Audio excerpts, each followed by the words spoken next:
Chapter 9083 Star Shop. As soon as Shi Feng returned to God's domain after 40 hours of waiting, the sound of a system notification entered his ears. System, the environment of the area you are in has changed. System, you have 30 seconds of invulnerability to look for a safe zone. Isn't this transformation a little too much? Shi Feng was surprised as he observed his surroundings.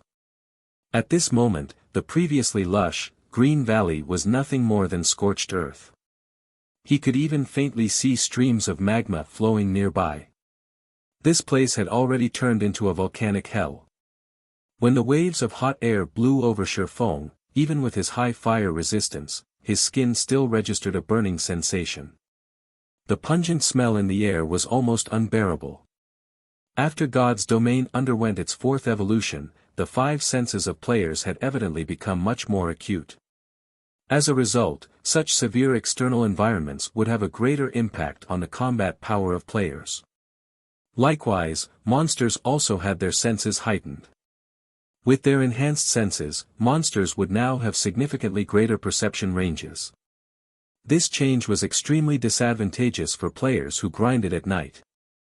After all, while players would have their acuity reduced at night, monsters would not. Now that the senses of monsters were sharper, most likely, players would be under attack even before they could detect these monsters. This change was a nightmare, particularly for players who were usually active in high-level maps, which were already very dangerous to adventure in the first place. Now, things just became even more dangerous.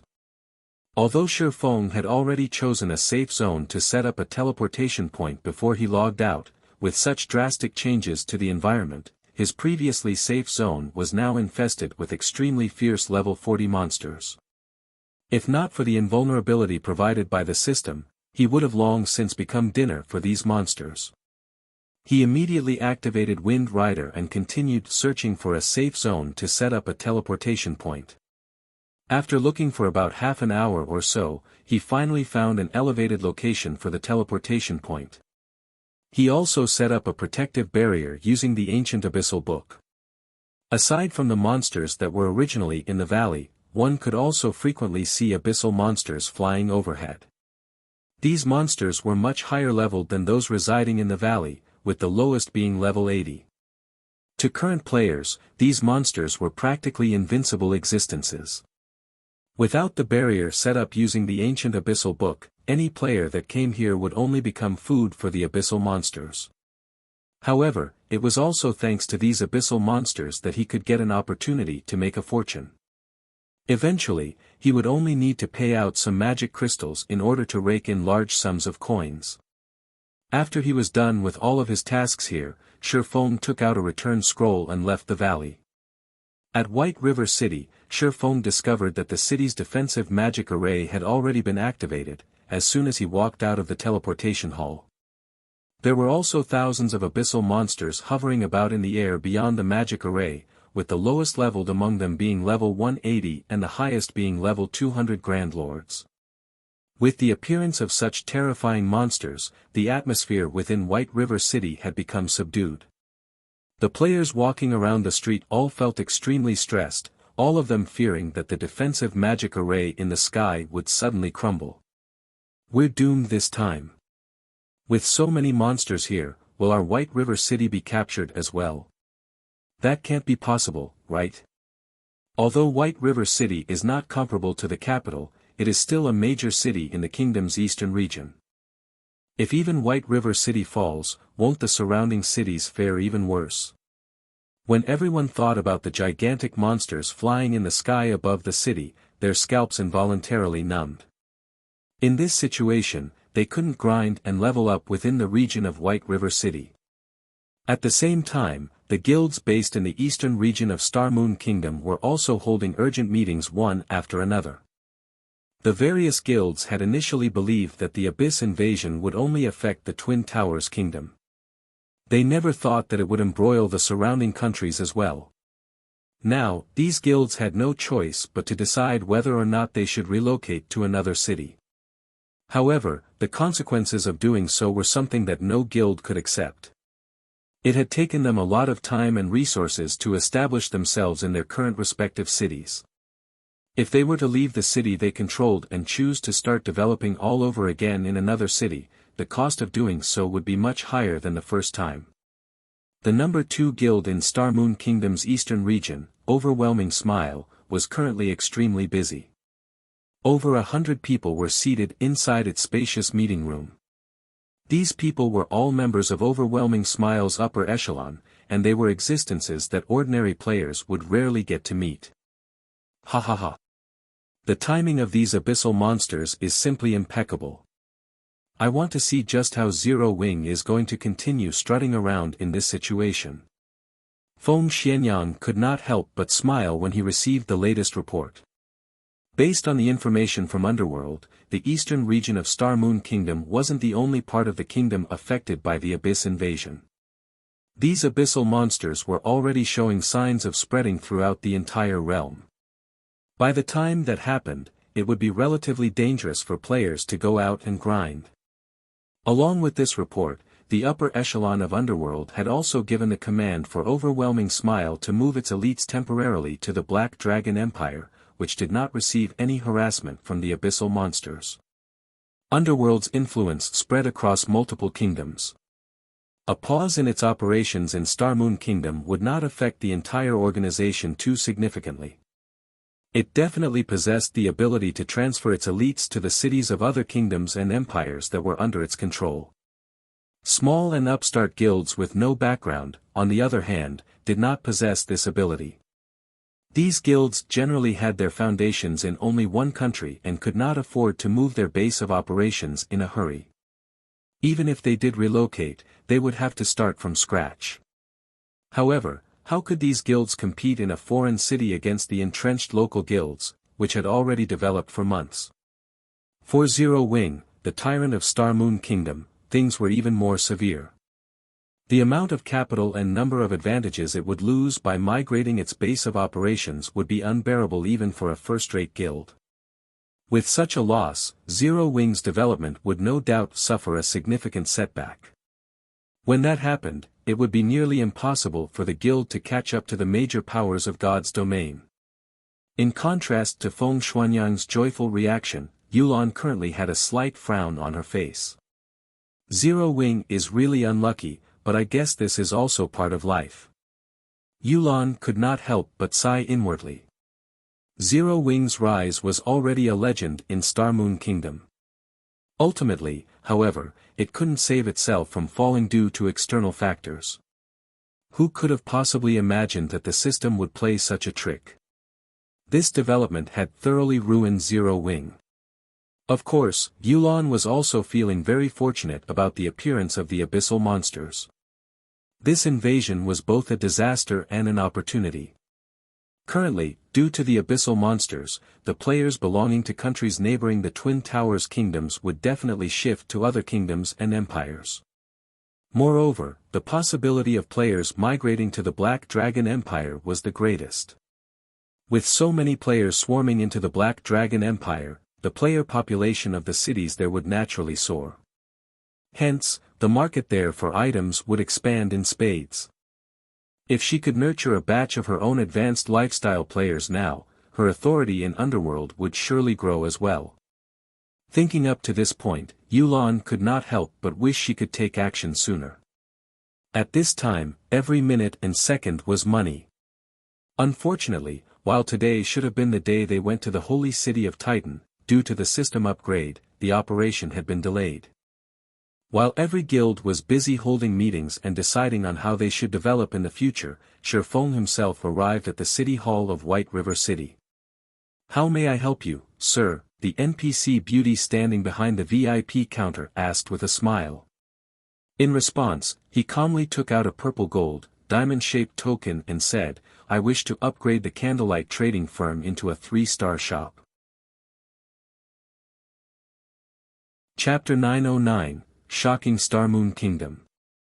After the female receptionist accepted the purple gold token and confirmed that there were no problems, she looked at Shifeng and said, "Sir, if you wish to promote your shop to 3-star status, you still have to pay an additional 3,000 gold reconstruction fee."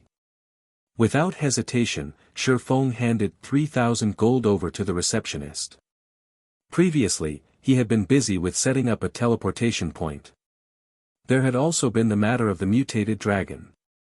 Back then, he simply had no time to check how much he had earned from the Blackwing auction house. Although Feng had spent 20,000 gold to purchase the engineering locomotive design from Sindhart, the 5,000 strengthening devices he sold at Blackwing City had made him a fortune. After deducting all the miscellaneous fees, he currently had close to 30,000 gold coins sitting in his pockets right now. If those first-rate guilds were to learn of this, they would definitely be green with envy. In truth, Feng had never imagined that the strengthening devices would be so welcome. The final 1,500 devices sold at a minimum price of 13 gold 15 silver. The combat guilds at Blackwing City had gone nuts over the devices. It's a pity that the number of people who can produce the strengthening device is limited. Otherwise, with just the strengthening device, I could probably earn enough money to construct a city, Feng sighed inwardly. While the strengthening device forging design itself was already extremely rare, the forgers capable of producing the item at a profitable rate were even rarer. As a result, the number of designs he had on hand was much more than the number of forgers he had who were capable of producing the item right now. As players reached higher levels, their chances of obtaining the strengthening device forging design would rise. As the number of strengthening devices on the market increased, its price would definitely fall. By then, it would be very good if he could sell one for 8 or 9 gold. In another few months' time, even selling a strengthening device for 5 gold would be an extravagant dream. After Feng paid the fees and completed all the necessary procedures, as soon as he walked out of the city hall's entrance and was about to head back to the guild residence, a commotion broke out among players on the street. Did you hear? The Candlelight trading firm's shop has transformed again. Transformed? Could there be a new product? No, that's not it. The entire trading firm itself has undergone a transformation. Before, it was only a 5-story building. Now, it is 7 stories tall. Currently, it is only second to the NPC-operated Starstreak trading firm in terms of floors. What? Aren't the number of floors for shops fixed? That's right. That's why everyone suspects that Candlelight's shop has been promoted to a 3-star shop. What? Even the Black Dragon Empire had a 2-star shop appear in its imperial capital only recently. How can the Candlelight trading firm possibly upgrade to a 3-star shop so quickly? News of the Candlelight trading firm obtaining a 3-star shop spread like wildfire. Very quickly, every guild in the entire Star Moon Kingdom had found out about it. This incident completely offset the depression and silence brought on by the abyssal monsters. Just what is Zero Wing thinking? The abyssal monsters have already started to spread throughout the entire kingdom. White River City is even under siege right now. To upgrade a shop in White River City to 3 stars, isn't Zero Wing throwing good money after bad? Doesn't Zero Wing know that players have already begun migrating to other kingdoms and empires? Rather than constructing a 3-star shop in a city with a rapidly decreasing population, they might as well construct it in a small city in the Black Dragon Empire. When the various guilds received this news, their first reaction was to comment on Zero Wing's foolishness.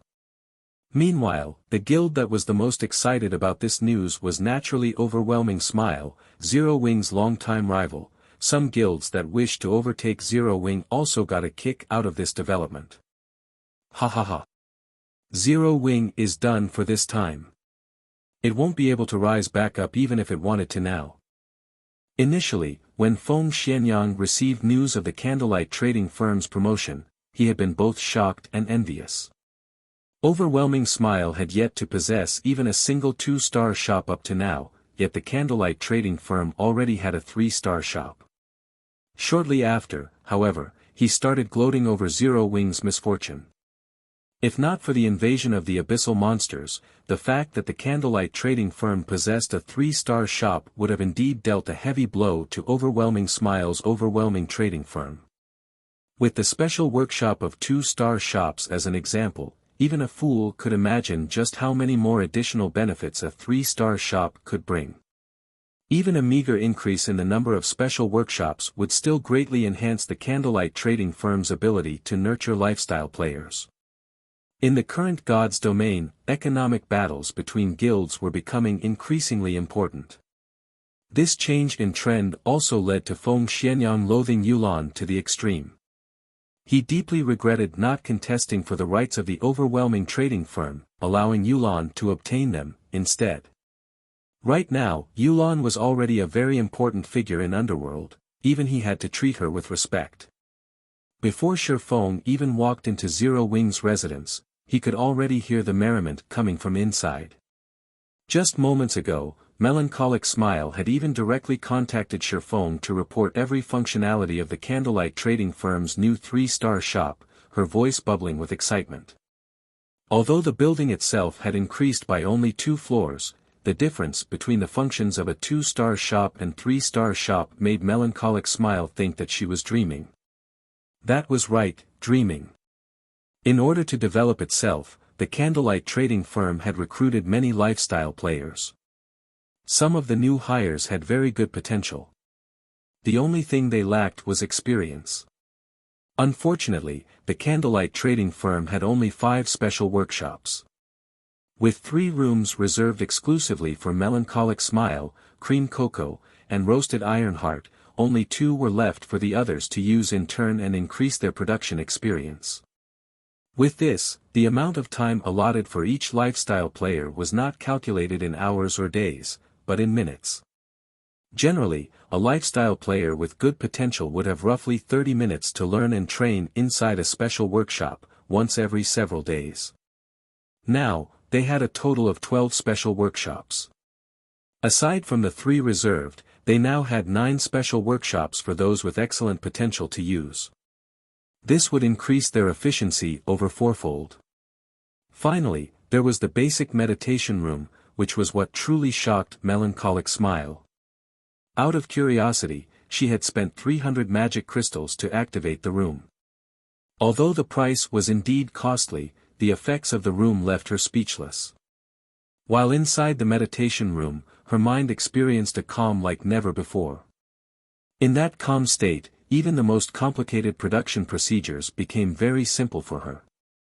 As a result, her production success rate had risen by roughly 10% while her production speed had improved by at least 30% as well.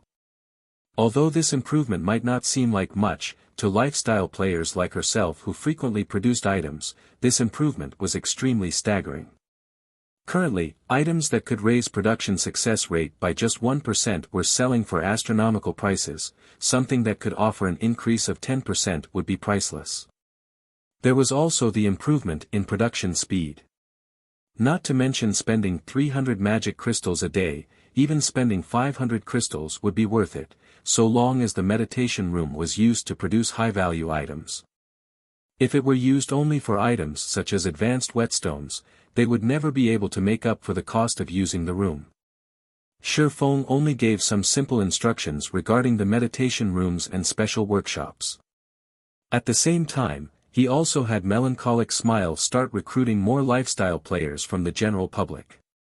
The 4th evolution of God's domain was not as simple as it appeared to be. Rather than the combat system, the lifestyle production system was the part that had truly evolved. Soon, lifestyle players would play a pivotal role in God's domain, just like combat players. Otherwise, a master forger wouldn't have attained such a high standing in society in the past, to the point where even the guild leader of a second-rate guild like himself had to treat them with respect. Back then, even the members of Shadow's board of directors had treated the guild's master forgers like their own babies. Chapter 9-10, Killing Multiple Birds with One Stone. While the Candlelight trading firm was causing a huge commotion. Over 100 people were currently gathered inside the meeting room of Zero Wing's guild residence. Every person present was a core member of Zero Wing. Not only did everyone possess very high levels, but even the equipment they wore could easily make expert players of God's domain envious. While the general public considered level 35 dark gold equipment rare, it was just basic equipment for them. As for their combat standards, every one of them could easily reach the 5th floor of the trial tower or higher. Experts capable of reaching the trial tower's 5th floor could easily become a first-rate expert in a city with a player population of over 100,000. Nevertheless, all these experts were gazing at the figure seated on the guild leader's throne with eyes filled with reverence and shock. The reason for their reverence was the identity of the man before them. He was a legendary character who had single-handedly established Zero Wing and developed the upstart guild to its current overbearing state. The man was even the publicly acknowledged #1 expert of Star Moon Kingdom, and until now, he still maintained his indomitable record. As for the reason for their shock when they looked at Shifeng, it was his level. At this moment, Shifeng had not done anything to hide his level. As long as one paid a little attention, they would be able to see it. Level 42. Even the current top players in Empires were only level 39 at best. They were also still relatively far from reaching level 40. Previously, when Fire Dance and the others had revealed themselves to be at level 40, the other core members had already been flabbergasted. Although there was just a difference of 1 level between them and the top players of Empires, the amount of EXP required to cross this gap was massive. Now, Shifeng was even more terrifying. He was actually 2 levels higher than Fire Dance and the others. Not to mention the other core members present, even Fire Dance and her team were staggered. After all, when they had last met, Shifeng was only level 40. In just a short time, Shifeng had actually managed to pull ahead of them by 2 levels. His leveling speed was simply ludicrous. Guild leader, everyone's here already, Aqua Rose said softly to Shifeng after checking the entire meeting room. Nodding, Shifeng swept a glance at everyone present and said seriously, I've asked you all to gather here for 2 matters. The first matter is that Zero Wing is going to start branching out and developing at the Twin Towers Kingdom and the Black Dragon Empire. The exact locations where we'll be setting up the branches have also been determined already. When the time comes, I'll have you all split up to these 2 locations. I'll also set up a new main force in both of these locations. As for who will become part of this main force, I'll be choosing them from the guild's elite members. Of course, you all can put in your recommendations as well. The treatment provided will be the same as Star Moon Kingdom's main force. Truthfully speaking, Shifeng did not wish to develop outwards so quickly. However, now that God's domain had experienced its 4th evolution, the economic war involving lifestyle classes had also officially begun. Even if he did not wish to develop Zero Wing in other kingdoms, he had no choice but to do so. Without sufficient resources, it would be impossible for them to contend against other large guilds. Before Shifeng was done speaking, everyone present had already fallen into a daze. Even Aqua Rose, the vice leader of Zero Wing, was shocked at this news. Although Zero Wing expanding to other countries was something that was bound to happen sooner or later, she had never imagined that that day would come so quickly. Or to put it in another way, they had long since grown impatient waiting for the arrival of this day. Currently, Zero Wing simply had too many members. While playing virtual reality games, guilds always had one big problem to face: the limited amount of resources in an area. If a guild wished to develop and grow stronger, it needed to secure more resource-rich areas for itself. Otherwise, sooner or later, it would face resource deprivation due to their constantly increasing member count. Then, the amount of resources each guild member could receive would decrease, which would affect the overall development speed of the guild members. This problem was also the reason why first-rate guilds would spread their roots throughout multiple kingdoms and empires. The influence of the major powers of the virtual gaming world spanned several dozens of countries. However, one thing that confused everyone was Shifeng's choice to develop at the Twin Towers Kingdom and the Black Dragon Empire. Setting aside how muddy the waters were at the Black Dragon Empire and the fact that the Dragon Phoenix Pavilion was Zero Wing's enemy, just the Twin Towers Kingdom was already a huge problem. The Twin Towers Kingdom was infested with abyssal monsters. The players living there were scrambling to leave, yet Zero Wing was actually choosing to charge into the kingdom. The situation in the Twin Towers Kingdom was much more severe than Star Moon Kingdoms. There was simply no way for them to level up there. Just how were they supposed to develop themselves? Guild leader, abyssal monsters have already conquered the Twin Towers Kingdom. Why don't we consider developing at the Purple Thorns Kingdom, the kingdom west of Star Moon Kingdom? The abyssal monsters haven't reached there. Moreover, the two first-rate guilds in that kingdom have constantly been at each other's necks all this time. With our guild strength, we can easily make a place for ourselves there. In addition, the Purple Thorns Kingdom is rich in herbs. Our guild will have a much easier time procuring herbs if we develop there, Aqua Rose suggested hurriedly. She had long since made ample preparations regarding Zero Wing's development, only she never bothered making suggestions, as Shifeng had always said that the time was not right yet. The Candlelight trading firm was the largest source of economic power for Zero Wing. With the Purple Thorns Kingdom's abundance of herbs, they could definitely advance the Candlelight trading firm a step further. They would no longer have to rely on external sources to obtain their herbs. If they developed properly, they could definitely achieve self-sufficiency in herbs and greatly reduce the expenses of the Candlelight trading firm. The players in the room voiced their agreement with Aqua Rose's suggestion one after another. The current combat power of Zero Wing's elite members was in no way inferior to a first-rate guild's. In addition, they also had quite a number of experts in the guild now. Even if they sent only a portion of their forces, they should not have any problem handling the threats present in the Purple Thorns Kingdom. Moreover, Zero Wing already possessed several plots of land in the cities of the Purple Thorns Kingdom. With this foundation, they would be able to construct a guild residence in that kingdom right away. One could say that the Purple Thorns Kingdom was the best option by far. While the Purple Thorns Kingdom is indeed a good option, the Twin Towers Kingdom is much better, Shifeng replied, shaking his head. Better? All the core members were filled with questions as they looked at Shifeng. They simply could not figure out what exactly was good about branching out to a place infested with abyssal monsters. I know that you all are worried about the abyssal monsters, but that is also the greatest opportunity for Zero Wing. Shifeng naturally understood everyone's worries. In their shoes, he, too, would have chosen to branch out to the Purple Thorns Kingdom. However, he now had both the ancient abyssal book and the teleportation magic array in his possession. Regarding the threat of powerful abyssal monsters, he could just set up multiple barriers and allow his guild members to grind at high-resource maps safely. There was also no need to worry about other guilds and players coming to contest for those locations.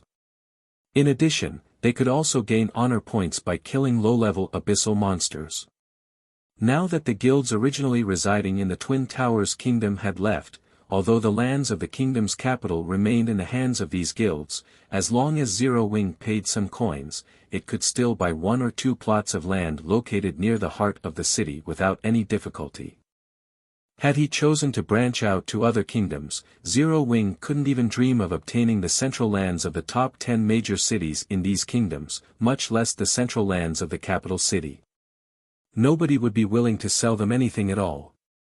Even if there was a willing seller, that price would not be one that Zero Wing would be willing to bear. Furthermore, the Twin Towers Kingdom was a country of ore. In terms of ore-related resources, it was only slightly inferior to the Storm Empire. At the end of the day, the Candlelight trading firm focused mainly on forging. Ore was something that it could not lack.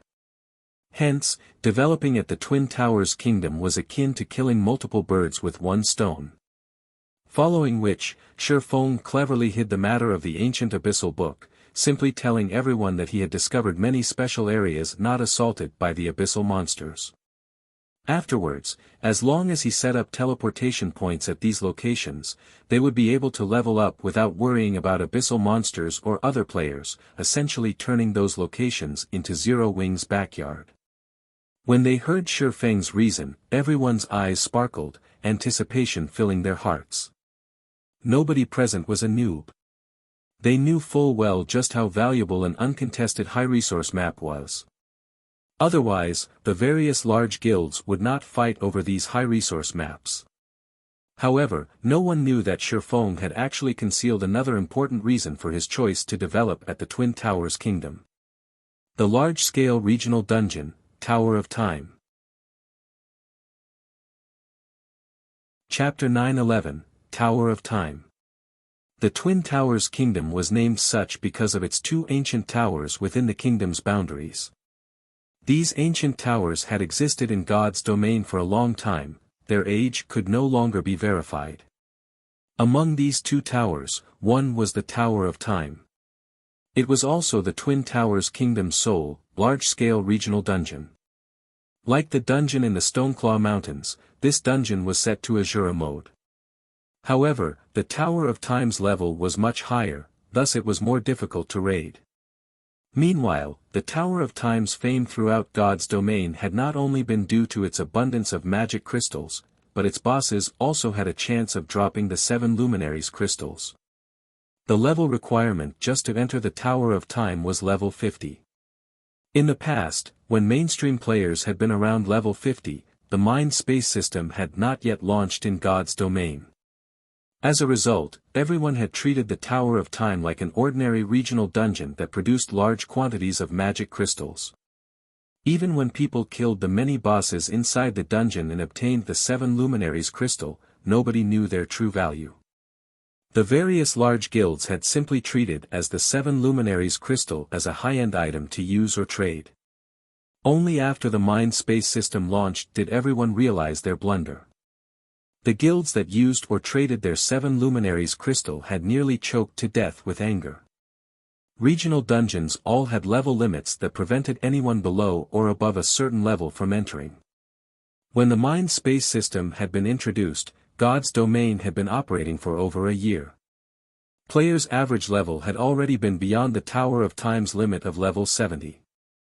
Hence, it had been practically impossible for guilds to rely on their main forces to grind the bosses for 7 luminaries crystals. Meanwhile, when one wanted to enter the Tower of Time, aside from the level requirement, one needed a spacetime crystal. A single spacetime crystal could allow 100 players into the Tower of Time. However, only the monsters near the tower dropped the spacetime crystals, and its drop rate wasn't very high.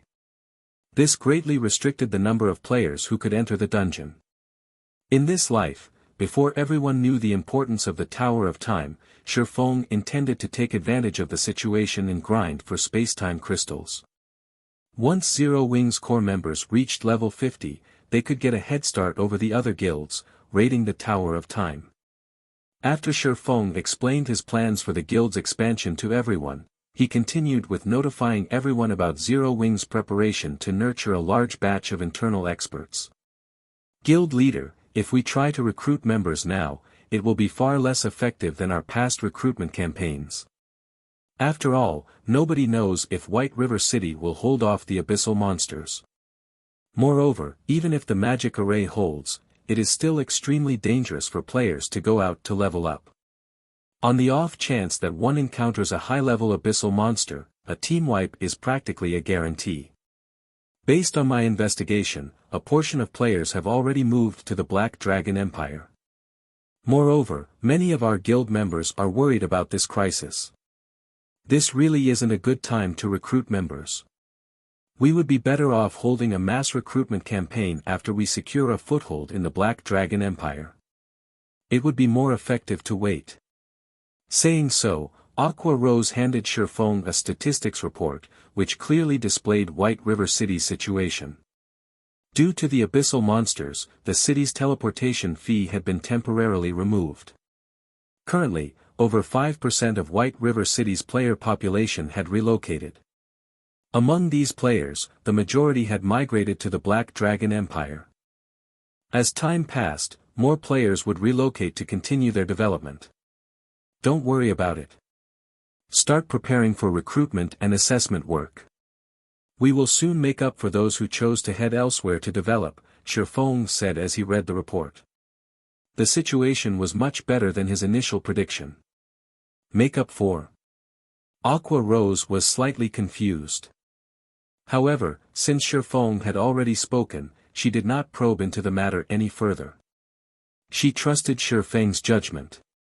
Shifeng simply smiled at Aqua Rose's confusion.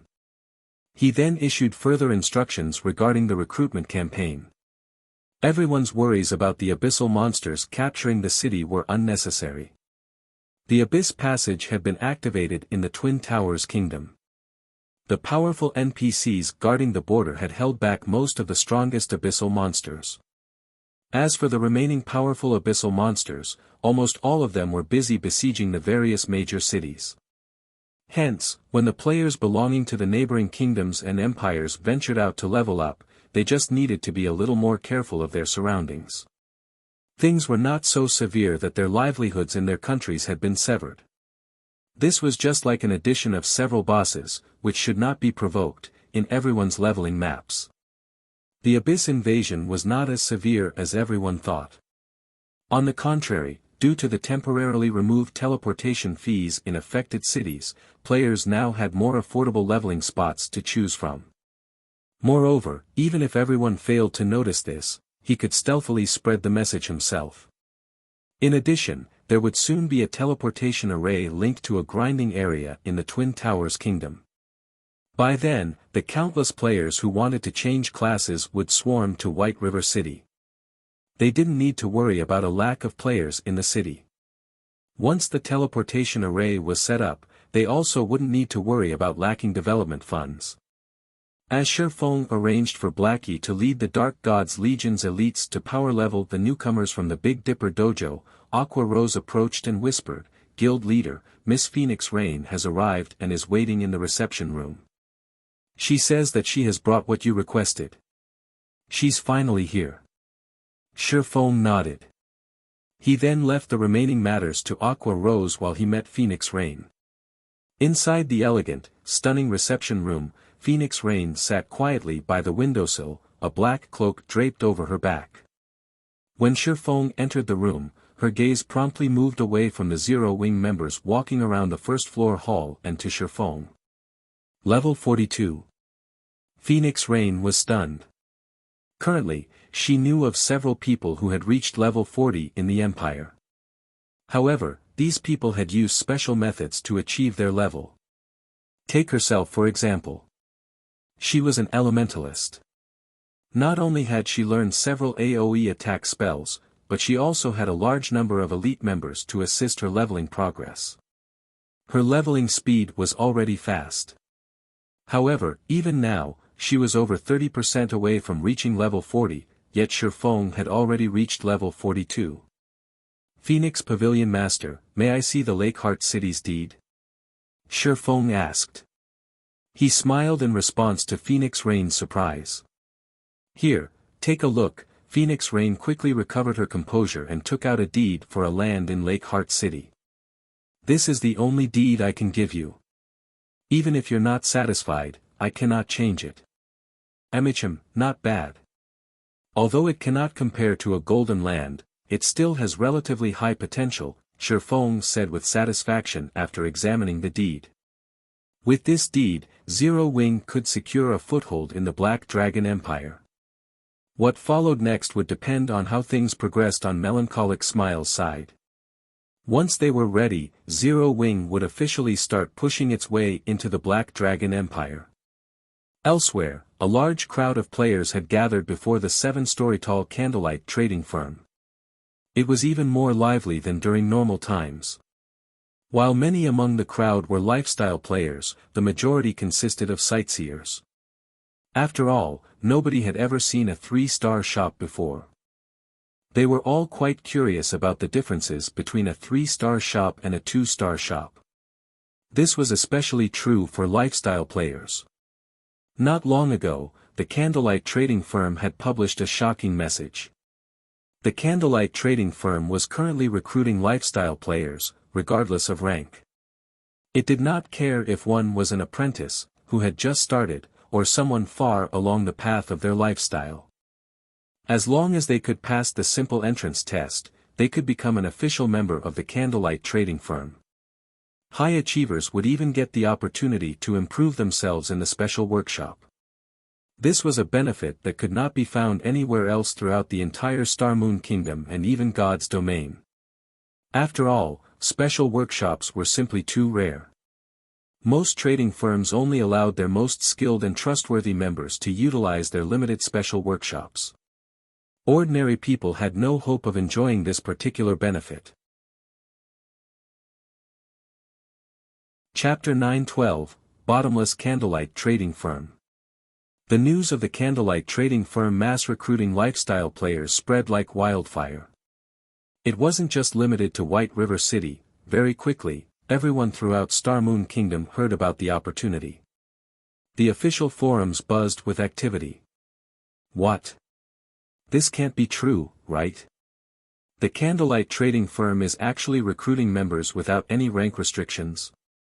I heard that Candlelight wants to recruit a lot of people this time. I wonder if an intermediate apprentice like myself has a chance. I remember that, when Heaven's Burial recruited lifestyle players, applicants needed to be at least advanced apprentice rank with a 65% success rate or higher to pass their assessment. However, Heaven's Burial still doesn't have a 2-star shop. Candlelight's assessment will probably be extremely difficult. Currently, lifestyle players grew more important by the day. However, it was extremely difficult for a lifestyle player to make a name for themselves if they had to rely on their own strength. This was because lifestyle players needed a lot of resources for their practice. The more important a lifestyle class was, the more resources they needed to improve. Moreover, the further a lifestyle player progressed, the more valuable were their required resources. Hence, if a lifestyle player did not join a guild, it would become extremely difficult for them to grow stronger. Just hours after the Candlelight trading firm announced its recruitment campaign, thousands of players had lined up outside the firm's 3-star shop in White River City, and the crowd was still growing. Melancholic Smile arranged for these lifestyle players to take the firm's assessment, one after another. The test was very simple. Lifestyle players were required to produce a tool or item corresponding to their ranks, and they would be given a pass as long as they achieved a success rate of above 60%. What, exactly, is Zero Wing trying to do? When the various large guilds heard the news, they immediately assumed that Zero Wing had gone nuts. Although lifestyle players were important, one needed to invest a lot of resources to nurture profitable lifestyle players. Moreover, a loss was guaranteed during the early nurturing stages. Hence, when guilds like themselves recruited lifestyle players, they set their requirements very high and would only recruit a limited number. Otherwise, the expenditure would do more harm than good. Yet, not only was Zero Wing recruiting lifestyle players regardless of rank, but it had also significantly lowered the assessment's difficulty. During Zero Wing's previous recruitment campaigns for lifestyle players, it had required a success rate of 70% or higher.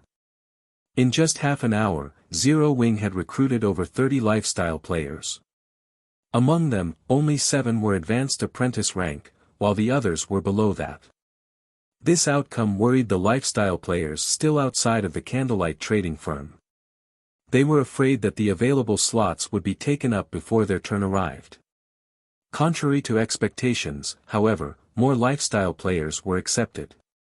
Very quickly, over 100 players had been accepted into the firm. However, the Candlelight trading firm showed no signs of stopping its recruitment. Seeing this, the spies the various guilds had sent reported this information to their respective guilds. What? They have accepted over 100 apprentices? Has Zero Wing's upper management lost their minds? Could a 3-star shop really be that powerful? The various guilds that had received this message were stunned.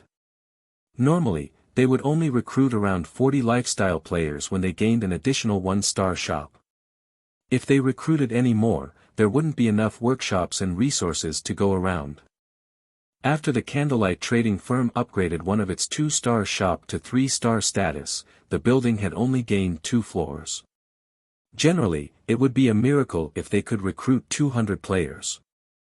Big Sis Melancholic, should we raise the assessment bar? At this rate, we'll fill the new workshops. It will be a pity if we miss out on any talented newcomers later on, Cream Cocoa asked worriedly as she watched the thousands of people lined up outside of the building. Relax.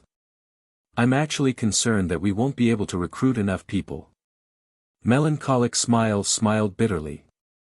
Not enough people. How is that possible? There are thousands of people outside right now. If we leave the bar at a 60% success rate, at least 400 or 500 of them should pass. How is that not enough people? Cream Cocoa was no longer the noob she had been when she had first started playing God's Domain. She knew that, although lifestyle players who could achieve a 60% success rate were rare, with the base number being so high, a frightening number of people could pass the assessment. 500 lifestyle players was not a small crowd.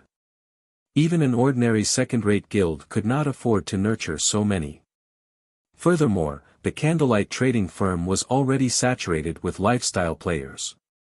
With the extra workshops that came with the 2 additional floor spaces, the most they could afford to recruit was around 300 lifestyle players. Any more and they would have to rent workshops from the lifestyle associations. However, renting workshops would massively burden their finances. 400 or 500 really isn't enough. The guild leader has already determined that we need to recruit 1,200 players, Melancholic Smile chuckled. With just the lifestyle players in front of us, we will probably won't reach that goal. Hopefully, more players will show up. Cream Cocoa was rendered speechless. Lifestyle players were only a small minority of the player population in God's Domain. In addition, the various guilds often held recruitment campaigns of their own. Gathering 1,200 qualified lifestyle players was a colossal task. Unfortunately, Cream Cocoa had another concern. Where were they going to house all of these lifestyle players?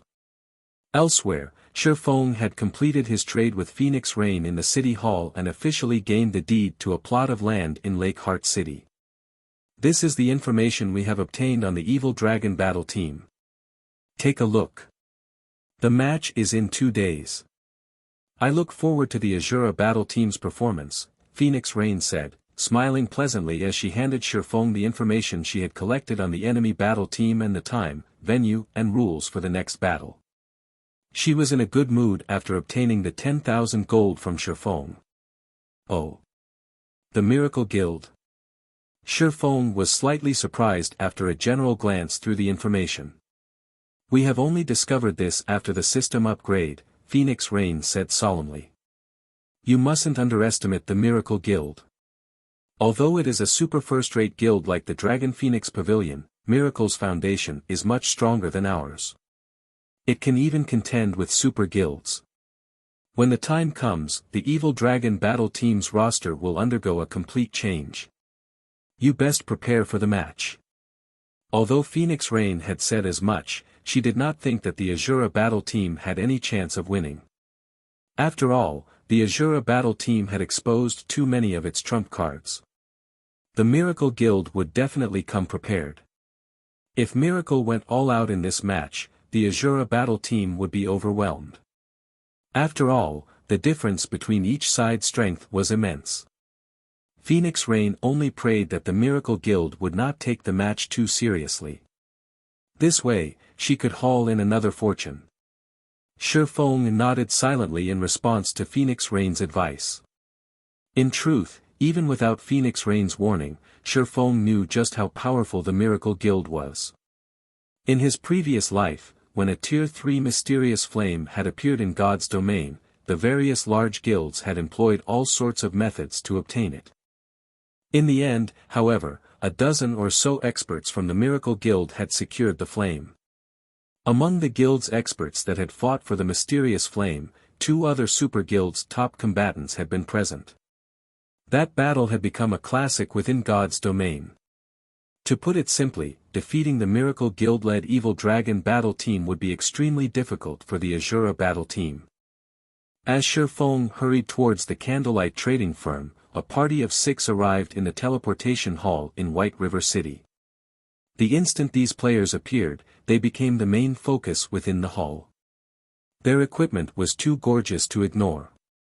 Even the lowest quality equipment was dark gold rank. As for these players' levels, that was even more impressive.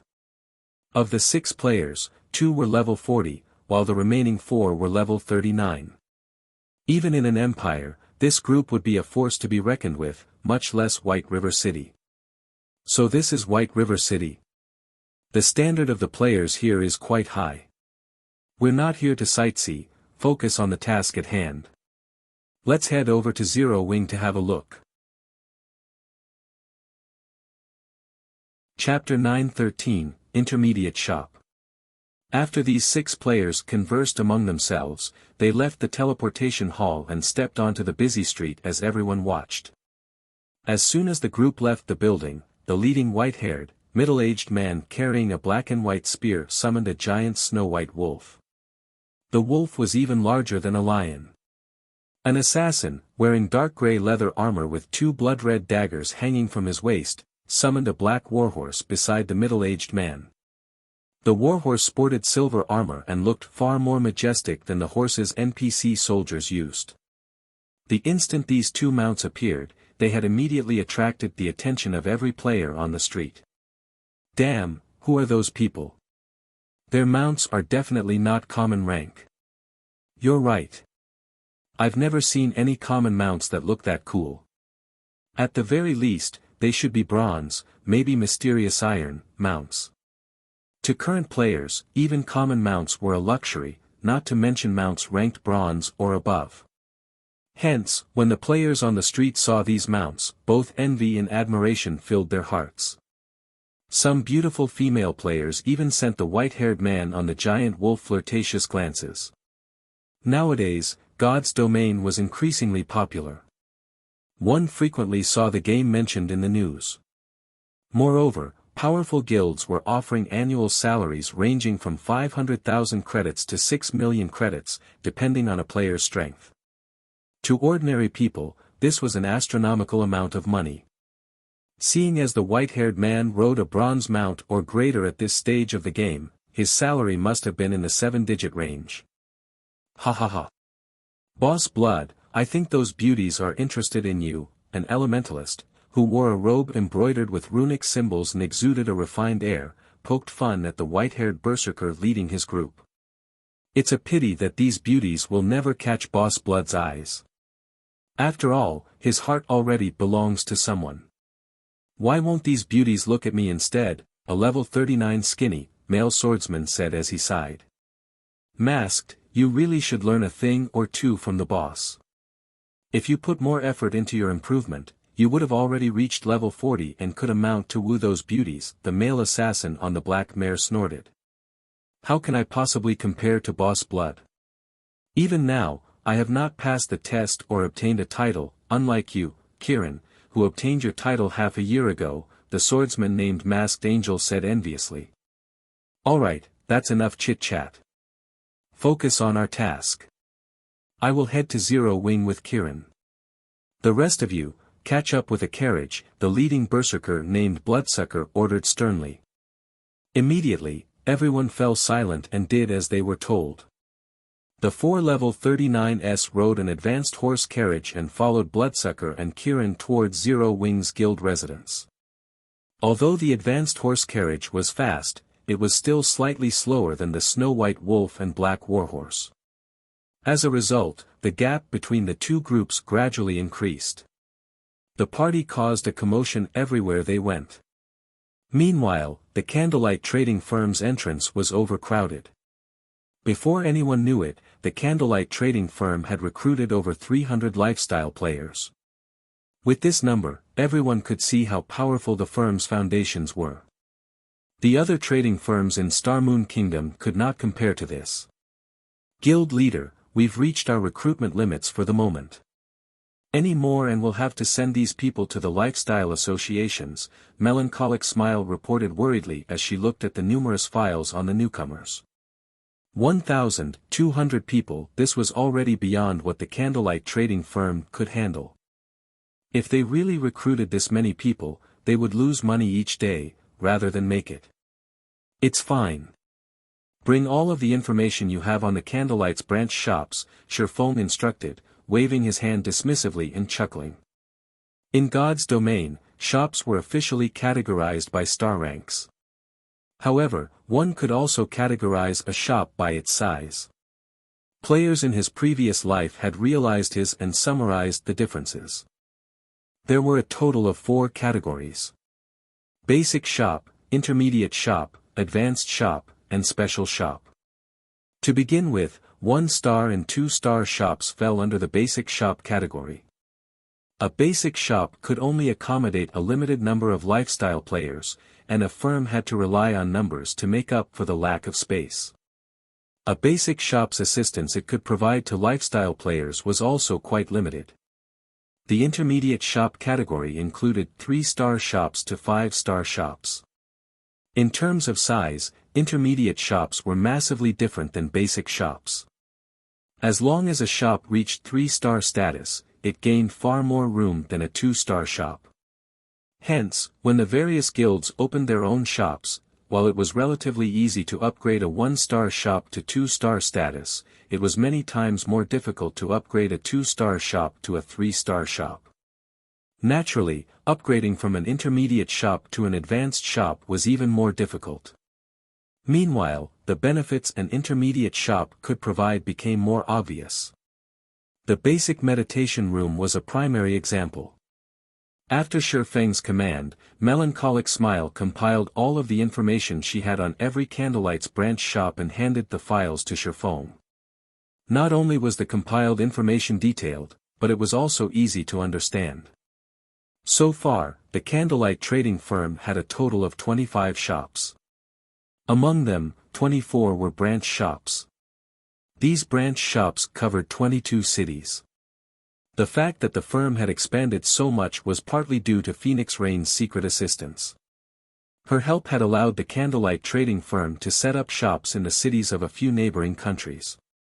Moreover, she had only sold the shops to Shifeng at a price slightly higher than the initial cost. Phoenix Rain is certainly dedicated in her work. Shifeng smiled slightly after reading the information. Among the many shops, 6 were within the Black Dragon Empire. Moreover, 5 of these shops were in cities with a player population in the millions.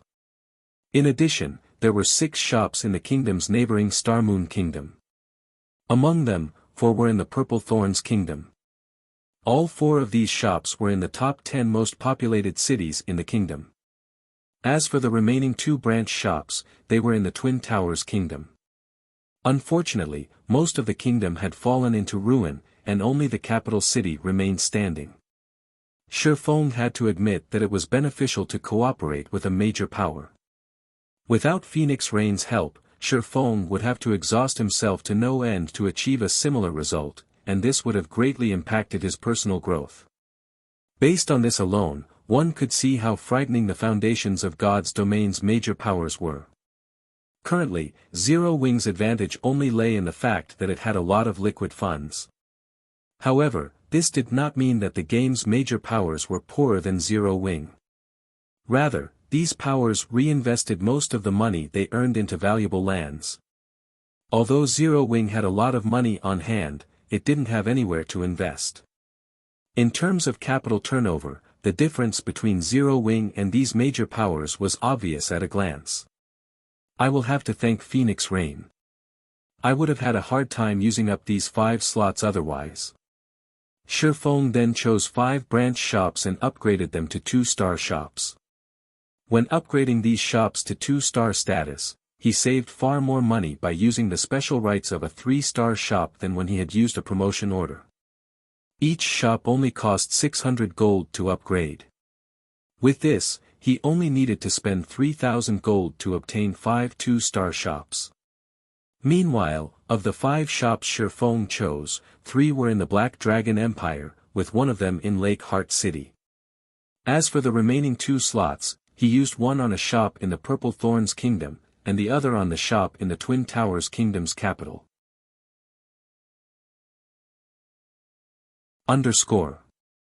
The reconstruction of the 5 branch shops completed fairly quickly. Only 10 minutes after Shifeng chose to upgrade them, the 5 one-star shops evolved into 2-star shops. Although the number of items that the shop could sell had not changed, it could accommodate far more lifestyle players. The additional space was more than enough for the 1,200 lifestyle players the Candlelight trading firm wanted to recruit. God's Domain was already developing faster than Shifeng had expected. When Shifeng had first obtained the 3-star shop promotion order, he had not intended to recruit so many lifestyle players. At most, he had planned to recruit around 500 or 600 players. However, after the game's 4th evolution, items became more complicated to produce, and this, in turn, would impact production speeds. After the system upgrade, Melancholic Smile had calculated the statistics of everyone's production speed within the trading firm. To put it simply, the more advanced an item was, the more its production speed had been affected. For common items such as whetstones, production speed had experienced roughly a 15% reduction. As for items such as advanced whetstones, their production had slowed by around 20%. In other words, if a lifestyle player was capable of producing 5 advanced whetstones within a certain time before the system upgrade, then now, they were only capable of producing 4 advanced whetstones within the same period. As for items that only intermediate forgers or higher could craft, such as the strengthening device, their production speed had decreased by roughly 40%. Before the system upgrade, the Candlelight trading firm had not been able to produce many strengthening devices each day. Now, the item's output was pitifully low. Unfortunately, Shifeng had already agreed to hand over 10 bronze mounts and 2,000 strengthening devices to the secret pavilion within 5 days, as well as the rest of the items within 12 days after the system update completed. If he failed to do so, not only would he have to return the 10 black cards he had received, but he would also be out of the items he had already paid. Hence, Shifeng was very short on time. If he wished to increase production speed, he had 2 options: increase his current workforce's success rates or grow his workforce. As there was a limit to how much he could raise a lifestyle player's success rate, his only viable option was to bolster his workforce. However, Shifeng did not have much hope of nurturing a large batch of excellent lifestyle players from the new recruits. Rather, he wanted the new advanced apprentices to take on the workload of the firm's basic forgers, while the basic forgers would take on the intermediate forgers' work. In turn, the intermediate forgers would take care of the advanced forgers' workload. This way, he would have a higher chance of completing his task within the allotted time. Following which, Shifeng explained his plans to Melancholic Smile and had her begin preparations. After all, it would not be easy to sort so many people in a short time. Guild leader, I'm afraid that this will be very difficult to accomplish. Even with the help of the special workshop, Coco, Uncle Ironheart, and I only have a 40% success rate with the strengthening devices. Even if the firm's intermediate forgers have the help of the special workshop, they will only have, at most, around a 15% success rate. With such a low success rate, we'll be lucky if we break even, let alone make a profit. Melancholic Smile was very familiar with the success rates of the trading firm's forgers as she usually analyzed the trading firm's statistics. Although a 15% forging success rate seemed relatively high, when one started the actual work, they would most likely fail 10 out of 10 tries. Based on her analysis, only with a 20% success rate would a forger have a chance of succeeding once out 10 tries. Only after reaching a 25% success rate would a forger notice a qualitative change. Once a forger reached that milestone, they would generally succeed once or twice out of 10 tries. If they allowed intermediate forgers to produce the strengthening device, they would be pushing their luck. Cream Coco, who stood beside Melancholic Smile, nodded her agreement. After a long period of research and experimentation, she decided that, as long as the system-calculated success rate was below 20%, she would give up on making the item. After all, her chances of successfully crafting the item were too low. Even if she did produce the item, the firm would only take a loss. Wasting money was one thing, but wasting resources was another thing altogether. The resources in God's domain were limited. The materials required to produce advanced items were even rarer. It would be foolish to produce an item without guaranteed success. "Look at this," Feng said, chuckling as he retrieved a fist-sized, aqua-blue ingot and placed it on the table. Immediately, Melancholic Smile and Coco were stunned. The mana the ore faintly emitted was actually denser than the mana from the magic crystal. When the two forgers clicked to read the item's introduction, their jaws dropped. "Guild leader, where did you get this?" Melancholic Smile locked her eyes with Feng's, excitement evident on her face. "Do you have a lot of them?" Mysterious flames were extremely rare in God's domain. They were so rare that, even after a long investigation, Melancholic Smile had not found any clues leading to a single mysterious flame. She only knew about mysterious flames to begin with because of the ice-blue devil flame in the Candlelight trading firm's special workshops. Feng had left behind this mysterious flame. However, after one obtained a mysterious flame, they could only place it in up to 3 workshops. If not for the ice-blue devil flame, they would not have reached a 40% success rate with the strengthening devices. However, the mana source ore was the perfect item to make up for their lack of mysterious flames. The intermediate mana source ore Feng had revealed could grant an ordinary flame the effects of a Tier 3 mysterious flame. The only downside was that, unlike true mysterious flames that could be used indefinitely, the ore was only effective for 30 minutes. With the aid of a Tier 3 mysterious flame, the intermediate forgers could at least reach a 25% success rate with the strengthening devices. If they had a large stock of intermediate mana source ore, these intermediate forgers could definitely produce the strengthening devices.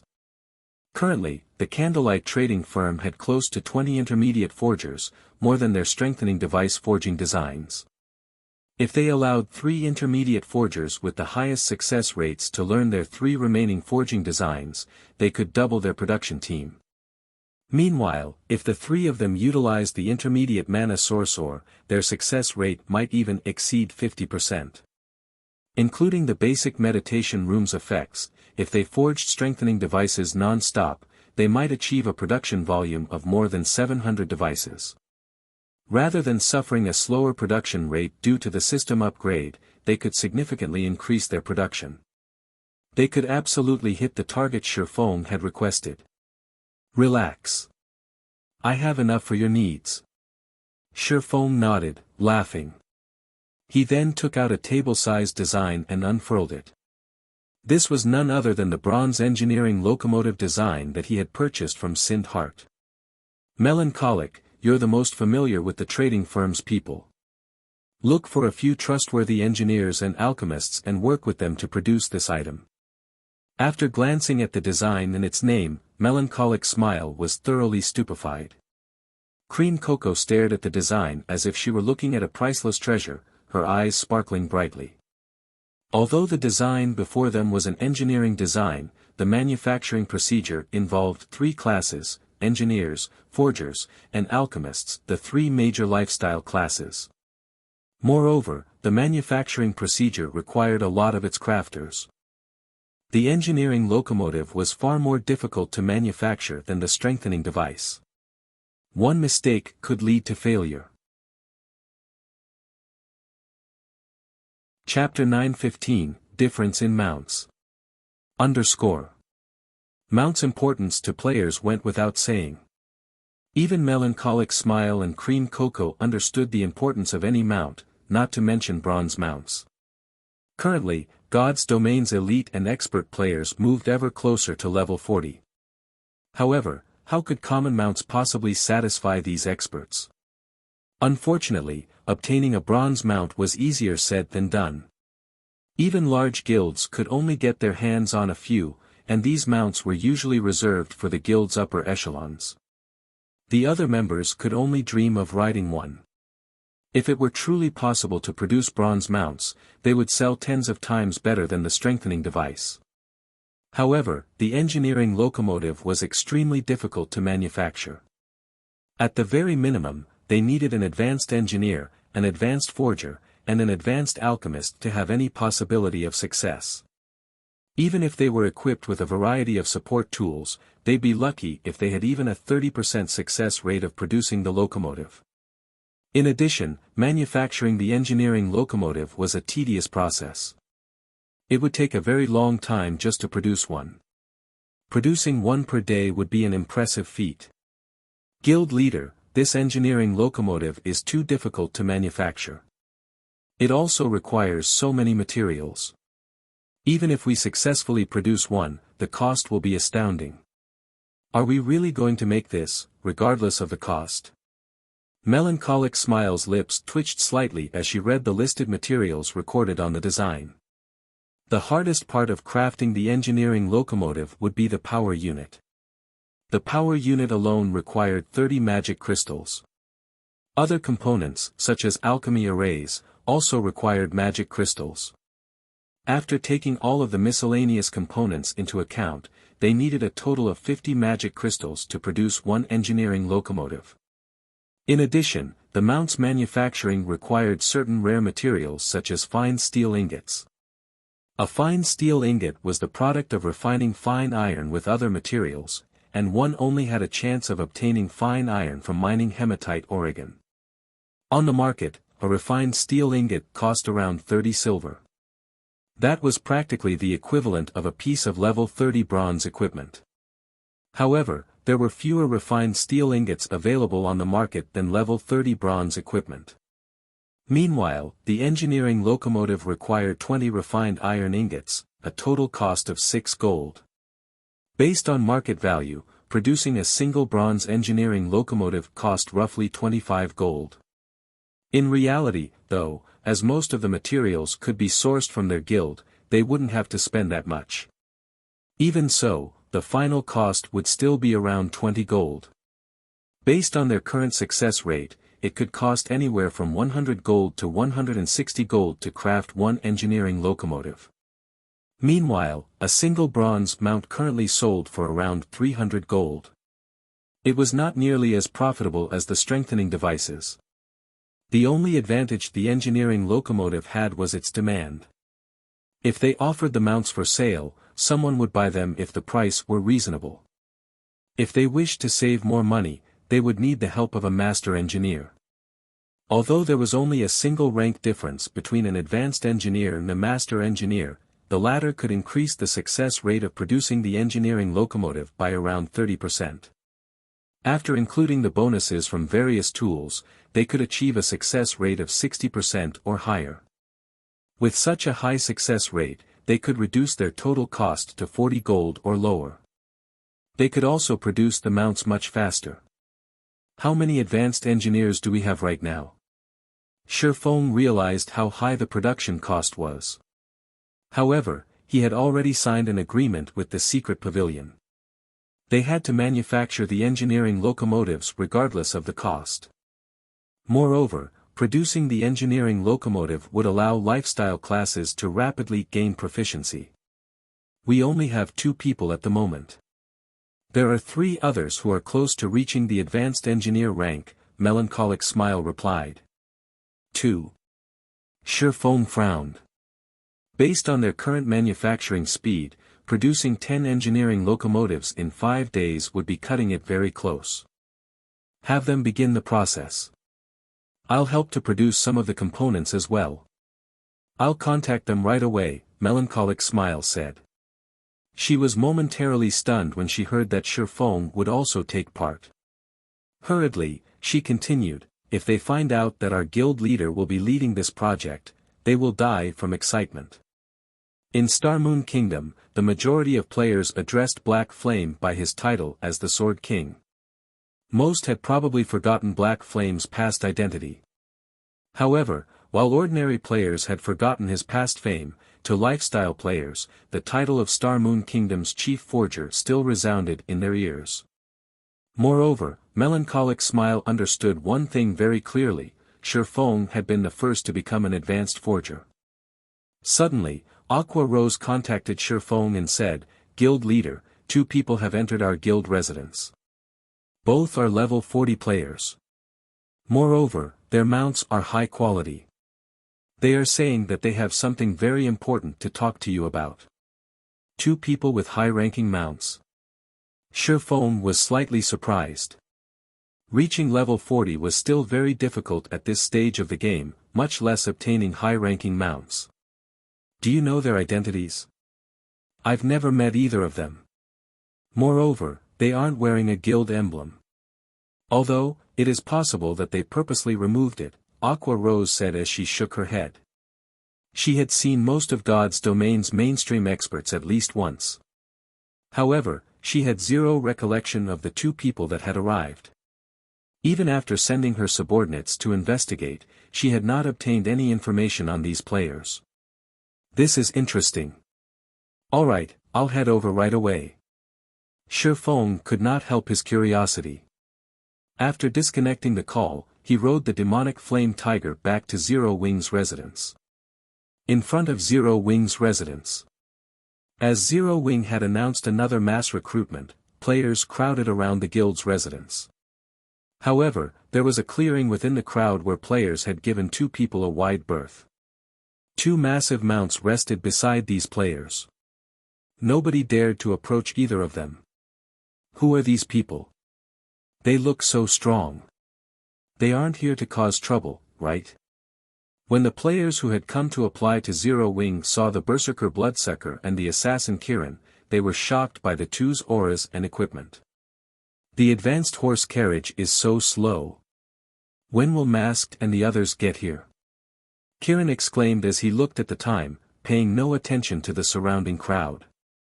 As soon as Kirin finished speaking, an advanced horse carriage approached from one end of the street. A moment later, the advanced horse carriage stopped before Zero Wing's residence, and 4 people stepped out. Mysterious iron mounts are wonderful.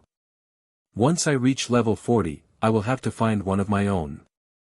Masked, don't even think about obtaining a mysterious iron mount. They aren't weeds that sprout up everywhere. Even those with titles in the guild are struggling to get their hands on one, let alone someone like you. The 4 people that had emerged from the carriage chatted merrily amongst themselves. However, when the crowd saw these 4 newcomers, they were flabbergasted. All 4 were level 39.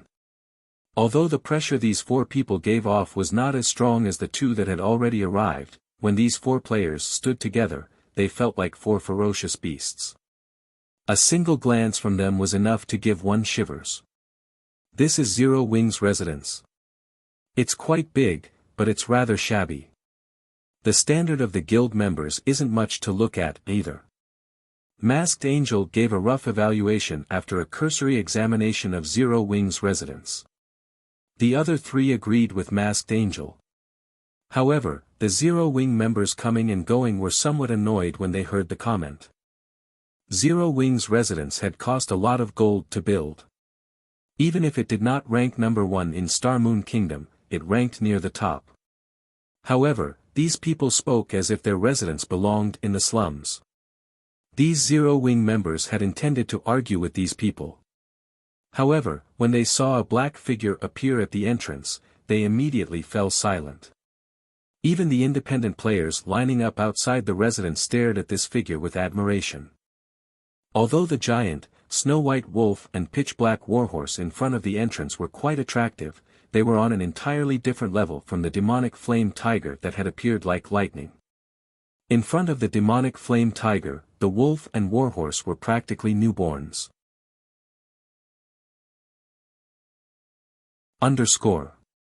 What rank is that mount? Masked Angel was shocked, his eyes widening as he stared at the towering, majestic demonic flame tiger. Although he already knew that Zero Wing possessed this mount, after witnessing it personally, he could not help his surprise.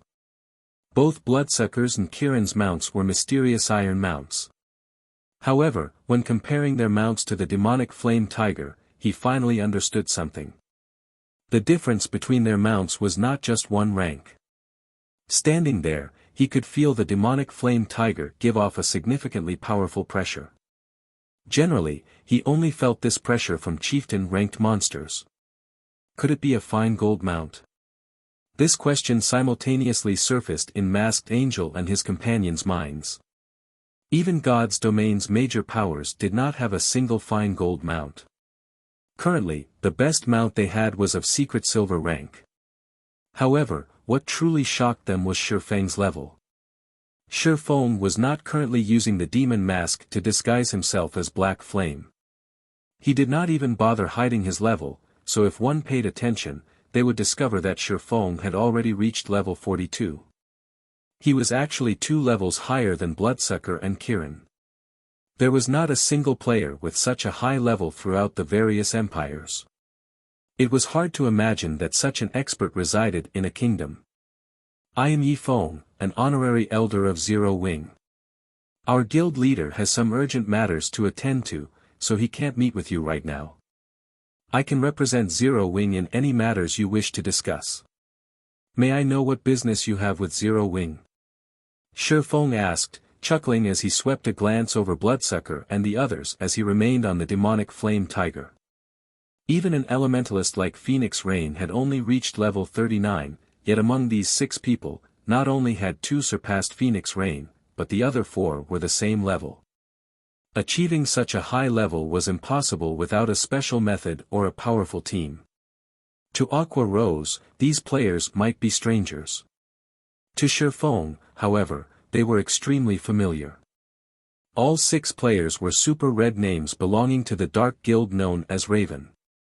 Raven had appeared in the virtual gaming world in the past. It was an upstart guild that had only established after God's Domain had launched. Moreover, even now, Raven was not famous in the least. Dark guilds could not compete against normal guilds in terms of member count. However, the Raven Guild's member count was impressive with less than 1,000 members.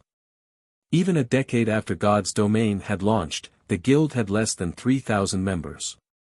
However, nobody in God's Domain dared to underestimate Raven. In the past, Raven had been one of the top 6 dark guilds in God's Domain. The guild was extremely powerful, even super guilds had avoided provoking it. While the 6 people before him looked like ordinary players, this was only a disguise. Without an advanced identification skill, one could not uncover any of their information. This disguise was similar to the demon mask. It could even hide one's aura. However, under Shifeng's omniscient eyes, nothing would remain hidden. Such dense blood auras. How many people have they killed already? When Shifeng used omniscient eyes, he discovered that their names were no longer red. Rather, they were thoroughly black. In God's Domain, when one actively killed other players, aside from their IDs changing color, a faint red blood aura would surround their bodies. However, this blood aura was barely visible. Generally, only after one had killed hundreds of players would this blood aura become more evident. Even so, this blood aura would gradually fade with time. However, the blood aura surrounding the 6 before him was powerful enough to make one's hair stand on end. Currently, their blood auras had thickened into a bloody mist that enveloped a radius of 4 to 5 yards around them. Shifeng could not even begin to fathom just how many players these 6 people had killed to achieve such a dense blood aura. However, this was still not why their IDs had turned black. In God's Domain, only players who had committed unforgivable sins would sport pitch-black IDs. This was a type of curse. This curse could allow players to grow stronger. In return, however, cursed players were restricted to areas controlled by the dark forces. If NPC guards in an ordinary NPC city found them, the consequences would be unimaginably severe. Hello. My name is Bloodsucker. This place isn't suited for our discussion. Why don't we look for somewhere more private to talk? Bloodsucker suggested, smiling faintly as he looked at Shifeng. Alright, follow me, Shifeng nodded. He then led Bloodsucker and the others into Zero Wing's residence. After Shifeng entered the guild residence, the crowd outside of the residence grew excited. Their eagerness to join Zero Wing grew. Inside the reception room of Zero Wing's residence. As Shifeng was about to prepare some refreshments for Bloodsucker and the others, Bloodsucker stopped him. I believe that Elder Yifeng has already used an advanced identification skill on us, right? Bloodsucker said, smiling. I'm certain that you already know who we are. As you've seen, we are red players, or to put it another way, dark players. Shi Feng nodded without attempting to hide his actions. Now that God's domain had already been operating for so long, most guilds had a few people with advanced identification skills. Hence, there was no point in hiding his actions. We are members of the Dark Guild Raven. You might not have heard of us as our guild has only recently established, but as for Raven's strength, you have seen for yourself. We have come here today seeking to cooperation with Zero Wing, Bloodsucker explained. Cooperation with Zero Wing? How do you wish to cooperate?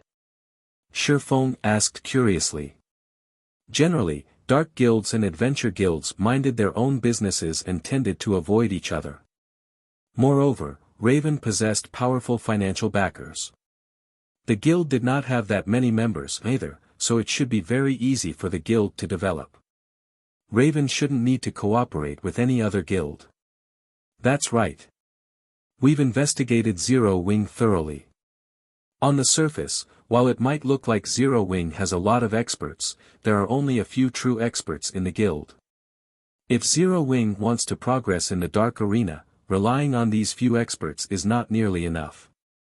Even the Azura battle team's victory in the next match is unlikely.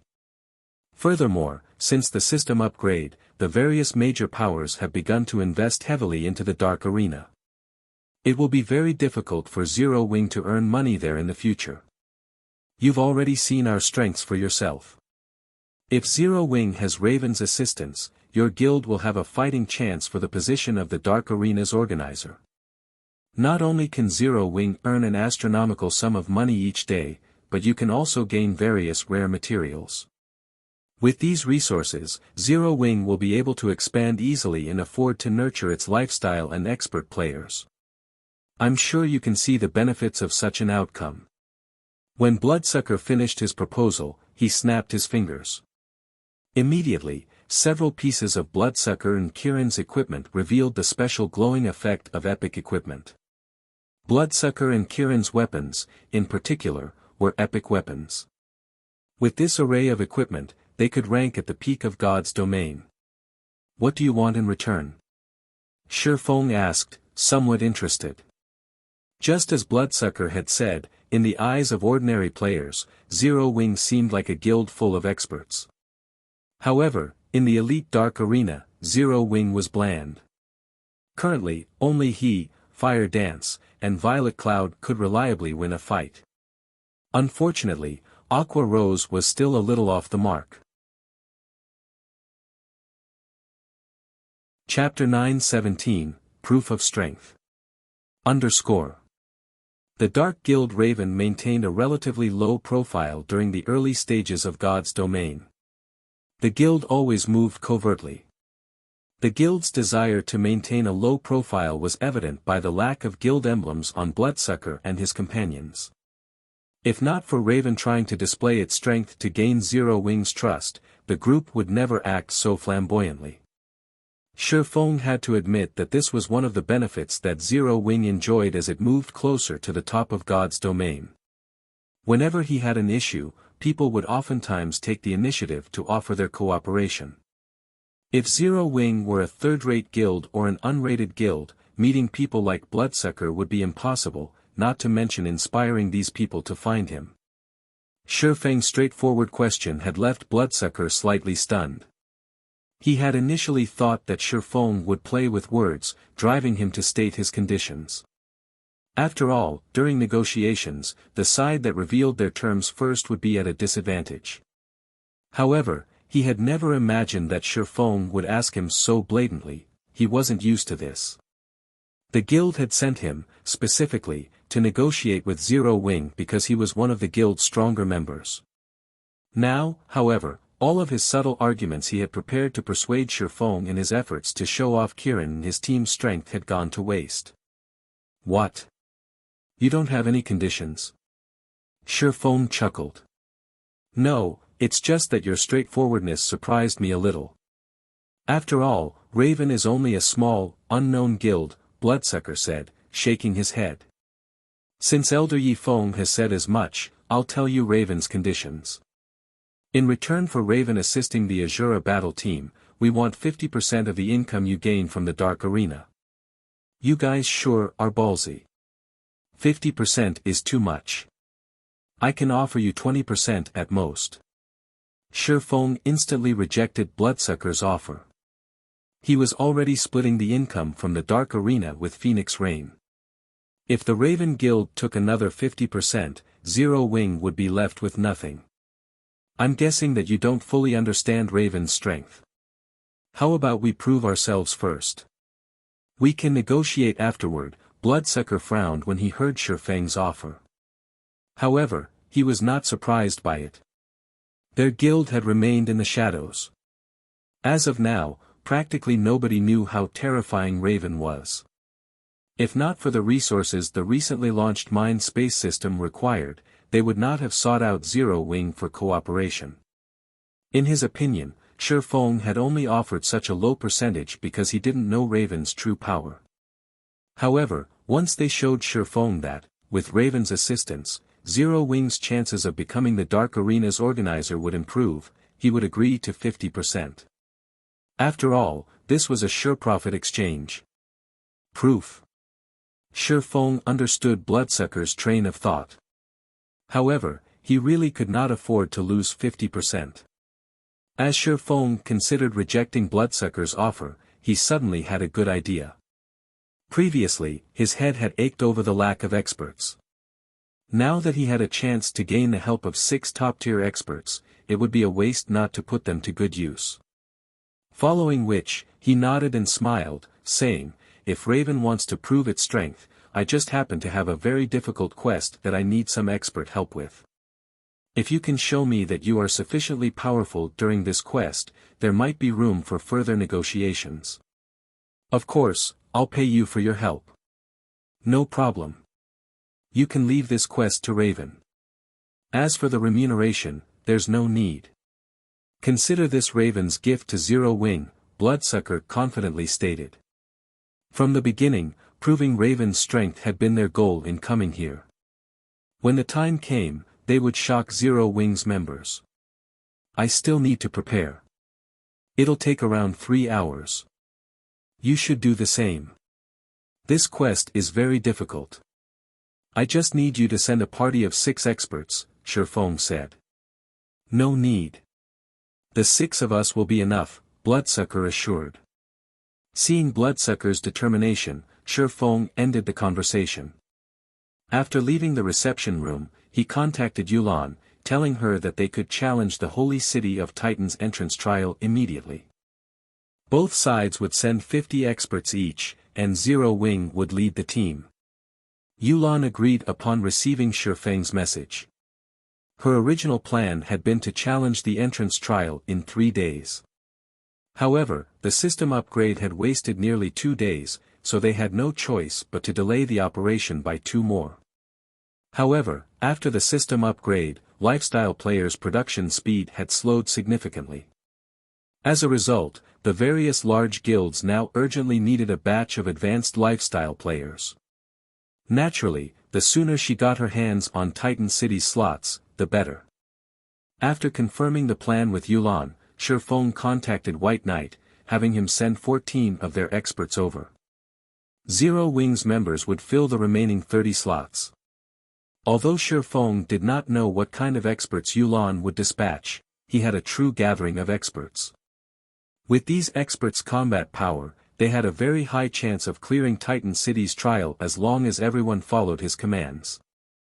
After 2 hours, 50 players had gathered inside a high-class restaurant in the Nobles District. These players consisted of 3 groups, Zero Wing, Raven, and Owl. Needless to say, Raven's members were absurdly strong regarding level and equipment.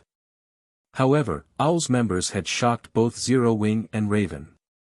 Everyone's jaws hit the floor after Owl's members, led by White Knight, joined them in the restaurant and discarded their cloaks. They were all level 42. One could easily rank among an empire's top 10 players in terms of levels at level 40. Moreover, these top 10 included those who hid their levels. Yet, White Knight and his team were all level 42.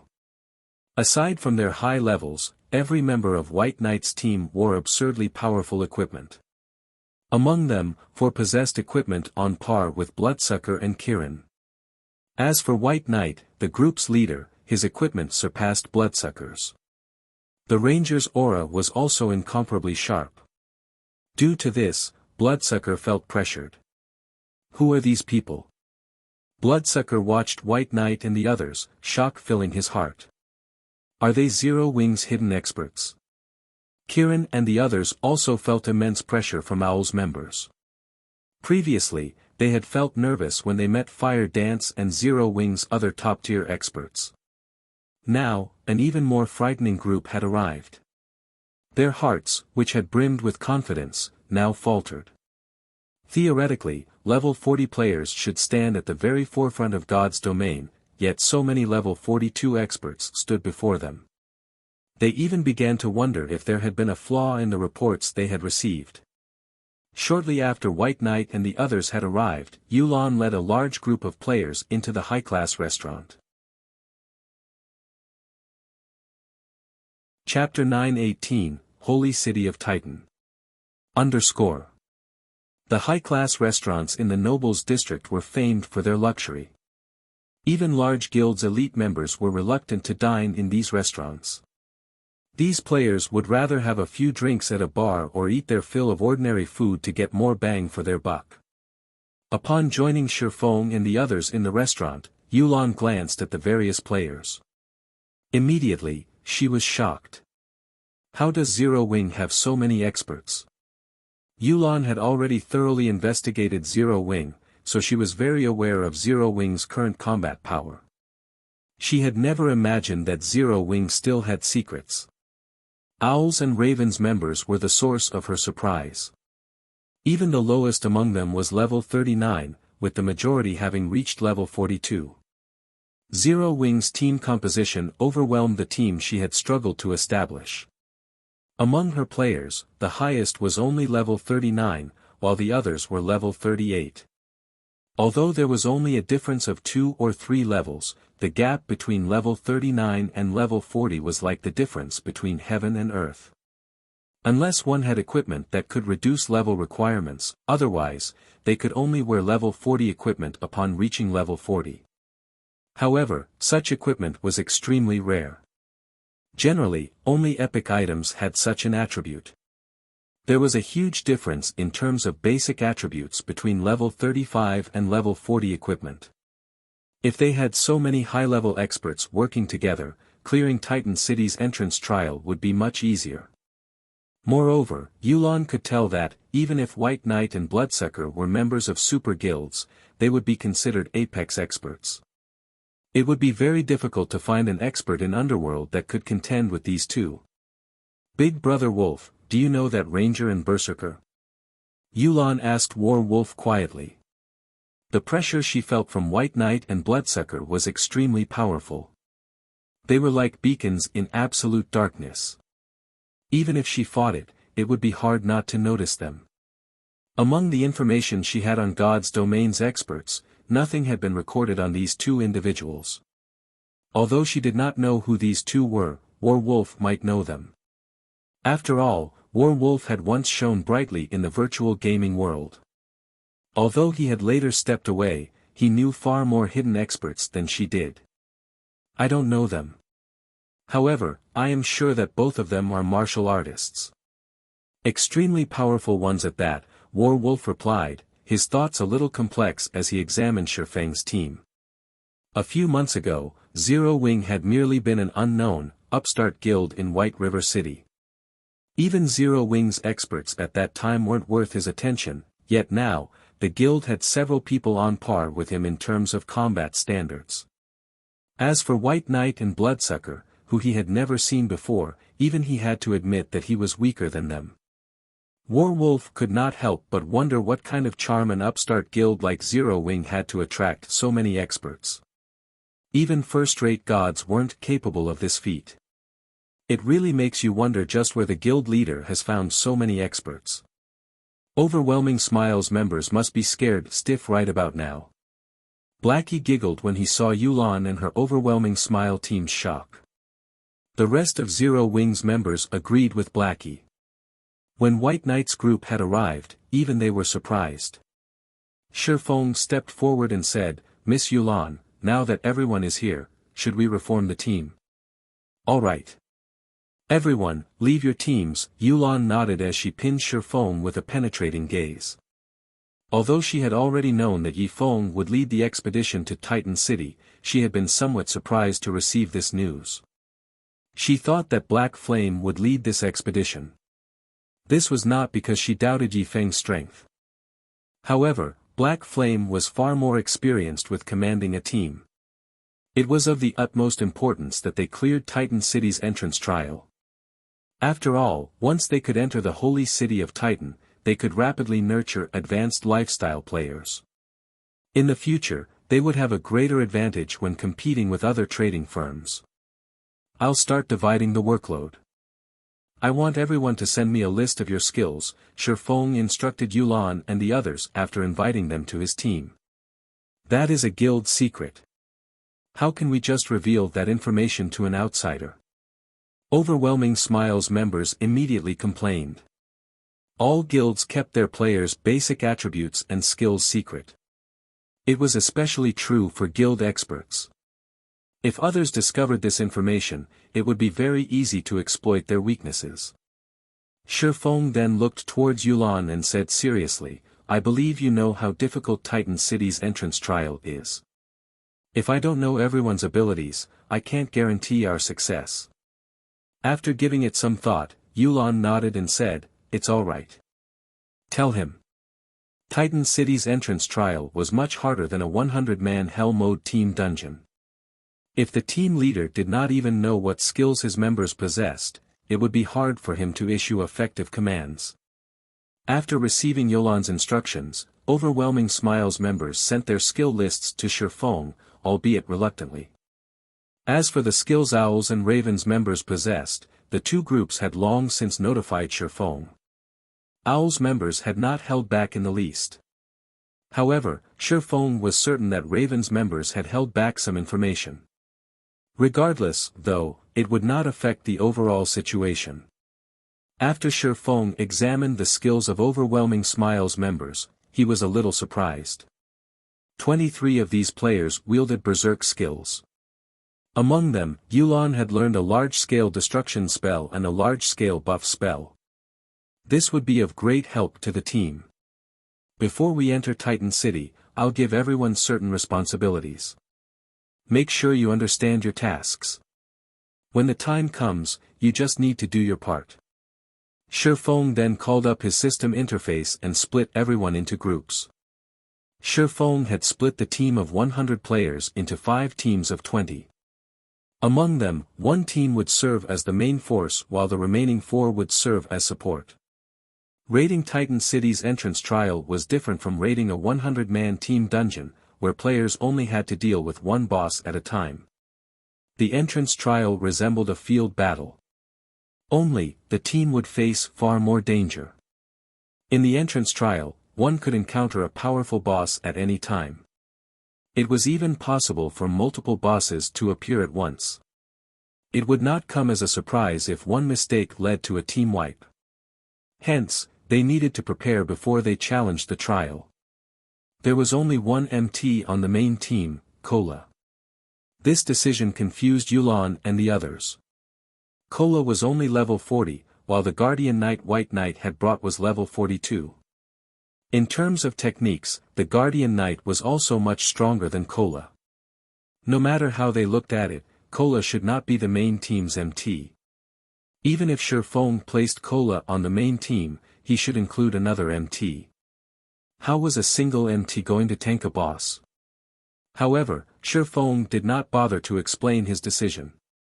He had chosen Kola because he had previously passed the epic ranked Dragon Scale shield to the MT.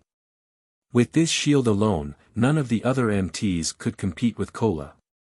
Not to mention, Kola was using the Tier 1 set equipment for Guardian Knights. Comparing basic attributes, he was stronger than Moonlight Knight, Owl's level 42 Guardian Knight, by a large margin. He was the best choice to serve as the lead MT.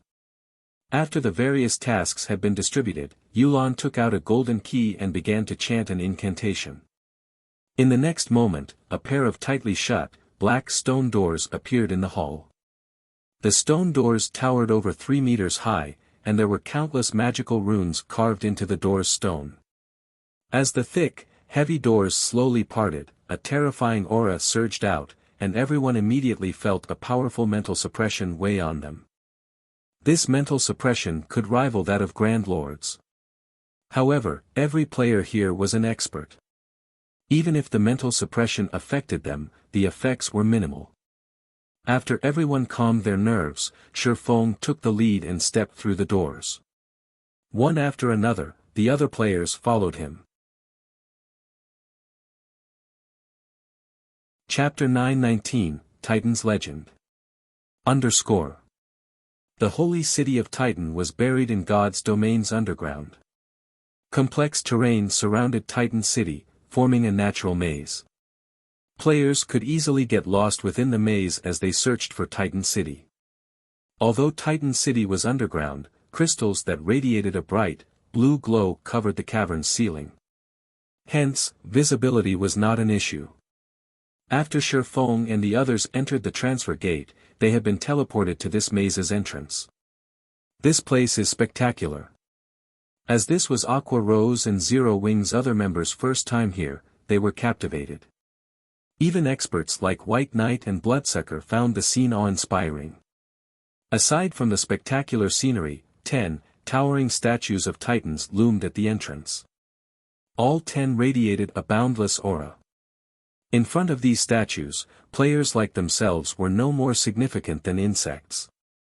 Although they had known that the quest Shifeng had called them to help with was not simple, after witnessing this, they grew serious. With their sharp senses, they felt warnings of death from their surroundings the instant they reached this area. It was especially true for the entrance. It felt more like the maw of a gigantic beast. These are just statues, yet they have such powerful auras. Are these statues alive? Aqua Rose's slender brows creased slightly as she swept her gaze over the statues before her. She could feel the surrounding pressure originating from these 10 statues. If they had to fight while bathed in this aura, they would suffer a disadvantage. Relax. Those are just statues. Their purpose is to frighten monsters and prevent them from approaching, Shifeng explained. These 10 statues were the sculptures of the 10 saints who had founded the holy city of Titan. According to legend, every saint possessed enough strength to rival gods. Before they had died, these 10 saints had used their remaining power to construct Titan armaments. As long as one equipped the Titan armaments, one could rival the gods themselves. However, after several catastrophes struck Titan City, these Titan armaments had been lost. In his previous life, Shifeng had been fortunate enough to see one of these Titan armaments. Although it had only been a pair of gloves, the gloves were legendary rank. The gloves greatly increased the wearer's strength attribute. Even while using a fragmented legendary weapon, the player that had owned the Titan gloves had fought a player wielding a legendary ranked battle axe to a standstill. Among the equipment in God's domain, weapons provided the most benefits to a player's combat power, yet this pair of gloves had provided enough strength to rival a legendary weapon. One could just imagine how powerful the Titan armaments were. In Shifeng's opinion, it was possible to rival a god if a player obtained the complete set of Titan armaments. Unfortunately, the Titan armaments were a mystery to players. Even after 10 years, players had only discovered 3 Titan armaments. Moreover, 3 different players had owned them. These players had been the targets of numerous assassination attempts in the past. "Alright, let's head inside," Shifeng said as he clapped his hands. After everyone took up their formation, they officially entered Titan City's entrance trial. After several minutes of traveling down the straight pathway, the team halted. "Leader, there are 4 paths ahead. Which one should we take?" Aqua Rose asked Shifeng. "Should we send someone to scout ahead?" Each path felt equally dangerous to her, so it was impossible to determine which path they should take. "Which path did you take last time?" Although Shifeng knew which path they should take, he still asked Yulan. We investigated all 4 paths the last time we were here. Among them, a great lord guards the first path, while the next 2 are littered with traps and ambushing monsters. A large number of mobs guard the last. After we had killed those monsters, we discovered that the path led to another crossroad. In the end, we took the path with the Great Lord. However, after a short distance, 3 Great Lords annihilated us, Yulan explained. Truth be told, they had gathered almost no information before they reached an abrupt end. Hence, Yulan had thought to search for experts to challenge the 3 bosses. When Overwhelming Smiles members recalled the 3 Great Lords that had ganged up on them, a chill ran down their spines. There were not many players who could face a Great Lord, not to mention 3 Great Lords simultaneously. Moreover, even a 100-man team would be hard-pressed to deal with one Great Lord here because, aside from the Great Lord itself, there were many monsters traveling with the Great Lord. Before they had dealt with the 3 Great Lords, the weaker monsters had swarmed and slaughtered them. So, that's the case. Let's go down the path with the crossroad, then, Shifeng nodded. Generally, the path with a boss it should be the correct option. Taking the path with the crossroad is a waste of time, Yulan explained. That might be true in other virtual reality games, but in God's domain, it is only half correct, Shifeng said, chuckling. This is an entrance trial. Our ultimate goal is to pass through the maze, not to defeat the bosses, isn't that right? In reality, all 4 paths led to Titan City. If a team were strong enough, they could choose the most difficult path, which contained various bosses. This path was also the most direct and would save the most time. In contrast, the path with the crossroads, as Yulan had said, would be time-consuming. However, it was the safest path among the 4. Yulan's group had grown comfortable with the mindset of using brute force to resolve issues. Hence, they had chosen to challenge the most difficult path after entering the entrance trial. It was no wonder why they had only traveled a short distance before team wiping. The first time Shifeng had come here in his previous life, he had been just as ignorant. He and his team had insisted on taking the most difficult path and killing all of the bosses. In the end, they suffered team wipe after team wipe. Fortunately, unlike Yulan's group, his team was not as simple-minded. When they challenged a boss, they had a cleric stay some distance away from the team to revive everyone in the event that the boss slaughtered them. This way, they could challenge the bosses endlessly. Moreover, as this was an entrance trial, no matter how many times players died here, they would not lose any EXP after reviving, although, they would lose some skill proficiency. After Yulan and the others heard Shifeng's reasoning, realization dawned on them. Following which, Shifeng led everyone down the path with the crossroads. As they progressed through the maze, Shifeng often deliberately took the wrong path, leading the team into difficult situations and traps. However, with the team's abilities, overcoming the traps and level 40 or so elemental beings wasn't an issue. After walking for nearly 2 hours, the team arrived before a large temple. The temple was as big as 5 football fields, and a pair of tightly shut iron doors sealed its entrance. A steel statue with glowing red eyes that stood over 10 meters tall walked back and forth before these iron doors. There were also groups of smaller steel statues patrolling the temple grounds like trained soldiers. Steel Slaughterer, Elemental Being, Grand Lord, Level 44 HP 50-000-000/50-000-000. Steel Guardian, Elemental Being, Lord, Level 42 HP 7-000-000/7-000-000. Steel Watcher, Elemental Being, Elite, Level 40 HP 120-000/120-000. Cola, you'll tank the Steel Slaughterer later. The other MTs will each handle one Guardian. White, lure those elite monsters to us first. All magical classes will assist to clear out the elites.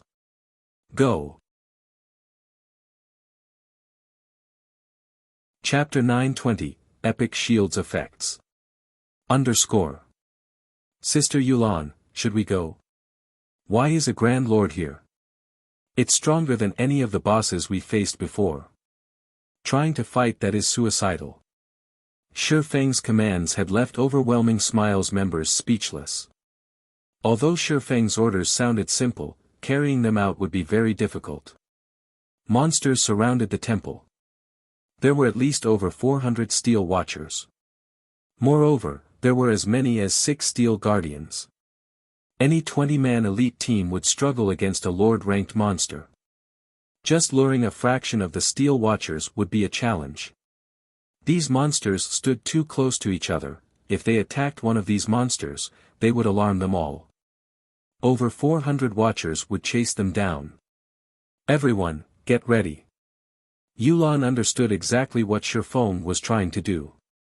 However, while realizing this plan was difficult, she had committed to Shi Feng's leadership. Since he had not voiced any concerns with his plan, they had to believe in him. A short moment later, everyone fell into formation and prepared. Now, they only had to wait for the Ranger White Knight to lure the monsters. White Knight did not rush in luring the elite monsters. Rather, he stood to one side and waited patiently for the patrolling steel watchers to move past before he attacked. However, White Knight did not attack the elite monsters directly. Instead, he set up a trap along the steel watchers' path. Rangers were not just adept at ranged attacks. The class was also capable of setting various kinds of traps. White Knight had set a poison trap.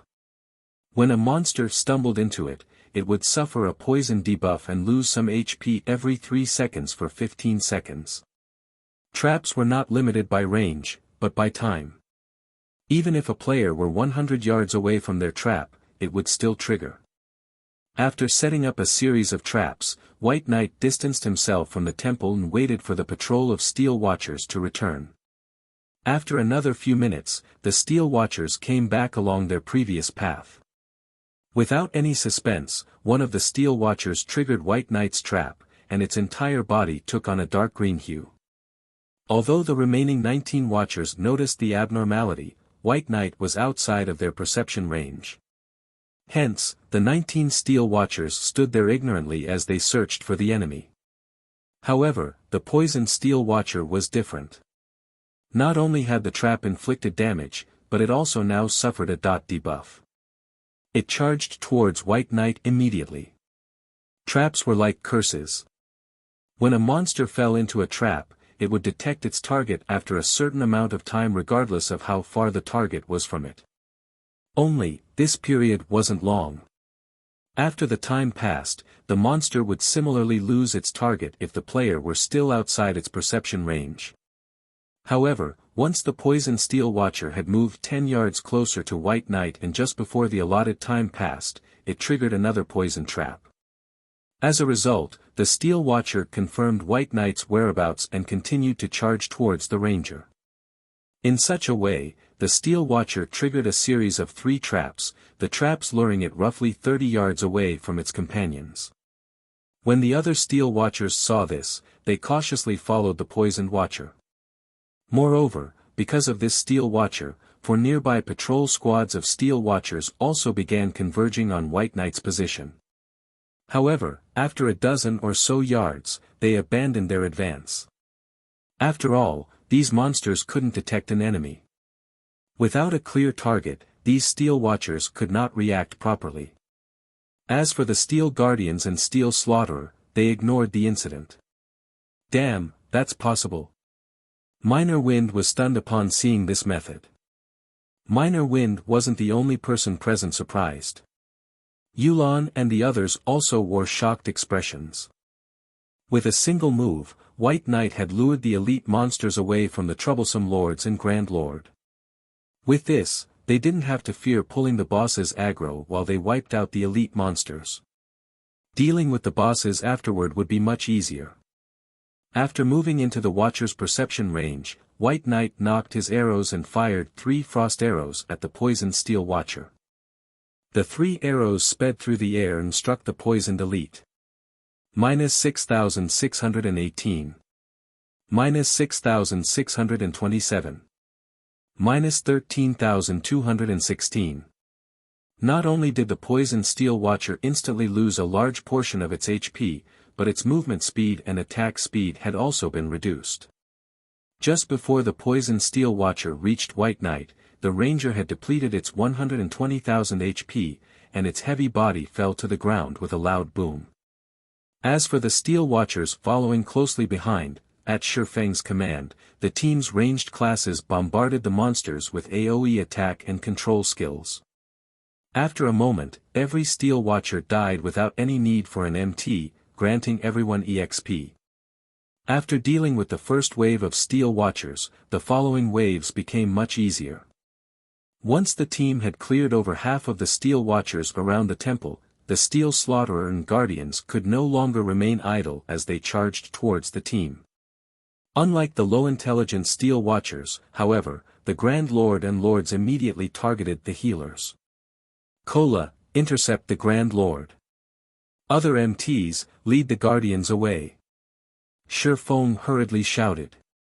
Kola, who resembled a grizzly bear, raised his dragon scale shield and charged at the Grand Lord. The Steel Slaughterer towered like a mountain. In front of its gigantic stature, Kola was an insignificant ant. Moreover, no player could stand against the power of a Grand Lord's charge. They had to dodge it if they wanted to survive. Contrary to expectations, however, Kola moved straight towards the Steel Slaughterer's feet, raising his shield and bellowing a war cry. Tier 1 skill, Justice Bash. Immediately, Kola's body released a golden glow as he doubled in size. He then crashed into the Slaughterer's calf. Boom! The powerful impact generated a strong wind that swept over the other players. Kola had only managed to stabilize his body after taking 3 steps back, a damage of more than minus 6,000 points appearing above his head. To Kola, who had 22,400 HP, the damage was acceptable. After the healer sent him a few heals, Kola's HP instantly recovered to full. As for the Steel Slaughterer, its charge had been abruptly halted, and it trembled slightly. The watching team members were stupefied. He blocked it. Just like that. Yolan's mind froze. No MT could even stand against a level 40 Great Lord strength. They needed at least 3 to 5 MTs blocking to stop one of its attacks. But this was a Grand Lord, and even sending 5 MTs would be tantamount to suicide. Yet, Kola had stopped the Steel Slaughterer charge without any help. It was unbelievable. So, Zero Wing has such a powerful MT. I see why Yi Feng said that one person would be enough. White Knight, Bloodsucker, and the others were similarly shocked. Although they had not tested the Steel Slaughterer strength personally, they could make an educated guess. Most likely, no other MT on their team could replicate Kola's feat of tanking a Grand Lord by himself.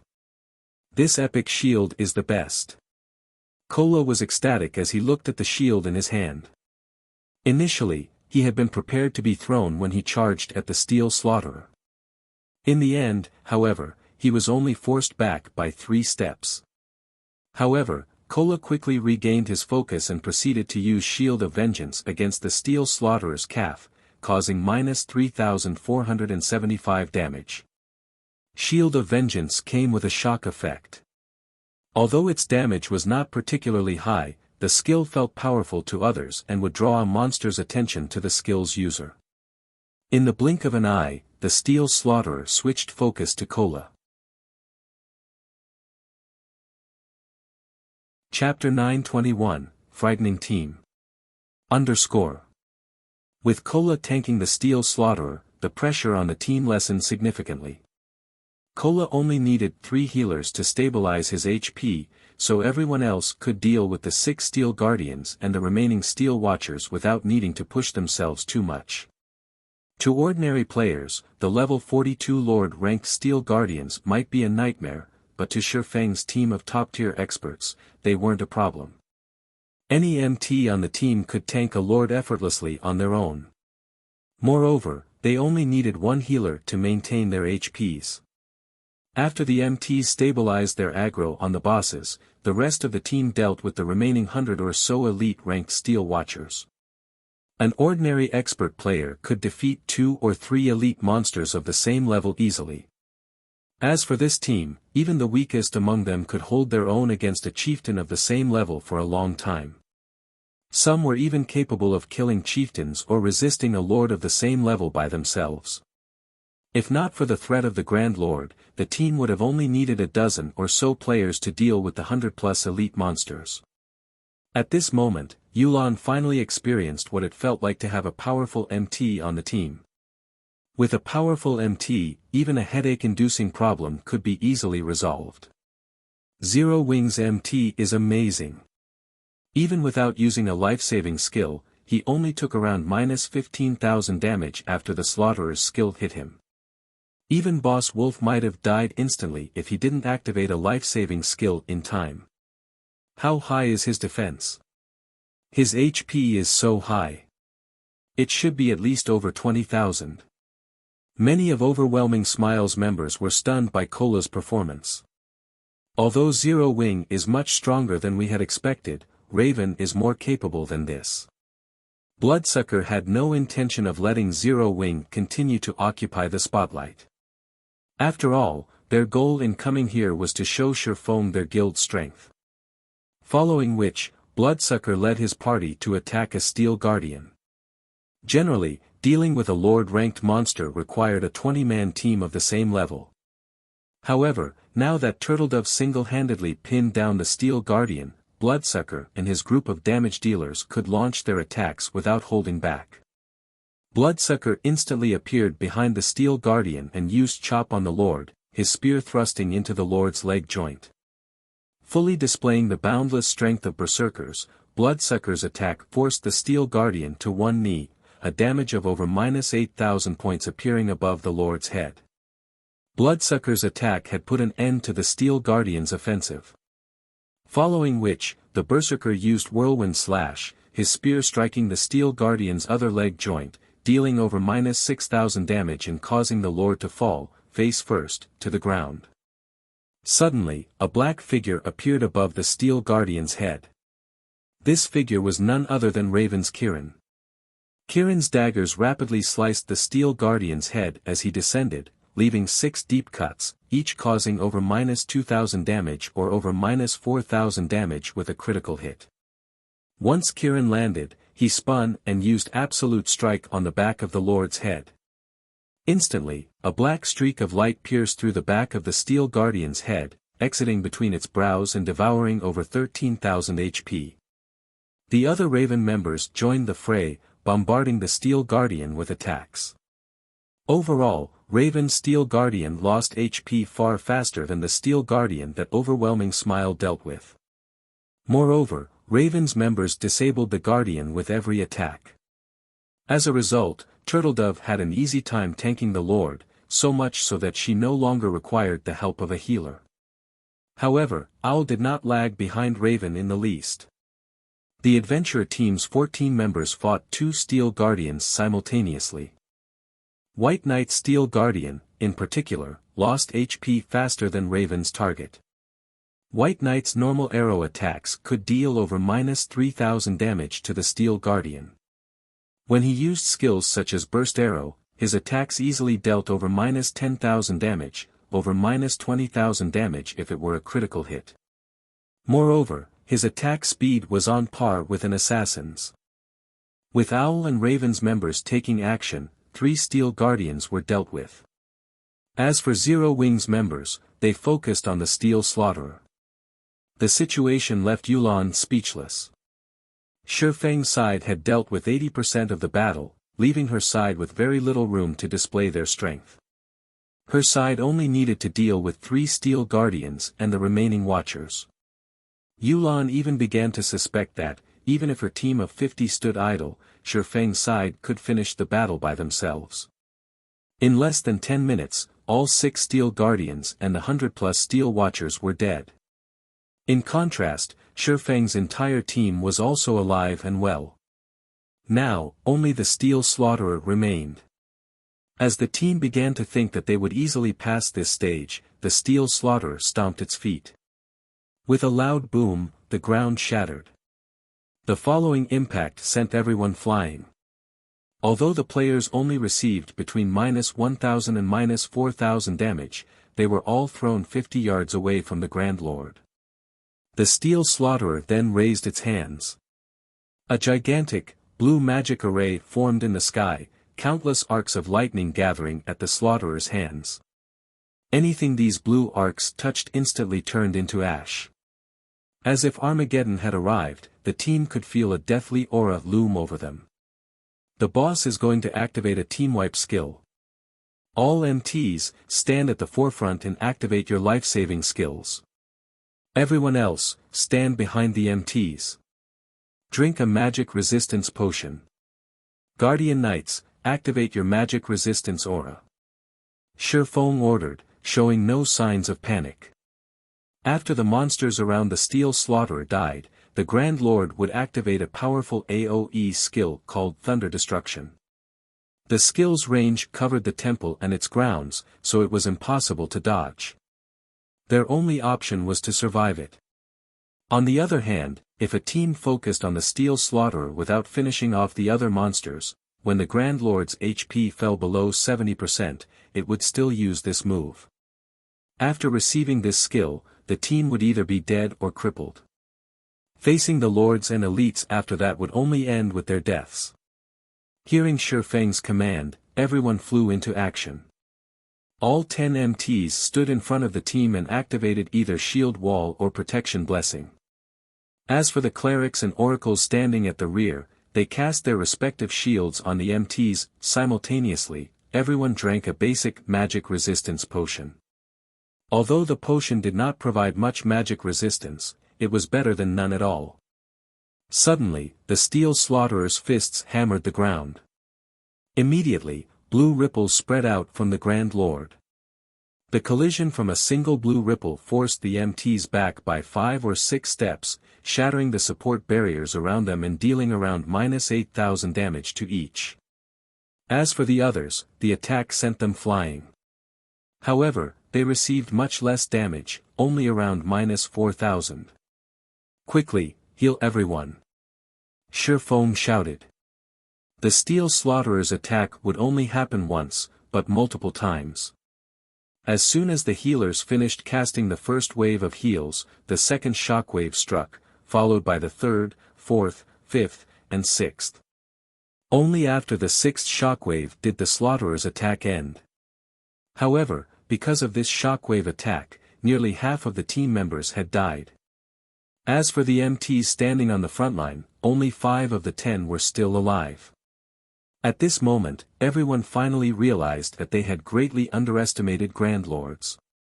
A Grand Lord's AoE skills were far more powerful than an ordinary Great Lord. If not for Shifeng's quick thinking, they might have team-wiped. Suddenly, the steel slaughterer split into 2, transforming into a silvery white and a pitch-black steel slaughterer. The team was flabbergasted. They now had to face 2 Grand Lords. Chapter 922, Splendid Cooperation. _ That's a doppelganger skill. This will be tough. Bloodsucker frowned when the steel slaughterer split into 2, he had a bad feeling about this. One of the worst kinds of skills players could come across when fighting bosses were doppelganger skills, particularly doppelgangers like this that did not have weakened attributes. The only saving grace was that such doppelgangers usually shared HP. Overall, however, the boss would be far more difficult to deal with than if it simply gone berserk and gained a huge boost to its attributes. Now that nearly half of their team was dead, their likelihood of defeating the 2 Grand Lords was very low. First of all, they only had half of their MTs. Secondly, the Grand Lord's overall combat power had not simply doubled. If the 2 Grand Lords superimposed their attacks, they would deal double the damage. Against such a powerful attack, even an MT like Kola would die without every healer focused on him. If these Grand Lords use that shockwave move again, we might as well give up. Yulon frowned, her willowy brows meeting, as she looked at the two steel slaughterers.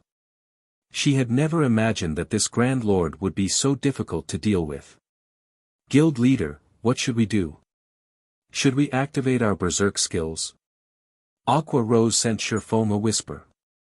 Cola, tank the white one. Turtle Dove, you'll assist him. The other 3 MTs will be responsible for pinning down the black one. Keep them 50 yards away from each other.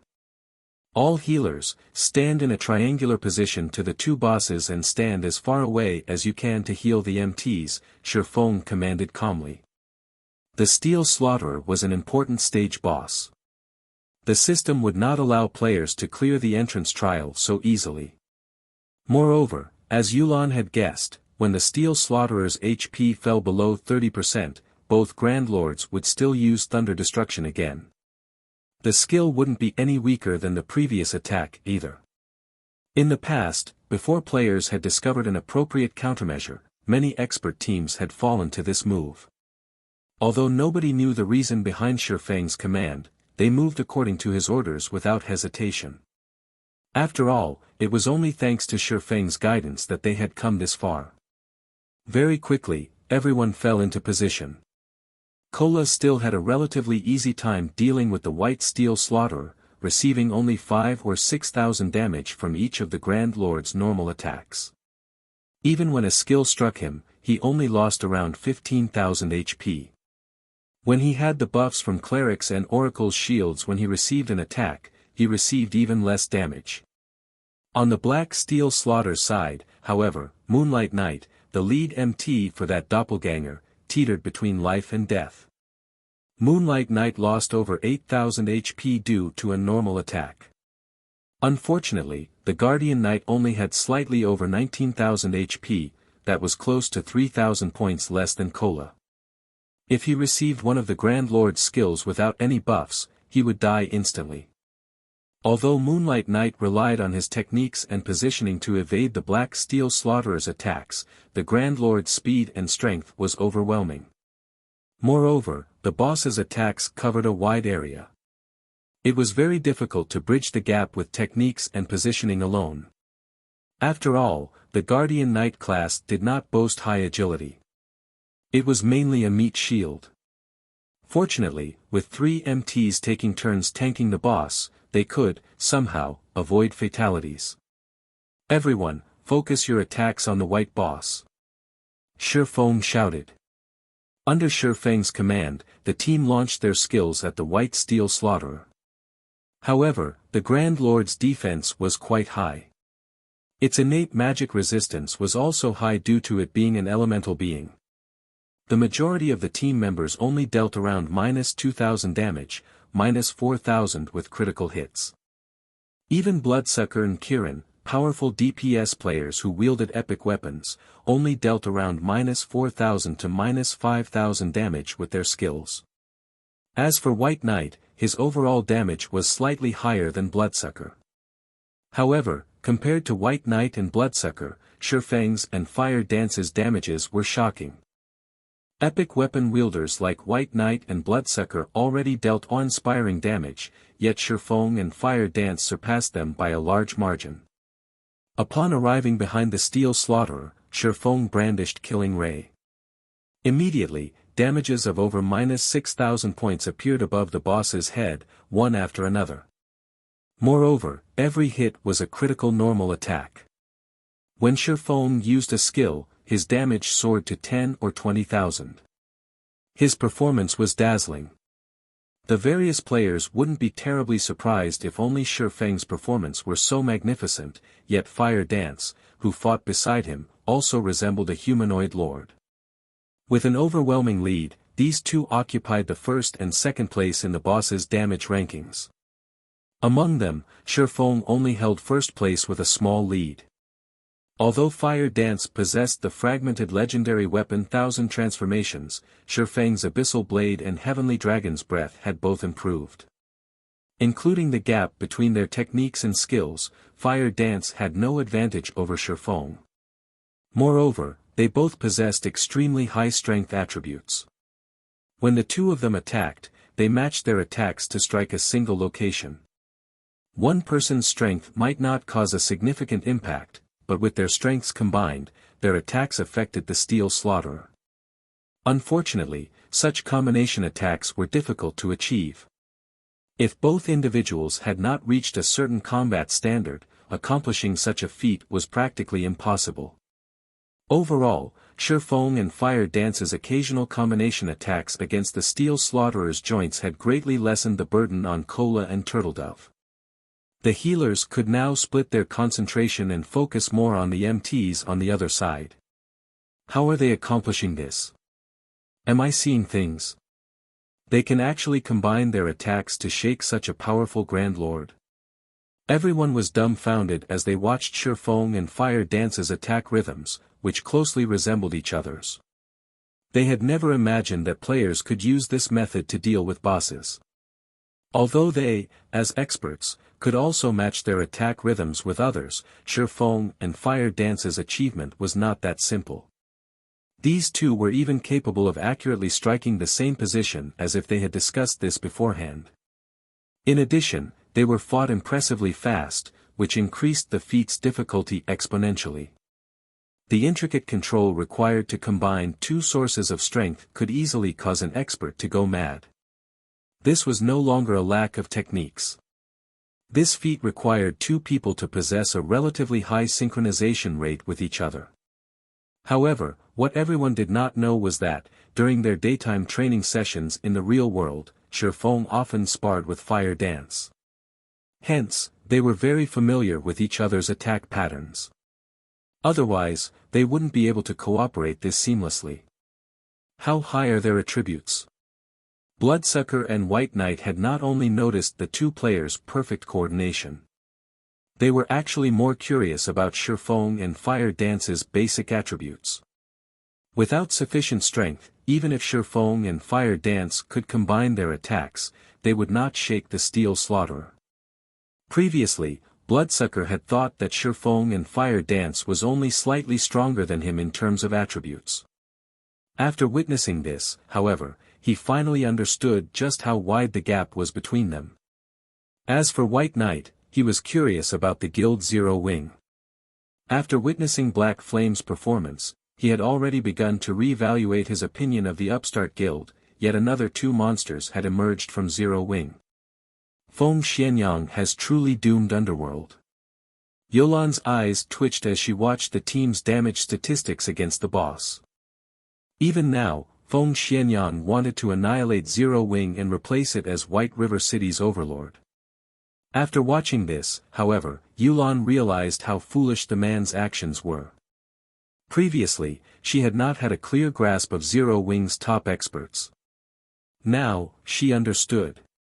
She also how wide the gap was between Zero Wing's main force and hers, which she formed with Underworld's connections. It was no wonder why Zero Wing had not feared the Dragon Phoenix Pavilion and later dared to offend King's Return. Now, it seemed that Zero Wing's main force was no weaker than the main force of God's domain's major powers.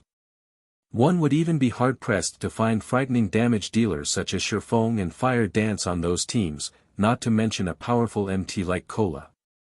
With such a composition, they could collect top-tier equipment as fast as those major powers.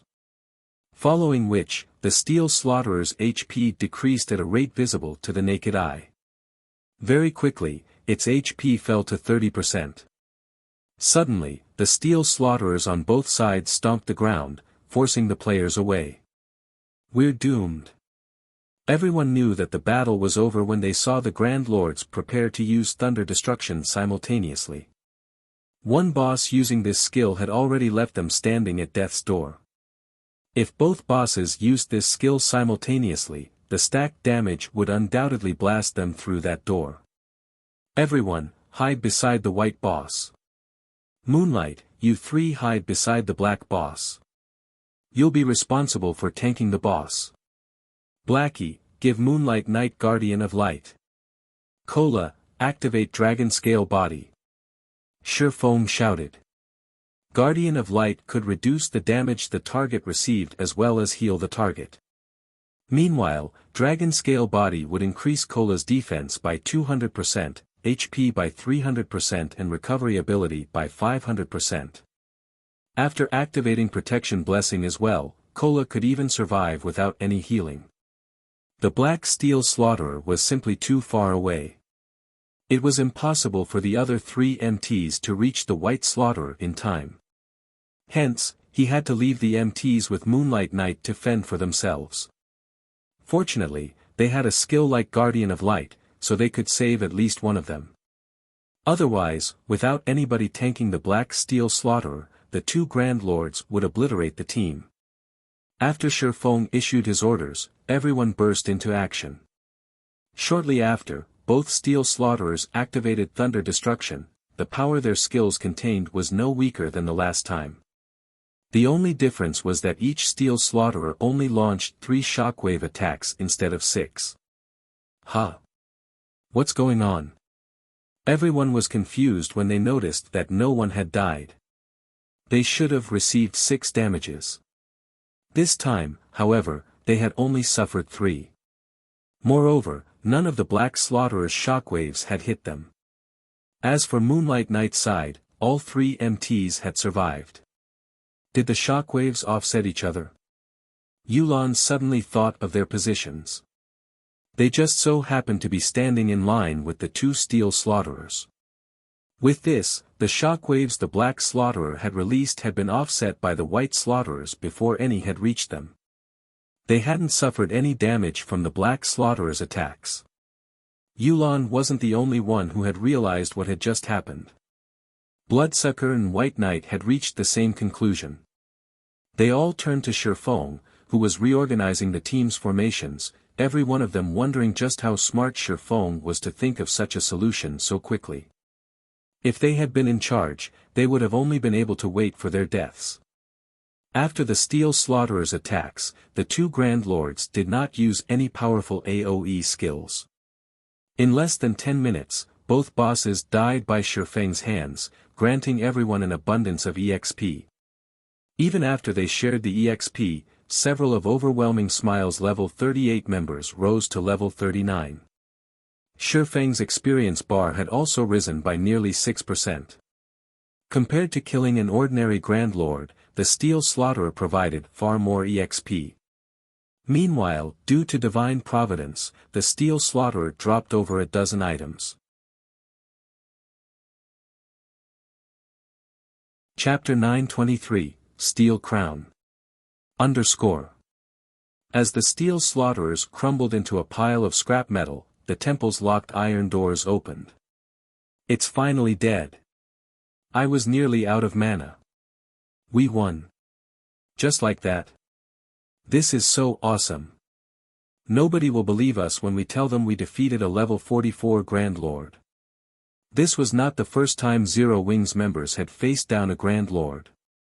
However, this was the first time for Overwhelming Smiles members. They had even shrunk back in fear even against a level 40 Grand Lord, not to mention a level 44 Grand Lord.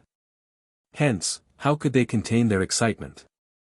Currently, very few teams in God's domain were capable of killing a Grand Lord. This is the first time I have killed a Grand Lord so easily. If we had to rely on Raven's main force, we would have lost at least 80% of the team. We might have even suffered multiple team wipes.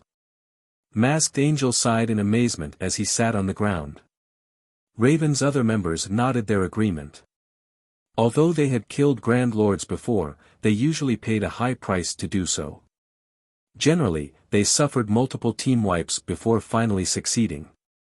Moreover, their team usually only had around a dozen or so people alive at the end of the raid.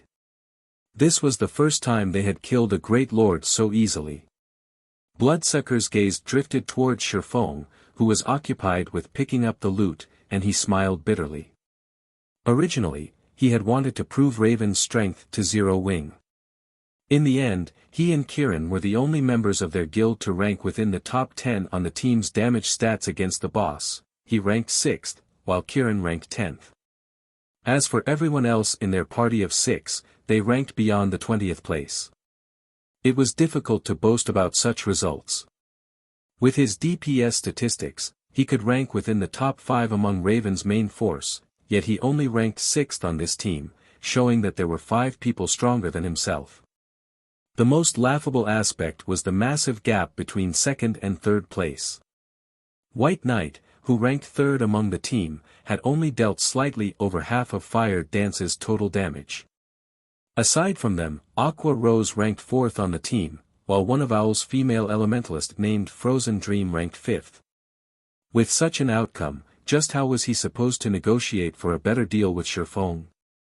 When fighting the next boss, drink an intermediate boiling blood potion and raise your damage ranks.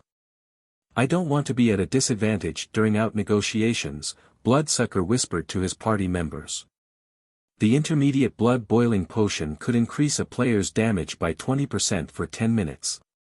It was not available on the market and could only be obtained by killing certain special field bosses. It was extremely rare. Boss Blood, are you sure that you want to use such a precious potion here? Our guild only has a dozen or so of these potions, Kirin asked worriedly. This time, as a precaution, the guild had given each of them a bottle. Even when the guild had raided Grand Lords, they had refused to use it. Do you think we can top the damage charts if we don't use this potion? Bloodsucker retorted, smiling bitterly. Truthfully, he did not want to use the potion either. He had thought that he and Kirin would rank among the top 5 players in terms of damage, while the rest of his party would rank within the top 20, yet they had not, and now, their reputation was in ruins. As the healers revived the dead, Shifeng organized the loot he had collected. Leader, did they drop something good? Kola asked excitedly when he noticed Shifeng's smile. The other Zero Wing members turned to Shifeng as well. They all knew Shifeng's personality. Items that they considered top tier were ordinary in Shifeng's eyes. Items that could garner Shifeng's interest were precious first-class items. Not bad. The boss dropped a piece of growth-type equipment. Shifeng chuckled as he shared the equipment's attributes in the team chat. Steel crown, helmet, plate armor, bronze rank. Level 40, level 90. Defense plus 1374, level 40. Strength plus 31, endurance plus 30, agility plus 22. Additional passive skill 1 dash. Iron Wall, after receiving an attack, user has a 5% chance to trigger Iron Wall, having the next damage received. Additional passive skill 2 dash. King's Resolve, halves mental suppression suffered by wielder and decrease all control effects by 1/3. Additional active skill dash. Steel Impact, increases strength by 300%, speed by 100%, and causes a powerful impact to a maximum of 3 targets. Impact interrupts targets, knocks them back by 10 yards, and places them in a fainted state for 3 seconds.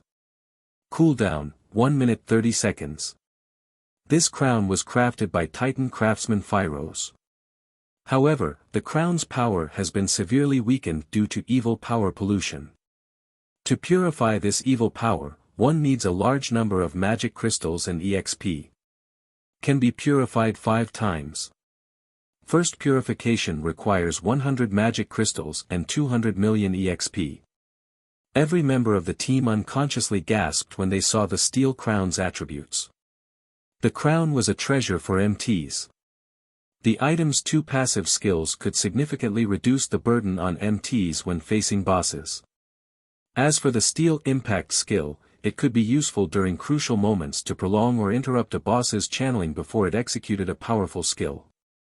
With the 300% strength increase, an MT could easily take on a Grand Lord of the same level for a few moments.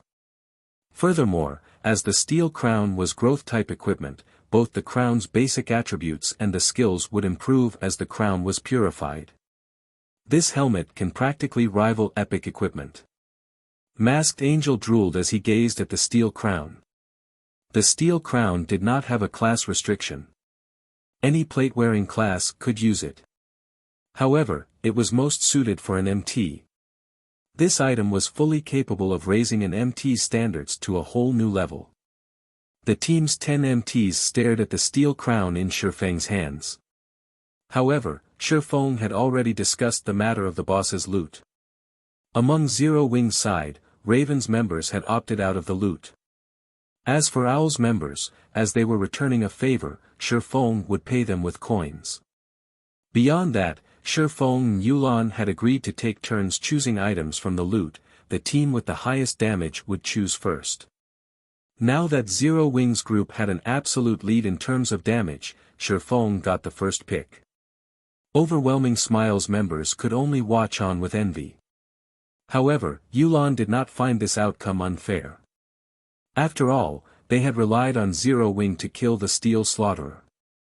Among the loot, the Steel Crown was undoubtedly the most precious. However, there were many good items among the loot. 4 pieces of level 40 dark gold equipment had dropped. Currently, level 40 dark gold equipment was the best available outside of epic equipment. Tier 2 magic scrolls and rare potions also dropped. Even after splitting the loot, each side would reap a considerable harvest. Turtledove, wear this, Feng handed the steel crown to the female knight Turtledove.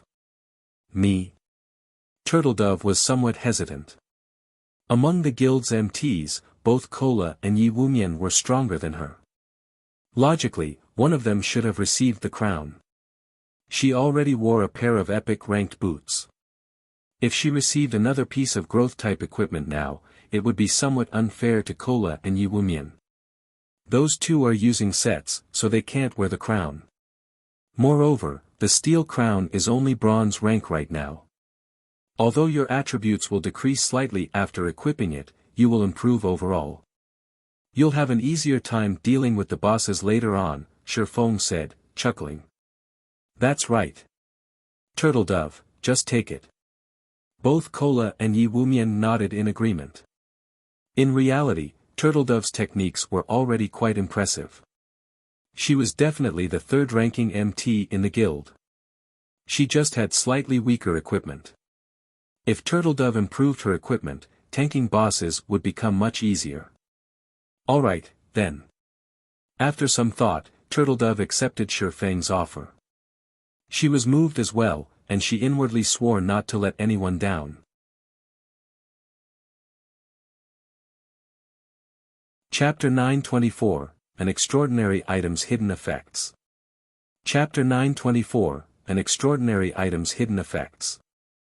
After Turtledove equipped the steel crown, although her basic attributes had decreased slightly, her aura instantly changed. 5 ocean blue gems adorned the silver crown, which gave Turtledove a royal air. Moreover, Turtledove appeared far more relaxed. Clearly, the mental suppression around the temple released its grip on Turtledove. This crown is amazing. Wearing it actually calmed me down. With this, I don't have to worry about mental suppression against a high-tiered boss anymore. After equipping the steel crown, Turtledove felt a pleasant sensation wash over her body, her mind becoming much clearer than before. However, the greatest change she sensed was her body's flexibility. Her previous helmet could not compare to the steel crown. Growth-type equipment is similar to an extraordinary item. Aside from providing a huge boost to one's basic attributes, it generally provides some hidden effects, Feng explained. God's Domain was a constantly evolving virtual reality game. During the game's initial stages, epic items were only slightly stronger than dark gold items in terms of attributes. However, as God's Domain evolved, epic items' true power would reveal itself, little by little. God's Domain had already undergone its 4th evolution. Certain epic items would start to display extraordinary hidden effects that would allow players to display more of their combat power. After the team rested, Feng led them into the temple. A long, narrow hallway, which led to a plaza, waited beyond the thick, iron doors. There were no intersections along the hallway. Various statues decorated the spacious plaza. The plaza also contained swarms of monsters. These monsters were covered in sharp, black scales. They had crescent-shaped heads and no eyes. However, rows of jagged, sharp teeth filled their mouths. Their 4 limbs looked more like daggers than actual limbs, and wherever these monsters passed, they left deep furrows in the ground. Silver versions of these pitch-black monsters also wandered the plaza. In terms of size, however, the silver monsters were nearly 3 times larger than their black brothers. Clearly, they would be more difficult to deal with than their smaller counterparts. Corrosive Beast, Dark Creature, Elite, Level 42 HP 150,000. Corrosive Beast King, Dark Creature, Lord, Level 43 HP 80000/8000000. The plaza seemed to be these corrosive beasts' nest. There were more than 10,000 monsters wandering around. Just looking at them sent a chill down one's spine. Meanwhile, a gigantic teleportation magic array occupied the plaza's center. If they wanted to proceed through the trial, the teleportation array was their only option. Why are there so many monsters? Do we have to clear all of them? Yulan frowned as she watched the disgusting corrosive beasts. With a rough glance, she could see over 10,000 monsters in the plaza. Among them, several hundred were silver corrosive beast kings. Taking out these monsters would be a massive undertaking. Yulan wasn't the only one who with a headache. Everyone was dumbfounded. This was the first time they had seen so many lords in one place. These players even suspected that every one of these monsters would swarm them the moment they descended the staircase. The thought of facing hundreds of lords made everyone more than a little tense. There was no way they would survive so many. As their team stood there, shocked over the sight of so many powerful monsters, a pair of steel doors on the other end of the plaza opened, and a group of players emerged. Why are there other people here? Yulan muttered in surprise as she watched the players from across the plaza. It seems you're not the only one who obtained a Titan City Pass. We need to move faster now. Although Shifeng found the situation strange, he was not particularly shocked. The Holy City of Titans entrance trial was not a dungeon. It was just an extremely dangerous special map. In addition, it was categorized by levels, with every 10 levels sharing one map. Players between level 36 and level 45 would share one map, and players between level 46 and level 55 would share a different map. Any player who obtained the pass could venture here. God's domain was massive, and with so many players, it'd be surprising if no other top-tier players managed to find their own pass. Unfortunately, the other party was clearly a powerful team, based on the fact that they had come this far, and Shifeng didn't want to benefit another team in the entrance trial. The trial's 4 paths had 3 main stages, with each having a different challenge set for the first stage. However, all 4 paths would converge here for the second stage. The 4 paths also shared the same final challenge. The first team to clear the final stage would gain an additional benefit, reputation for the Holy City of Titan. It was usually extremely difficult to raise one's Titan City reputation, so this was a massive benefit for the first team that cleared the trial. At the same time as Shifeng and the others discovered those players, that group of players had also discovered Shifeng's group. Boss Peerless, there's another team over there. Should we get rid of them? A level 40, burly assassin suggested, making the gesture of slitting one's throat while he stared at Shifeng and his team. Ignore them. We'll decide what to do after we pass through this area. It won't be too late to get rid of them if we meet them later, Peerless, the group's leader, said as he waved his hand at the assassin. Get ready. We need to clear this area quickly. Understood.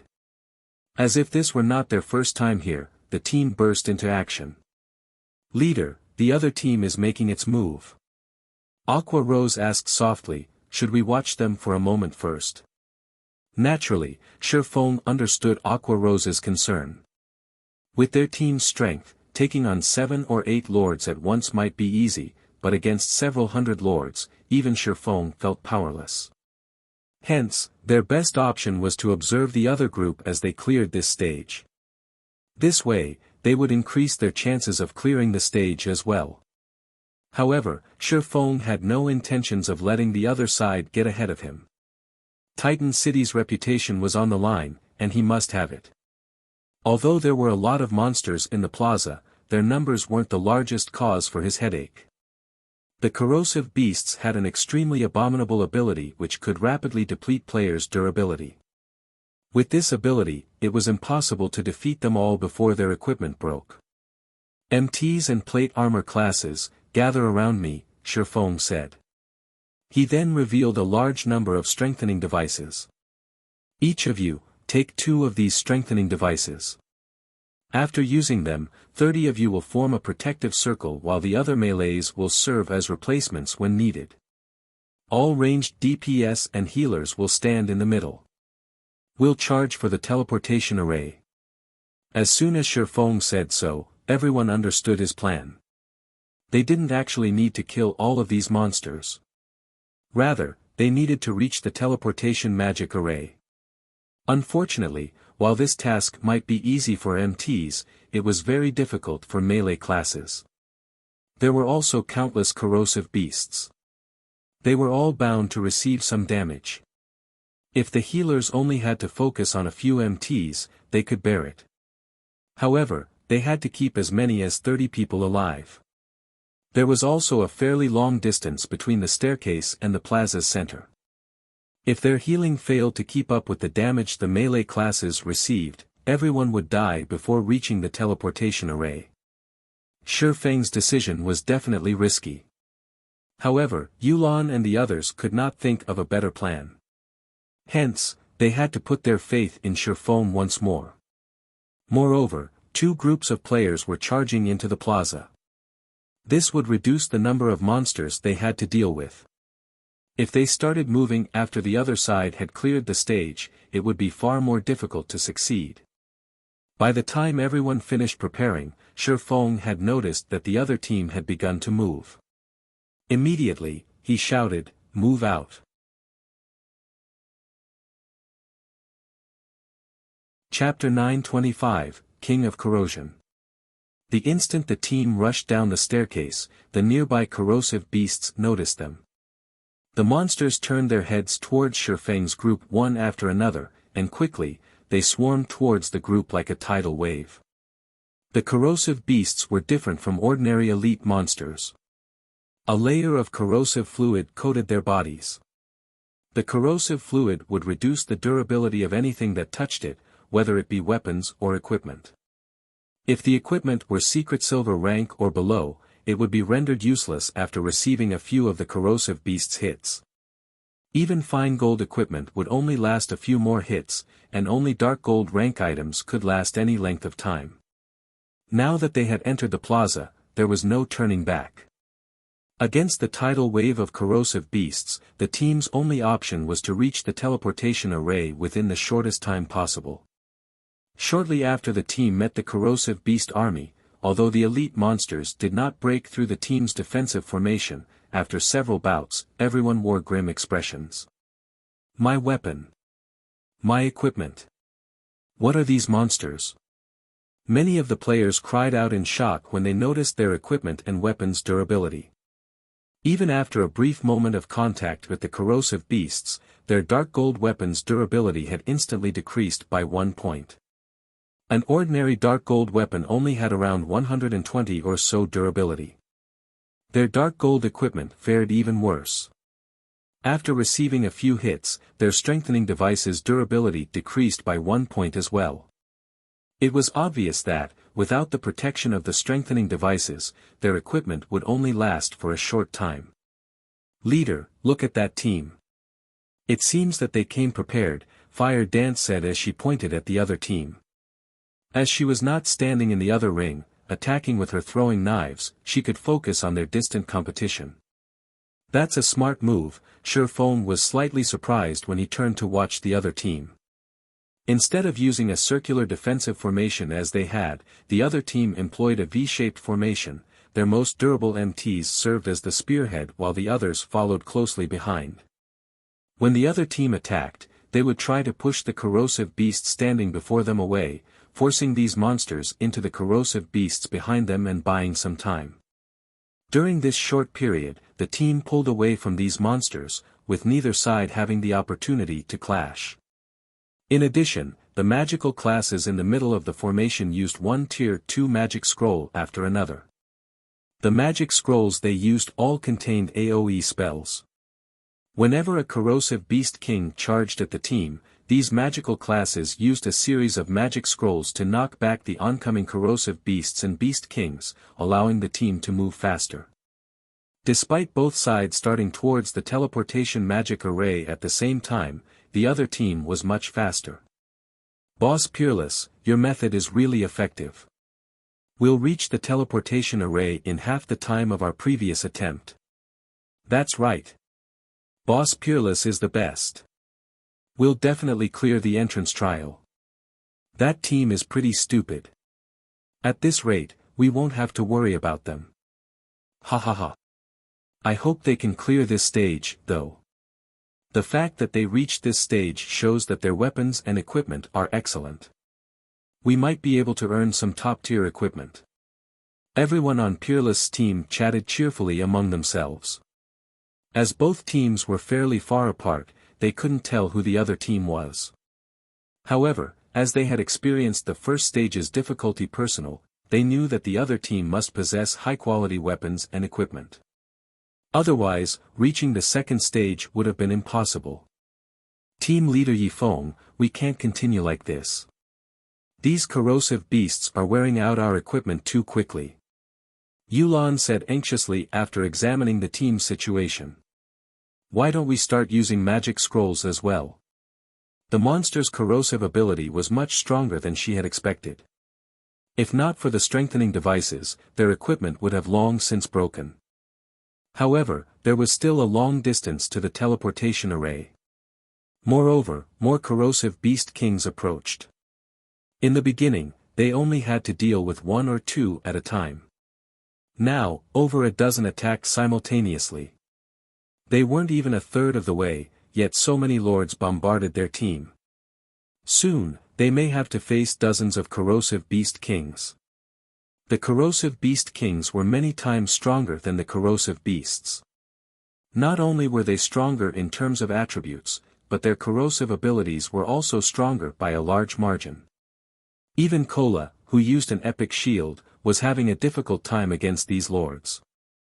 Currently, their only way to break through was to utilize the same method as the other team, which employed AoE magic scrolls. Although their team had not prepared to use these scrolls, they had brought some with them. Unfortunately, using large-scale destruction spells would only add to the chaos of their situation. Large-scale destruction spells did not differentiate between friend and foe.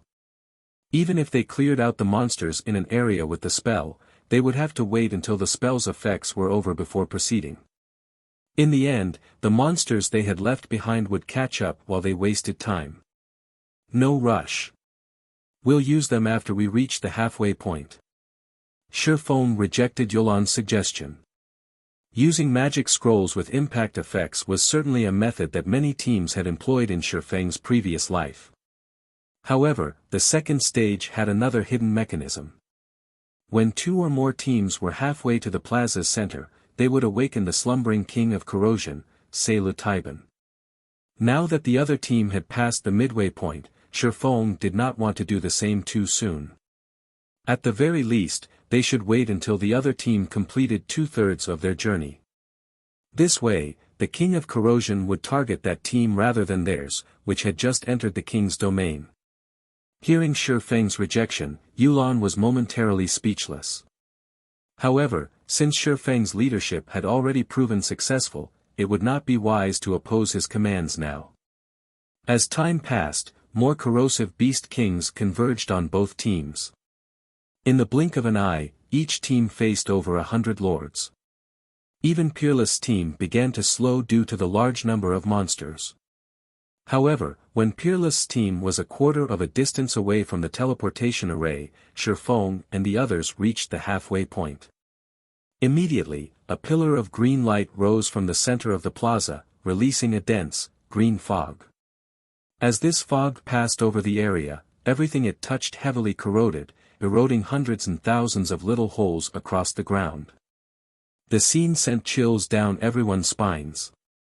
What's going on here? Peerless stared at the pillar of light, his expression twisting into something ugly. This was not his first time here. Rather, it was his third visit. The first time he had reached this plaza, his team had only crossed 2/3 of the distance before they fell under the overwhelming sea of monsters. On their second try, while they had forged through this stage after many difficulties, they had not encountered anything like this. As he stared at the pillar of green light, he involuntarily shivered, his mind continuously warning him that it was extremely dangerous to continue forward. As everyone was caught in their stupor, a ferocious monster that stood over 20 meters high emerged from the green light. This monster was nearly 3 times larger than the corrosive beast kings, and green scales covered its entire body. A green liquid seeped from the gaps between its scales. When the liquid touched the ground, it ate through the earth, creating a large hole. A green fog also circled the monster's humongous body. This was none other than the king of corrosion, Splendid. Seeing this, everyone involuntarily gulped in fear. Why has such a monster appeared? Peerless' complexion paled as he stared Splendid.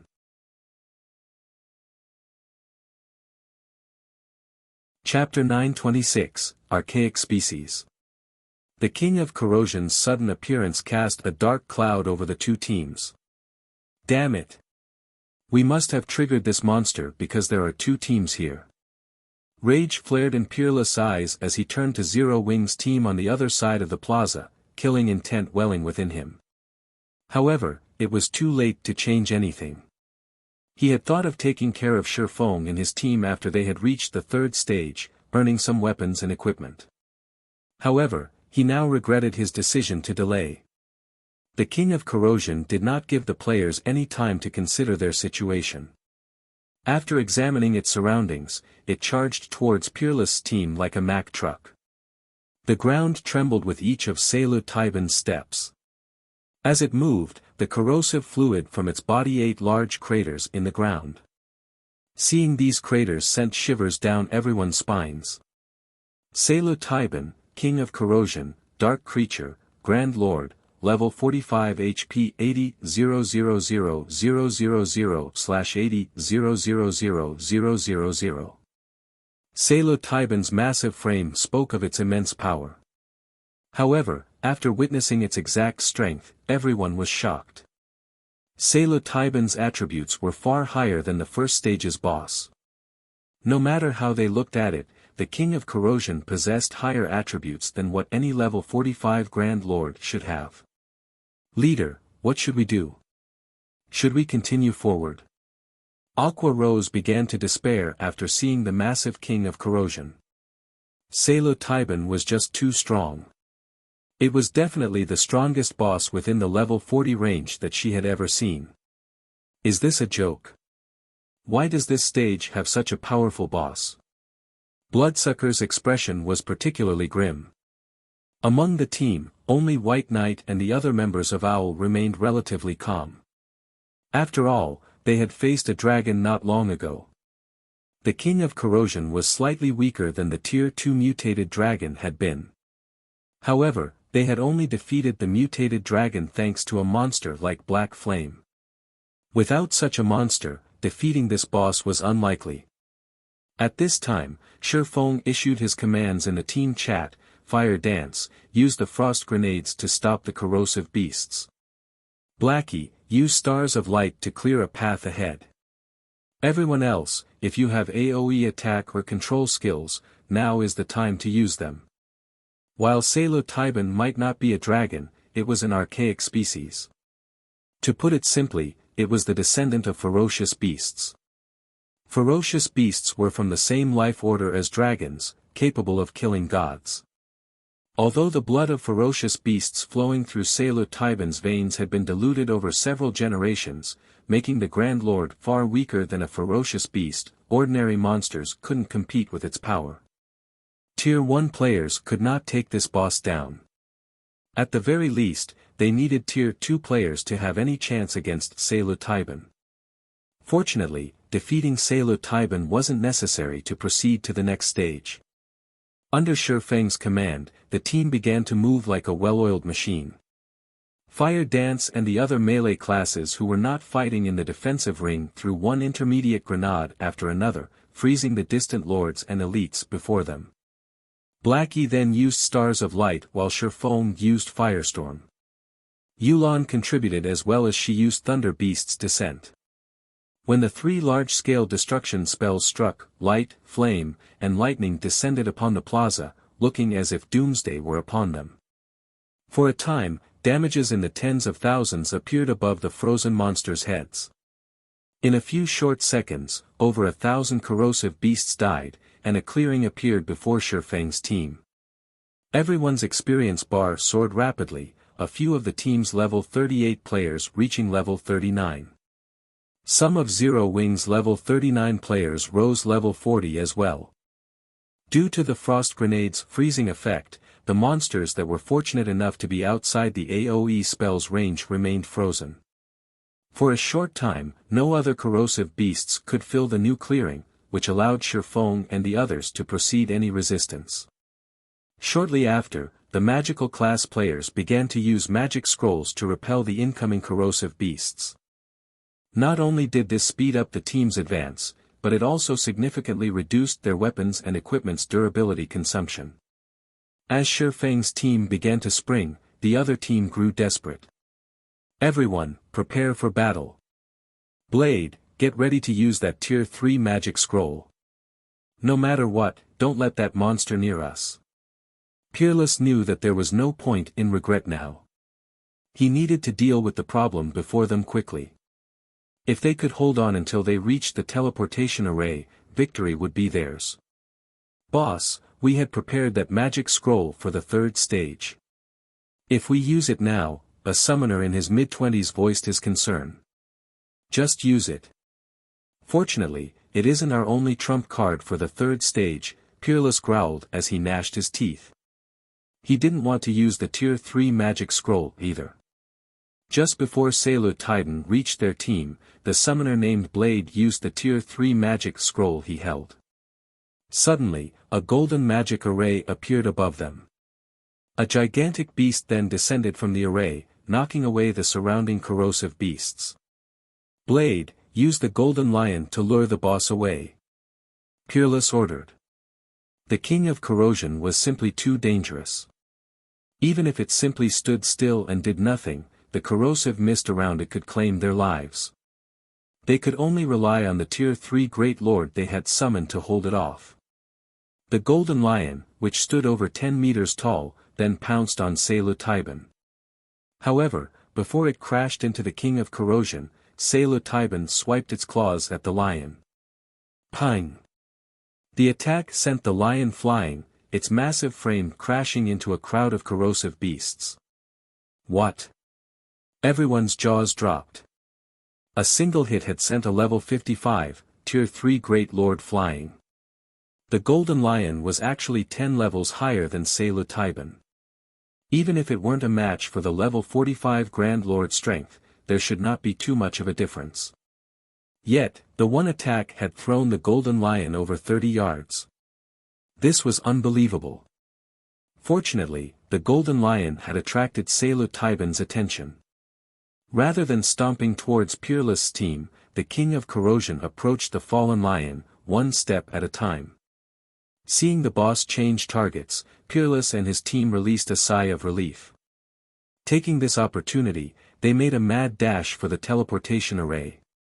Unfortunately, the golden lion wasn't doing well as the king of corrosion trampled upon its body, its HP decreasing at a rate visible to the naked eye.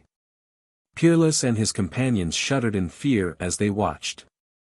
As the golden lion's HP plummeted, Peerless' team sped towards the teleportation array. When the golden lion had less than 10% of its HP remaining, Peerless and the others were finally inside the teleportation array. Damn it! Damn this thing! It made me waste a tier 3 summoning scroll. A cold glint flashed in Peerless' eyes as he glared at the golden lion, which was on its last breath. He had hoped to take the lion with them through the second stage. However, that was no longer possible. This had severely disrupted his plans. He shouted sternly, "Blade, remove the summoning." I want those people to die. Understood, the summoner understood Peerless' intentions. While it was no longer possible to leave with the Golden Lion, that did not mean they should let others take advantage of it. Immediately, he cancelled the summoning. Shi Feng's team still had to cross another quarter of a distance or so to reach the teleportation array. With the King of Corrosion's strength, that was more than enough time to annihilate the team. Sure enough, the moment the Golden Lion vanished, Sailor Taiban's gaze shifted to Shi Feng and his players. Chapter 927, Complete State. We are letting them off too easy. Blade clicked his tongue as he watched Shi Feng's team. Boss Peerless, should we activate the teleportation array now? Wait a moment.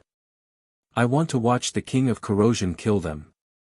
Peerless shook his head.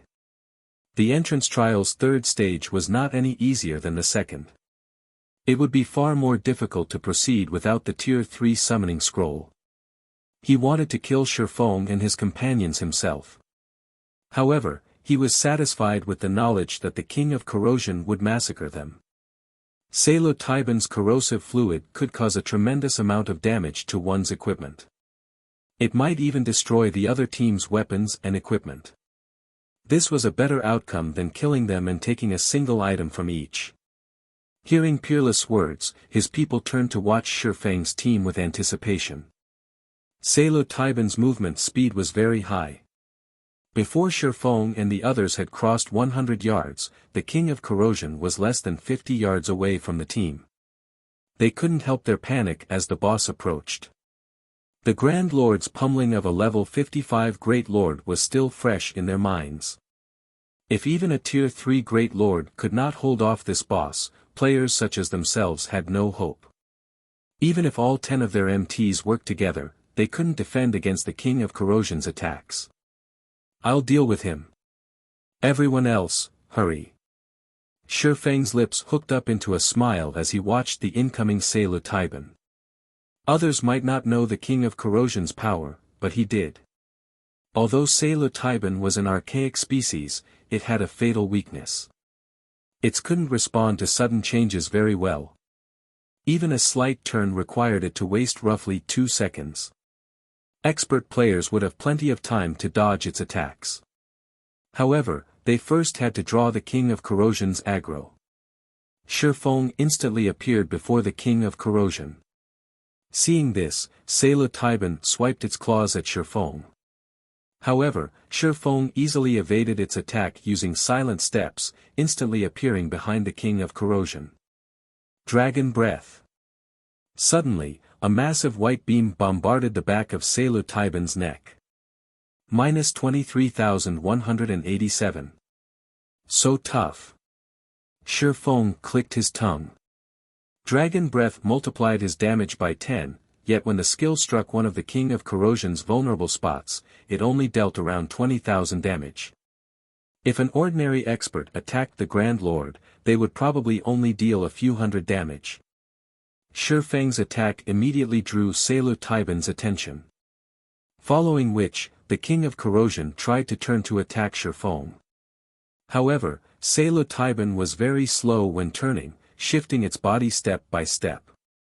This gave Shi Feng ample time to activate Windwalk and leave his current position. As for the corrosive beasts and corrosive beast kings blocking his way, they were no threat. You're quite durable. Unfortunately, this Grand Lord isn't that easy to deal with. You're just wasting your time, Peerless sneered as he watched Shi Feng. In the face of absolute power, techniques were useless. Even if Shi Feng bought his team some time, it wouldn't be enough to reach the teleportation array. Roar! Sailor Taiban roared his fury as it chased Shi Feng. In the blink of an eye, the King of Corrosion had moved away from Shi Feng's team, the team sighing in relief. A moment later, however, tension gripped their hearts once more. Sailor Taiban was simply too fast. Even after Shi Feng activated Windwalk, he could not match the King of Corrosion's speed. If he allowed the Grand Lord to catch up to him, he wouldn't have a skill like Silent Steps to help him avoid another attack. After Shifeng crossed about 20 yards, Taiban had caught up to him. Taiban's claws transformed into afterimages as it swiped at Shifeng, a sonic boom blasting through the air. Parry! Ping! Like a bullet, Shifeng was thrown over 30 yards, his body slamming into the ground. The impact even created a large crater around Shifeng's body. As expected of an archaic species. Although its strength is lower than the mutated dragons, it is still stronger than an ordinary Grand Lord. Once Shifeng stood back up, he felt as if every bone in his body was about to pop out of its socket. His arms were numb after taking the King of Corrosion's hit. If he had not used parry to block the attack, he would have been dead by now. Seeing Shifeng's HP remain static, Taiban flew into a rage. Taking 2 steps forward, it instantly arrived before Shifeng and stomped on the tiny swordsman. Seeing the mountain-sized foot descending towards him, Shifeng stopped holding back. Heavenly Dragon's Power. Thunder God's Descent. The 2 skills instantly increased Shifeng's strength attribute by 150%, HP by 500%, defense by 300%, agility by 60%, movement speed and attack speed by 150%, and damage by 50%. He also received a 50% damage reduction. Shifeng's HP climbed to 122,800. As for his defense, even Kola couldn't match his. After receiving these massive buffs, Shifeng swung Killing Ray towards the King of Corrosion's feet. Chop! 3 arcs of blue light gathered at a single point, tearing space itself apart. This spatial tear then extended towards Taiban's feet. Boom! The powerful shockwave from the impact knocked the surrounding corrosive beasts back. Suddenly, there were no monsters within 20 yards of the King of Corrosion. Is he an NPC? When the dust settled, everyone's jaws hit the floor as they stared at the shockwave's epicenter. No one could believe their eyes. Shifeng had actually blocked the King of Corrosion's powerful attack. Moreover, he had caused Taiban to shudder slightly. Although Shifeng was buried up to his knees, he had only received around -7,000 damage from the attack. To Shifeng's over 120,000 HP, this damage was nothing. The upgraded Heavenly Dragon's Breath is wonderful. I won't even have to activate twofold Berserk at this rate. Shifeng flexed his muscles, joints popping. Although he felt somewhat stiff, overall, Shifeng's combat power had not been affected.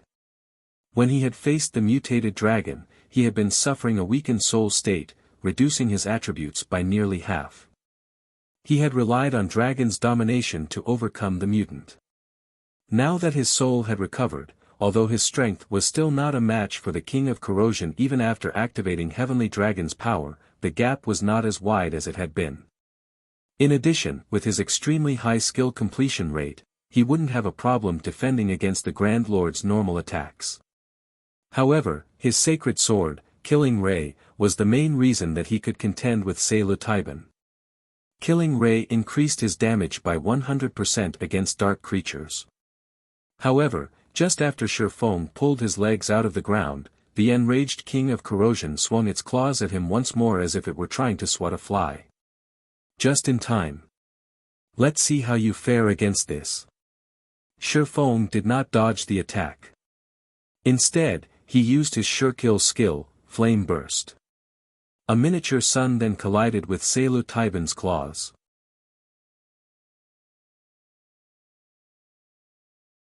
Chapter 928, Holy City's Treasure. _ The instant Taiban's claws met the scorching light, a tear appeared on its originally impenetrable green hand. The corrosive gas that surrounded its body also began to vanish. Boom! As an explosion shook the area, Taiban's attack was repelled. In contrast, Shifeng only took a step back, not receiving any damage. He blocked it. How is that possible? Neither Peerless team nor Zero Wings team could believe their eyes. The King of Corrosion was capable of overwhelming a level 55 Great Lord.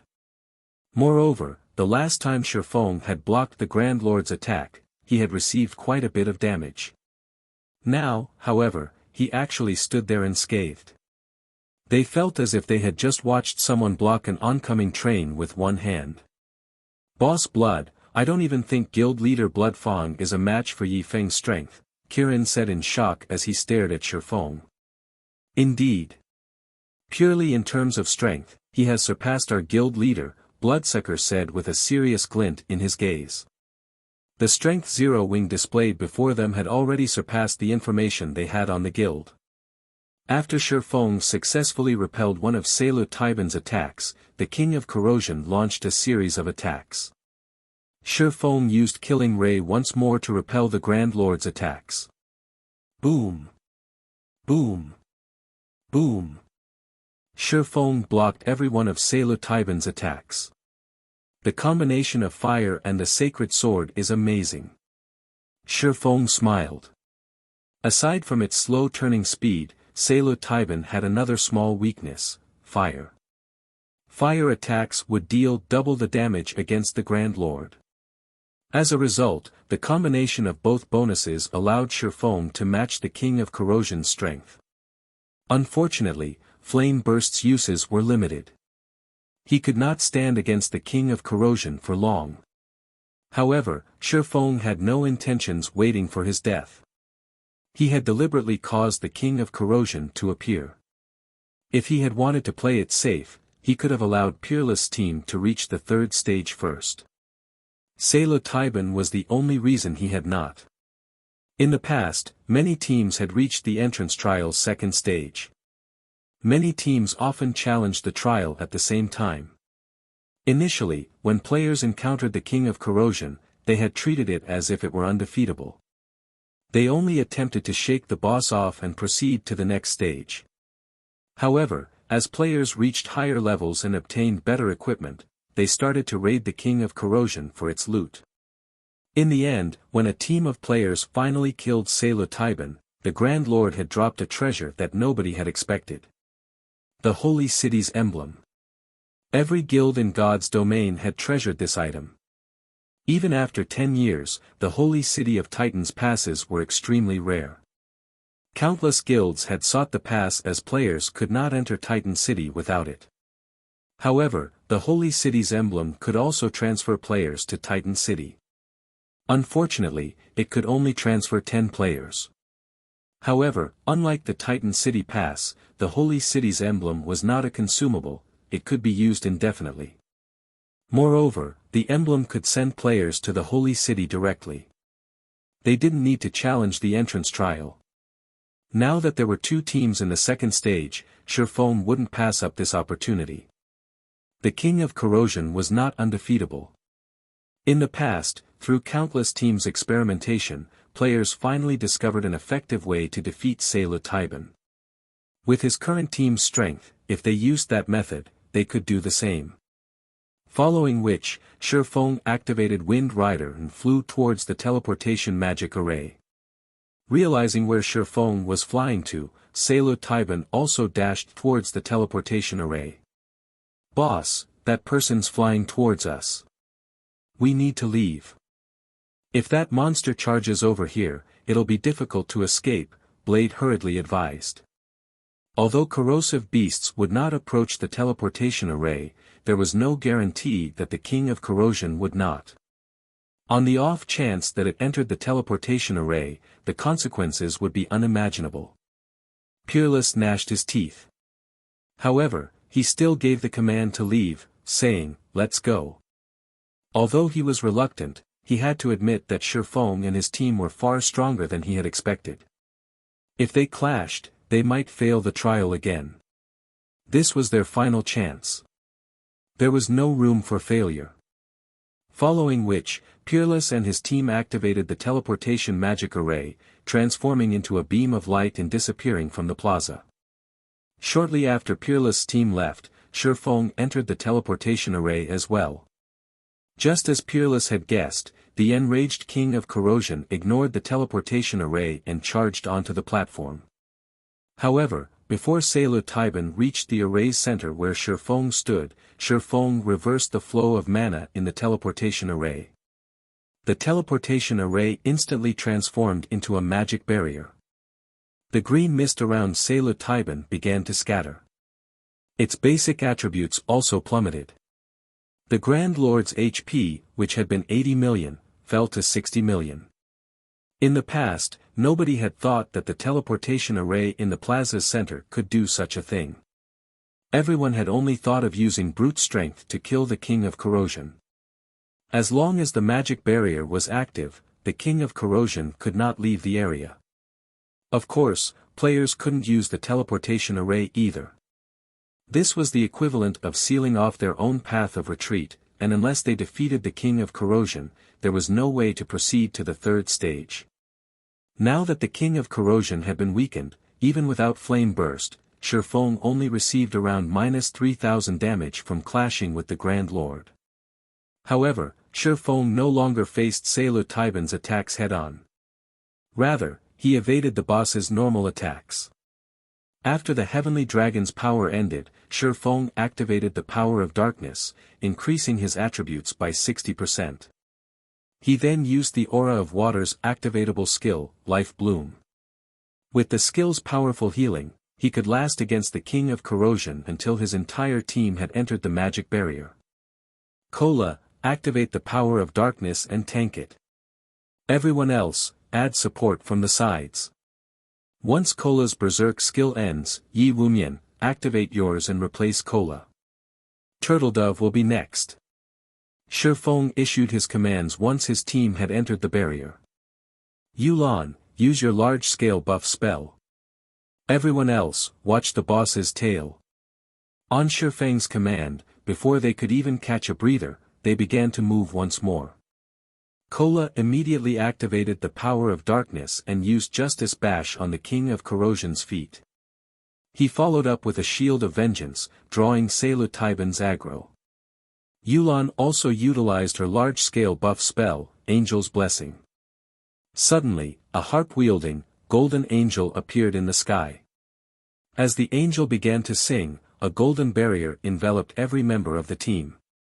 Not only did the golden barrier increase everyone's attributes by 20%, but it also gave them a divine shield buff, reducing the damage they took by 20%. Both buffs lasted for 30 minutes. Although everyone's attributes had risen significantly, their damage against the King of Corrosion was still quite low, with most attacks dealing around -1,000 or so damage. Only elementalists could deal almost -3,000 damage with fire-type spells. However, Sailor Taiban had 60 million HP. Its battle recovery alone healed it for 600,000 HP every 5 seconds. Raiding the King of Corrosion was far more difficult than they had imagined. The team members finally realized just how terrifying Shifeng was to hold off the Grand Lord for as long as he had.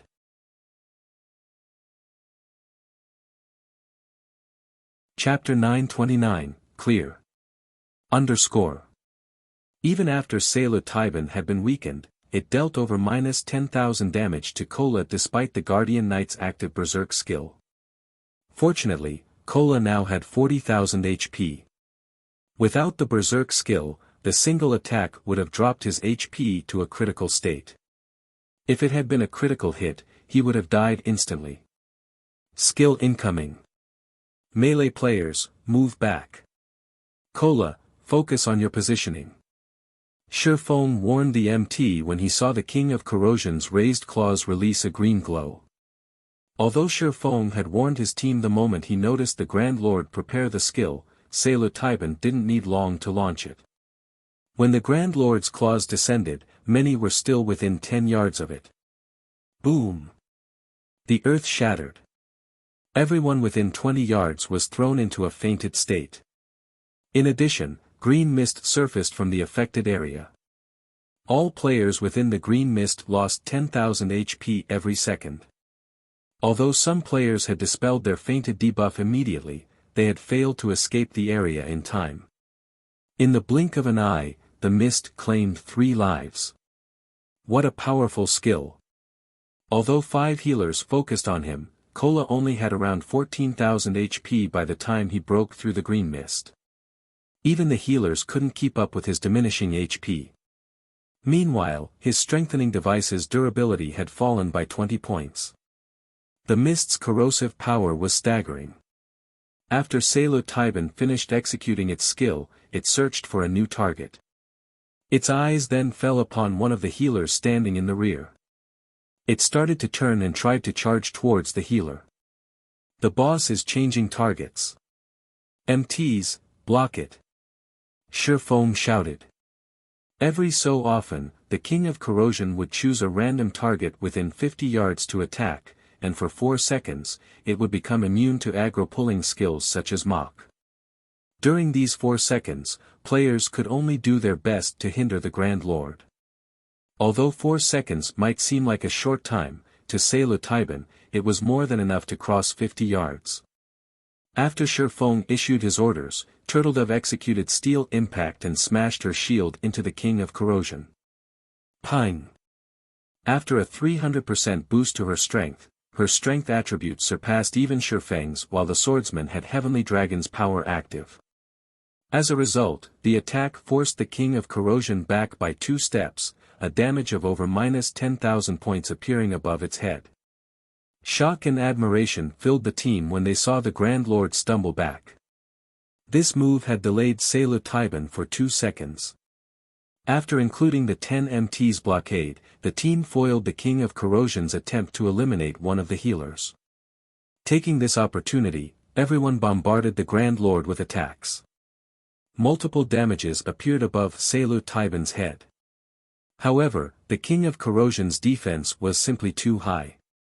Even Fire Dance had only dealt around -1,300 damage with each normal attack, while her skills dealt around -3,000 damage. This damage was not nearly as eye-catching as what she had dealt to the Steel Slaughterer. As for Shifeng, with the Sacred Sword doubling his damage and the effects of Power of Darkness and Angel's Blessing, every attack dealt around -10,000 damage. If he scored a critical hit, he dealt around -20,000 damage. As time passed and Kola's Berserk skill ended, Yi Wumian activated his Power of Darkness and replaced Kola. After Yi Wumian was done, Turtledove took his place. During this time, Taiban managed to kill another dozen or so players. As for the King of Corrosion itself, its HP had fallen to 30%. A big one is coming. Everyone, stand together. Healers, don't hold back. Heal everyone. Shifeng ordered a halt to his team's attacks as he gathered them together when he noticed the Grand Lord shrink. When its HP fell to 30%, Taiban would randomly launch powerful AoE attacks around itself. Every player within range would share the damage from these attacks. If only one person were within a targeted area, the attack would even deal enough damage to kill Shifeng with Heavenly Dragon's power active. Hence, everyone needed to stand together to receive this attack. After the team had huddled together, pillars of green light began to descend from the sky, one after another. These pillars created large craters when they struck the ground.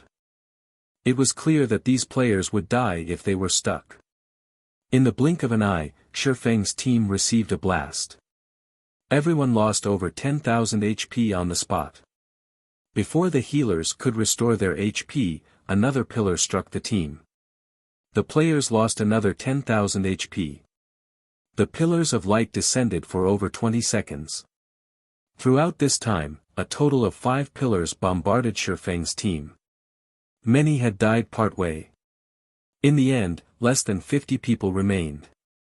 Unfortunately, while Taiban cast its skill, its HP had recovered, climbing from 30% to 50%. It now had 30 million HP remaining. Despair gripped everyone's hearts. They had fewer than 50 players standing now. Moreover, the surviving members were worse for wear, yet they still needed to burn away 30 million HP from the King of Corrosion. Had they not activated their Berserk skills, the Pillars of Light would have killed them. If the King of Corrosion used this move again, their deaths would be imminent. Don't panic. The boss is now weakened, Feng said as he pointed to the King of Corrosion. Salo Taiban kneeled on the ground, a tired expression on its face. Seeing this renewed everyone's confidence. Immediately, everyone launched a bombardment at the Grand Lord. Sure enough, as Feng had said. Everyone's attacks were now dealing 50% more damage to the King of Corrosion. Moreover, both the Grand Lord's strength and speed had decreased by 30%. This significantly reduced the burden on the MTs. Salo Taiban's HP rapidly fell. In just a few moments, its HP dropped from 50% to 30%. Soon, it fell from 30% to 10%. However, as time passed, the King of Corrosion slowly regained its vigor. Don't hold back. Throw everything you have at it. Feng anxiously shouted. The King of Corrosion was too difficult to deal with. By the time Salo Taiban had 6% HP remaining, it had recovered from its weakened state. Despite having used their berserk skills, the team had failed to finish off the Grand Lord while it had been weakened.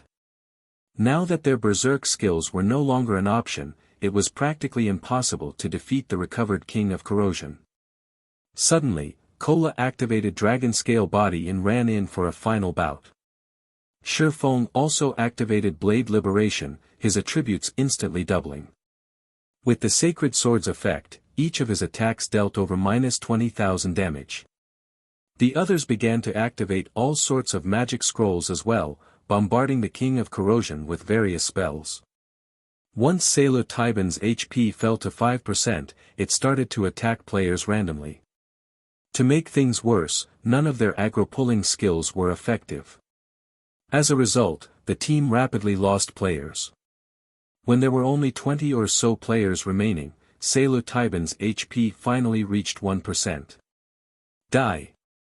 Watching their teammates die, one after another, the survivors grew anxious. However, although everyone used every skill they had against the King of Corrosion, the effects were minimal. They had long since exhausted their options, so their damage was now limited. When there were only 14 players standing, Feng's flame burst finished its cooldown. Using silent steps, he arrived behind Salo Taiban's neck. He then began brandishing Killing Ray. 15 dazzling white lights flared. The King of Corrosion's final 300,000 HP vanished instantly, its massive frame crashing before the team.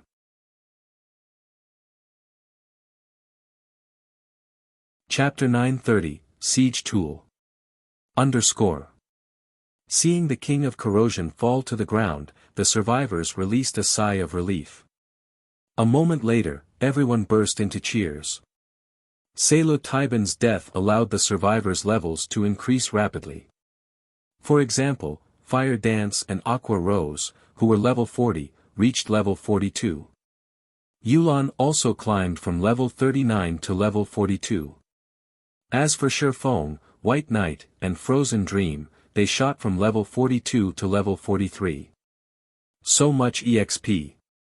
The corners of Bloodsucker's lips twitched slightly when he saw 2 consecutive lights wrap around his body, his level rising to 42. The King of Corrosion had nearly annihilated them. Not a single MT on the team was still alive. Among the healers, only Violet Cloud still stood. Without any life-saving skills, the King of Corrosion could kill a player with each attack. The battle's intensity had left a lingering fear among the survivors. Rest up. Violet, after you recover your mana, revive the other healers, Feng ordered after glancing over everyone. The King of Corrosion's might hadn't particularly surprised him. After all, Salo Taiban was an archaic species. In fact, this outcome had been excellent since he hadn't used his trump cards. If they had been any other team, Salo Taiban's ultimate attack would have annihilated them. They would not have survived until the Grand Lord entered a weakened state. The King of Corrosion didn't drop much after it died. Even after Feng had used Divine Providence, it had only dropped 9 items and some coins. Among the items, 5 were materials. After splitting the coins among the team, each person only obtained around 40 silver. They did not even have enough to pay for their repair fees. However, among the loot, Shifeng only had eyes for a flashing, silver emblem. This was none other than the Holy City's emblem. With this emblem, he didn't have to worry about finding a pass to the Holy City in the future. Of the 3 remaining items, one was a piece of growth-type equipment, one was a piece of epic equipment, and the last was a miniature ballista design. Solovia's blade, two-handed sword, bronze rank, level 40, level 100 equipment requirement, strength 700 attack power plus 944, level 40, strength plus 52, endurance plus 61 attack speed plus 3 ignore levels plus 7. When attacking, 20% chance to deal 2/1 times damage and inflict the bleeding debuff on target for 12 seconds. Additional passive skill, monstrous strength. When attacking, there is a chance to increase strength by 60% for 5 seconds. Additional active skill, Blood of Fury. The lower the wielder's HP is, the higher their damage and attack speed become to a maximum of 70% for 1 minute. Cooldown, 5 hours. This sword belonged to Titan's Grand Marshal Solovia. However, due to contamination by the power of darkness, purifying the item will require a large number of magic crystals and EXP. First purification requires 200 magic crystals and 400 million EXP. This sword, which had once been used by a Grand Marshal of Titan City, caused the team's berserkers to drool. The weapon even tempted Bloodsucker. Although his current weapon was epic rank, when comparing additional skills, Solovia's blade was much suited for berserkers.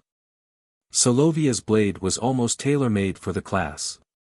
Unfortunately, purifying the weapon 5 times would require a lot of magic crystals and EXP. The other epic item also left everyone speechless. Ring of Corrosion, Ring, epic rank, level 40, level 90 equipment requirement, agility 400, intelligence 200 strength plus 38, agility plus 42, endurance plus 26, intelligence plus 31, level 40, ignore levels plus 10. When equipped, increase all attributes by 10%. Poison resistance plus 20 magic resistance plus 10. Additional passive skill, Corrosion, allows wielders' attacks to weaken opponents' defense and magic resistance by 50% and inflicts a poison debuff, causing damage every 2 seconds for 10 seconds. Debuff can stack up to 5 times. Additional active skill, Poisonous Miasma, release a poisonous mist in a radius of 20 yards, causing damage equal to 500% of wielder's main attribute every second. Enemies within this poisonous mist suffer a 10% defense and magic resistance decrease for 10 seconds. Cooldown, 30 minutes. Ornaments were already extremely rare in God's domain, much less an epic ranked ring. A ring that improved a player's DPS was even rarer. Overall, the Ring of Corrosion was even more valuable than Solovia's blade. The instant Shifeng revealed the Ring of Corrosion's information, the players gasped. After everyone had revived, Shifeng looked to Yulan and asked, "I choose the Holy City's emblem. Which item will you choose?" Overwhelming Smiles members wished they could walk away with it all. The 2 items and the miniature ballista were extremely valuable items to a guild. As for the Holy City's emblem, Shifeng had not shared its attributes. He had specifically exercised his right to choose the first item to avoid revealing its information. Nobody called Shifeng out on his actions either. After all, they had only won this battle because of Shifeng's commands. However, Yulan was somewhat hesitant, her gaze shifting back and forth between the 2 items and the miniature ballista. The miniature ballista was a powerful siege tool. Now that players were reaching higher levels, the various guilds had begun to prepare for conquering towns. They had already learned the benefits of mastering a town from the situation in Stone Forest Town. That little town raked in thousands of gold each day for 0 wing. Hence, the various large guilds prioritized capturing their own. However, producing the miniature ballista was very difficult. With lifestyle players' current abilities, it was almost impossible to manufacture. In the short term, choosing the two pieces of equipment would undoubtedly benefit her team. In the long run, however, the miniature ballista was more advantageous. As Yulan hesitated over her choice, Wolf whispered to her, "Yulan, pick the two pieces of equipment. You still lack a powerful foundation. Although the miniature ballista is indeed valuable, it is not particularly useful right now." In the organization known as Underworld, Yulan was not yet an upper echelon. She also did not have a guild of her own. While the miniature ballista might profit a guild immensely, it was not particularly beneficial to an individual. If Yulan wanted to raise her position in the organization, then she needed a powerful team to support her. Hence, choosing Soluvia's blade and the ring of corrosion was a wiser decision than choosing the miniature ballista. Moreover, if not for Shifeng's help in the trial, they wouldn't have any of these items. "I'll pick the ring of corrosion." Yulan felt that Wolf's opinion was quite reasonable. Although Underworld might be an organization, not everyone within the organization was of a single heart. While she might temporarily raise her position if she presented the miniature ballista, others could replace her at any time. "I'll pick the miniature ballista design," then, Shifeng said without hesitation. He had plenty of methods to obtain top-tier weapons and equipment. Although he lacked epic weapons and equipment right now, as players reached higher levels, obtaining them would become easier. However, it was a different story for siege tool designs. These designs would also be difficult to find. They couldn't be obtained by simply killing a few powerful bosses. If he missed on this opportunity, he would definitely regret it. Moreover, Shifeng now had the Holy City's emblem. He no longer worried about nurturing advanced engineers. He could even nurture master engineers. It wouldn't be long before he could manufacture the miniature ballista. The thought of using the miniature ballista to capture a town excited Shifeng. After Shifeng finished distributing the items and everyone had rested, Shifeng reversed the flow of mana in the teleportation magic array once more. Suddenly, a small, golden teleportation magic array appeared a short distance away from the central array. The small teleportation array's golden glow scattered the surrounding corrosive beasts and corrosive beast kings. None of the monsters dared move closer than 300 yards from the teleportation array. "What's going on?" Shifeng frowned at the golden array with curiosity.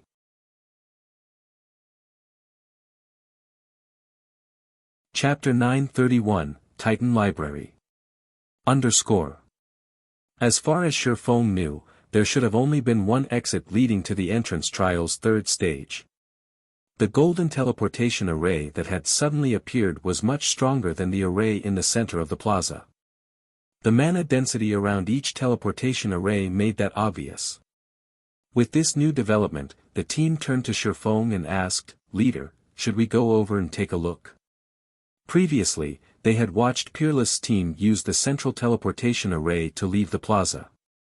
Now that another had appeared, they didn't know whether or not that teleportation array was a trap. After all, this was their first time here. Could it be a special reward for the first kill? Shifeng felt that it was highly possible. When he had killed the King of Corrosion in the past, no such phenomenon had occurred. Of course, when he had killed Selu Taiban back then, other teams had raided the Grand Lord many times before. As for the golden teleportation array being a trap, it was unlikely. After all, revealing a trap after players had defeated the stage boss would be too fraudulent. The teleportation array was most likely a reward of some kind. Let's head over to investigate. In the end, Shifeng decided to examine it. Under Shifeng's command, the team approached the golden teleportation array. As no monsters dared move near to the array, they had an easy time reaching it. The instant Shifeng stepped into the teleportation array, his mind felt clearer than ever before.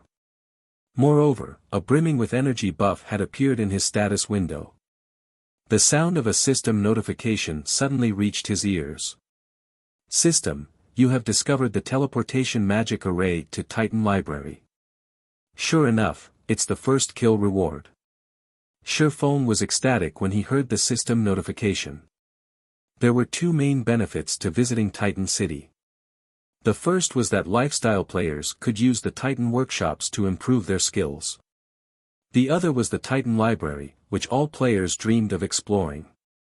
Generally, for players seeking the Titan Library, they first needed to reach the third stage and then take the path to the library.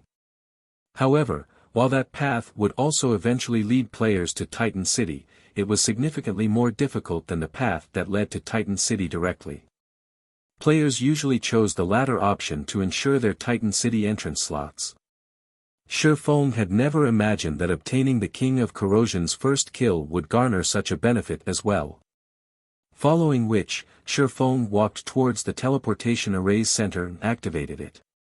Everyone instantly transformed into streaks of golden light and vanished.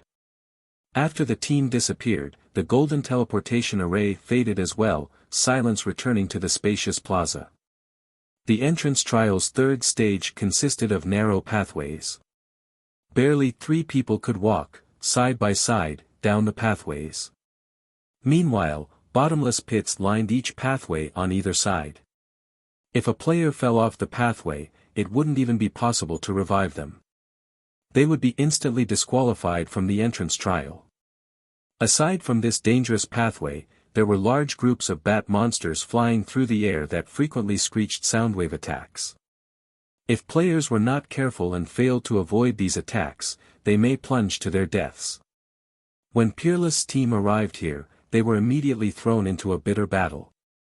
The weakest bat monsters here were special elites, with many being chieftains. There were even level 45 Lord-ranked bat kings. When these bats caught players, they immediately threw them into the abyss. These bat monsters were far more difficult to deal with than the corrosive beasts. The fact that players would be disqualified if they fell off the pathway was particularly harsh. Use the sound bombs. Peerless shouted when he saw bat monsters gather around them. Against ordinary monsters, the sound bombs weren't particularly effective. The bombs only made some noise to disturb monsters. However, against the bat monsters, the bomb's effect was massive. A single explosion would scare away these monsters, preventing them from approaching for a short time. Peerless had specifically prepared this item to deal with the bat monsters. During his second trial attempt, his team had been utterly helpless against the bat monsters. From time to time, the bat kings would fly past, grabbing and tossing their team members into the abyss. Before they had even reached the halfway point, the entire team had fallen to their deaths. Under Peerless' command, the team members took out their sound bombs and threw them at the clumped bat monsters. The explosion scared the incoming bats away. Move faster. Use the sound bombs sparingly. Peerless shouted hurriedly. Although the sound bombs were impressively effective, they were extremely rare. Even utilizing their guild strength, they had only managed to procure a small stock. If they did not conserve their bombs, they wouldn't make it through this tortuous abyss. Meanwhile, on the other path leading to Titan City, Shifeng and the others suddenly appeared before an ancient, towering fortress. The ancient fortress loomed over 1,000 meters high. The building itself looked like a mountain. Level 200 NPC guards stood before the fortress's iron gates. These 2 NPCs were over 10 meters tall. When these NPCs saw Shifeng and the others, they blocked the gates with their spears. This is the Great Titan Library. Outsiders are not allowed to enter, one of the NPC guards coldly informed the players as he swept a glance over Shifeng and the others. If you wish to enter, you need to pass our test. The team members were shocked and they saw the Titan Library. It was, by far, the largest library they had ever seen in God's domain. Players were not strangers to God's domain's libraries. It was especially true for magical class players. All magical class players who wanted to practice and improve their spellcasting techniques or learn new spells generally did so in a library. However, gaining entrance into NPC cities' libraries was a difficult feat. One typically needed to be a noble or a friend of the city's NPC nobles to gain access. Aside from allowing players to learn spells, libraries' greatest purpose was information gathering. In truth, players could find information on many quests in God's domain in libraries. For example, the information Yu'lon had regarding the holy city of Titan was available in libraries in NPC cities. However, the libraries in God's domain varied in size. Each library also contained different information. Hence, the various large guilds usually created their own intelligence departments specifically to gather information from various libraries and compile their own information databases. This made it easier for their guild members to find information on their quests. As for Shifeng, who had the Demon Hunter title, he was considered a world noble in God's domain. Hence, utilizing his privilege as a world noble, he had led Zero Wings members into God's domain's various libraries. Unfortunately, the Demon Hunter title only gave him access to libraries in ordinary NPC cities. It did not give him access to kingdoms and imperial capitals' libraries. Players had to rely on their own capabilities to gain entrance. Even so, the information Zero Wing had collected was even more comprehensive than first-rate guilds. "We will accept the test," Shifeng announced as he stepped forward. "Very well. You only have one chance. If you pass the test, you may learn from our library."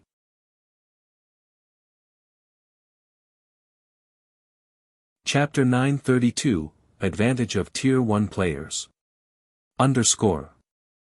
When the team heard that they could enter the Titan Library if they passed the test, elation colored their expressions. The team's magical classes were particularly eager, their eyes alight as they hungered to enter the library as soon as possible. "Everyone, rest up. Make sure you are in peak condition before you challenge the test," Shifeng instructed his team. Each person only had one chance to pass the test. If they failed, they would not gain access to the library, they would only find another chance to take the test when they came through the trial again. However, it would be far more difficult to reach the Titan Library next time. While Shifeng was confident in leading everyone to Titan City, the same could not be said for the Titan Library. In the past, many independent players had chosen to take the library's test whenever they got their hands on a pass. However, since reaching the Titan Library was more difficult than the direct path to Titan City, very few players had passed the test. Even so, everyone wanted to try. This was all because players could learn extremely rare skills in the Titan Library.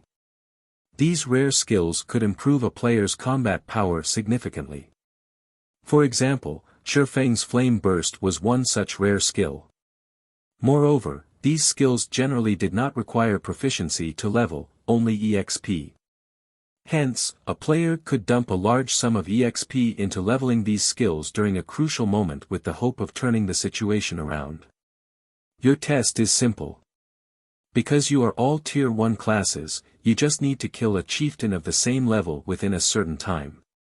If you fail to defeat your opponent within the given time, you fail the test. After the Titan NPC finished explaining, the spear in his hand trembled. Suddenly, a golden magic array with a 5-yard radius appeared a short distance away. That is your arena. When you are ready to take the test, simply step into the array, the Titan NPC said as he pointed at the golden magic array. The NPC then fell silent as he resumed guarding the closed gates. As the team members listened to the test's rules, they frowned. Ordinary experts could not solo a chieftain of the same level, not to mention doing so within a limited time. Since the system had placed a time limit on the test, it was obvious that players would not have long. "Just enter the array when you're ready," Shifeng said. He could not help but laugh and shake his head when he saw everyone's depressed expressions. In reality, Tier 1 players had a benefit when they came here. When Tier 2 players took the test, they had to solo a High Lord of the same level, that monster was 2 ranks higher. Compared to a High Lord, a chieftain seemed cute.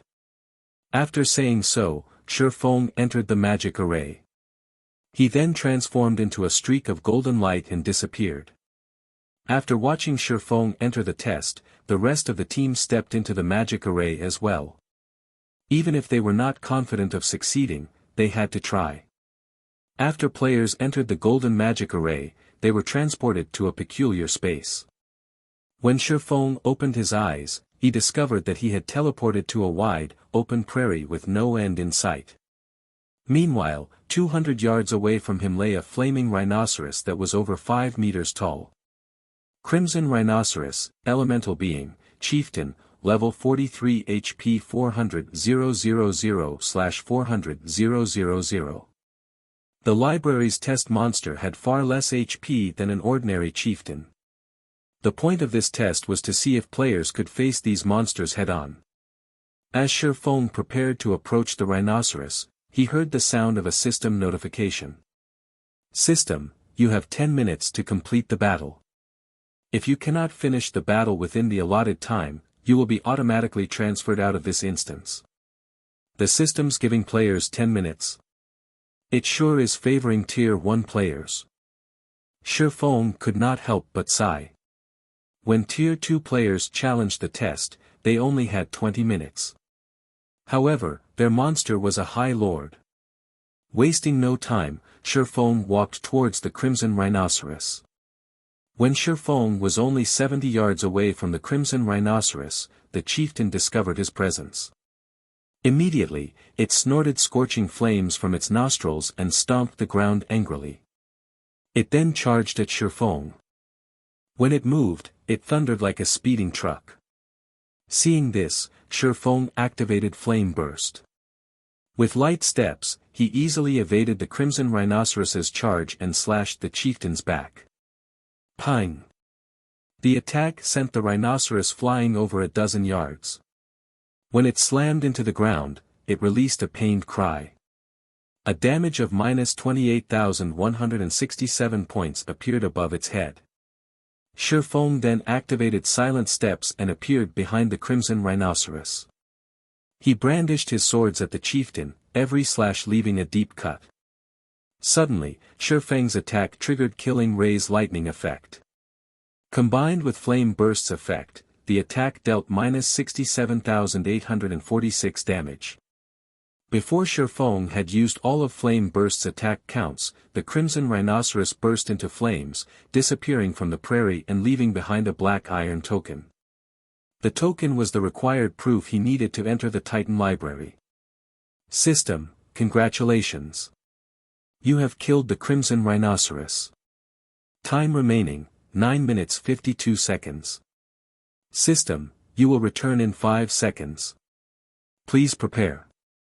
After Shifeng picked up the token, he quietly waited for his teleportation away from this map. To him, the library's test was not a challenge in the least. He had long since surpassed chieftains of the same level in terms of strength. Even without any special techniques, he could easily kill an ordinary chieftain of the same level, not to mention one with weakened HP. In front of the Titan Library, many members were still preparing themselves mentally. When a figure suddenly appeared in the golden array, they turned to look. What? Someone has finished already? It's only been a few seconds. Did the monster kill them? Those who hadn't taken the test yet grew even more nervous. However, when they saw Shifeng emerge, their jaws dropped. Isn't he too fast? None of them doubted that Shifeng had passed the test. If he couldn't do it, no one could. However, he had cleared the test astonishingly fast. Not even 20 seconds had passed since he had entered the array. That was a chieftain they were talking about. A party dungeon's boss. This wasn't some ordinary monster they usually farmed. Why haven't you guys taken the test yet? Shifeng glanced over the group before the gates. There were over 24 players who had yet to take the exam, and they were all Yolan's subordinates. He then advised them, relax. The test isn't as difficult as you imagine. Although the monster is indeed a chieftain, its HP has been reduced. Yolan's subordinates were speechless.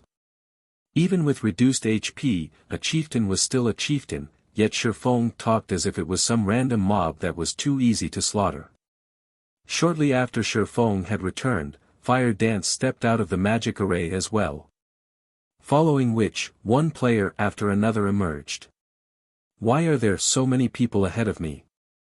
When Bloodsucker returned, he saw a large group already standing before the iron gates. Even Violet Cloud was among them. He was confused. He could accept monster-like damage dealers such as Shifeng, Fire Dance, and White Knight completing the test faster than him. But Violet Cloud was a cleric.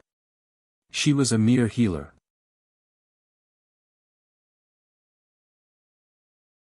Chapter 933, Grand Wizard. As more people returned from their tests, the difference between Zero Wing's side and Overwhelming Smile's side became glaringly obvious. In the end, 21 of the 30 Zero Wing members had cleared the test. As for Overwhelming Smile's 50 members, only 15 had passed. All of Owl and Raven's members had cleared the test.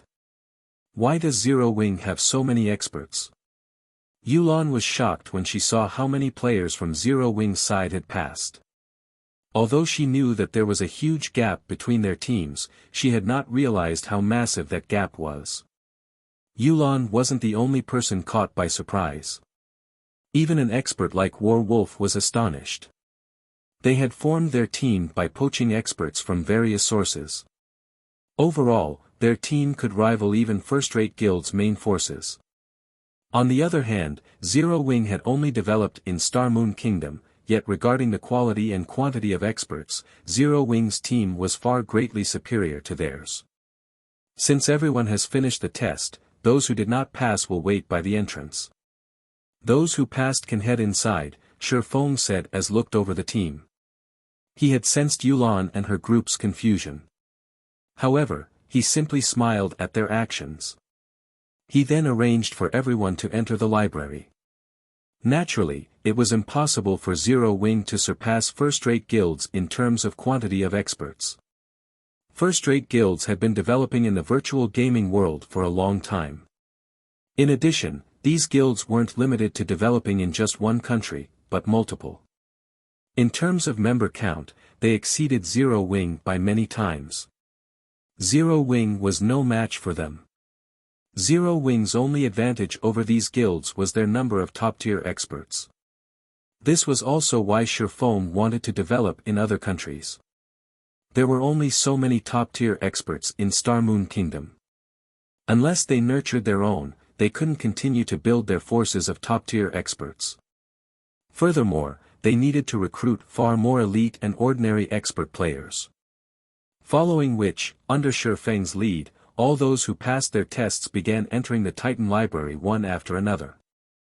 The Titan Library was relatively ancient in God's domain. It was far older than any kingdom or empire's library. Those libraries could not compare to the information it contained. Suddenly a grey-robed man with a blurred face appeared before the team and said, "Young adventurers, welcome to the Titan Library. I am Warren, the manager here." Warren was not a Titan. He was the same size as an ordinary human. As if he were a robot, he spoke without emotion. However, the instant this man appeared, everyone felt as if they were suffocating. Warren's powerful aura rendered these players helpless. Although they couldn't accurately guess the library manager's strength, they did not doubt that the man could end their lives as easily as blowing out a candle. Shifeng, however, knew exactly how powerful Warren was. He was a Tier 5 Grand Wizard. Moreover, Warren wasn't an ordinary Tier 5 class. He was a Grand Wizard who had mastered all 4 major elements. A Grand Wizard with mastery over 2 elements was already impressive. Tier 5 players generally only mastered 1 element, and it was exceedingly difficult to master another. In Shifeng's previous life, disaster had befallen Titan City, and it was only thanks to manager Warren that this disaster had been mitigated. Warren had fought 3 Tier 5 abyssal monsters. Normally, it would take a small army of Tier 5 players to defeat just 1 Tier 5 abyssal monster, yet Warren had single-handedly defeated all 3. The news had spread through God's domain like wildfire. It was also then that players had realized just how frightening a Grand Wizard, who had mastered all 4 major elements, was. Now that you have come this far, you are allowed to search for one skill book to learn from. The Titan Library has stood for many years and has collected various skill books from all across God's domain.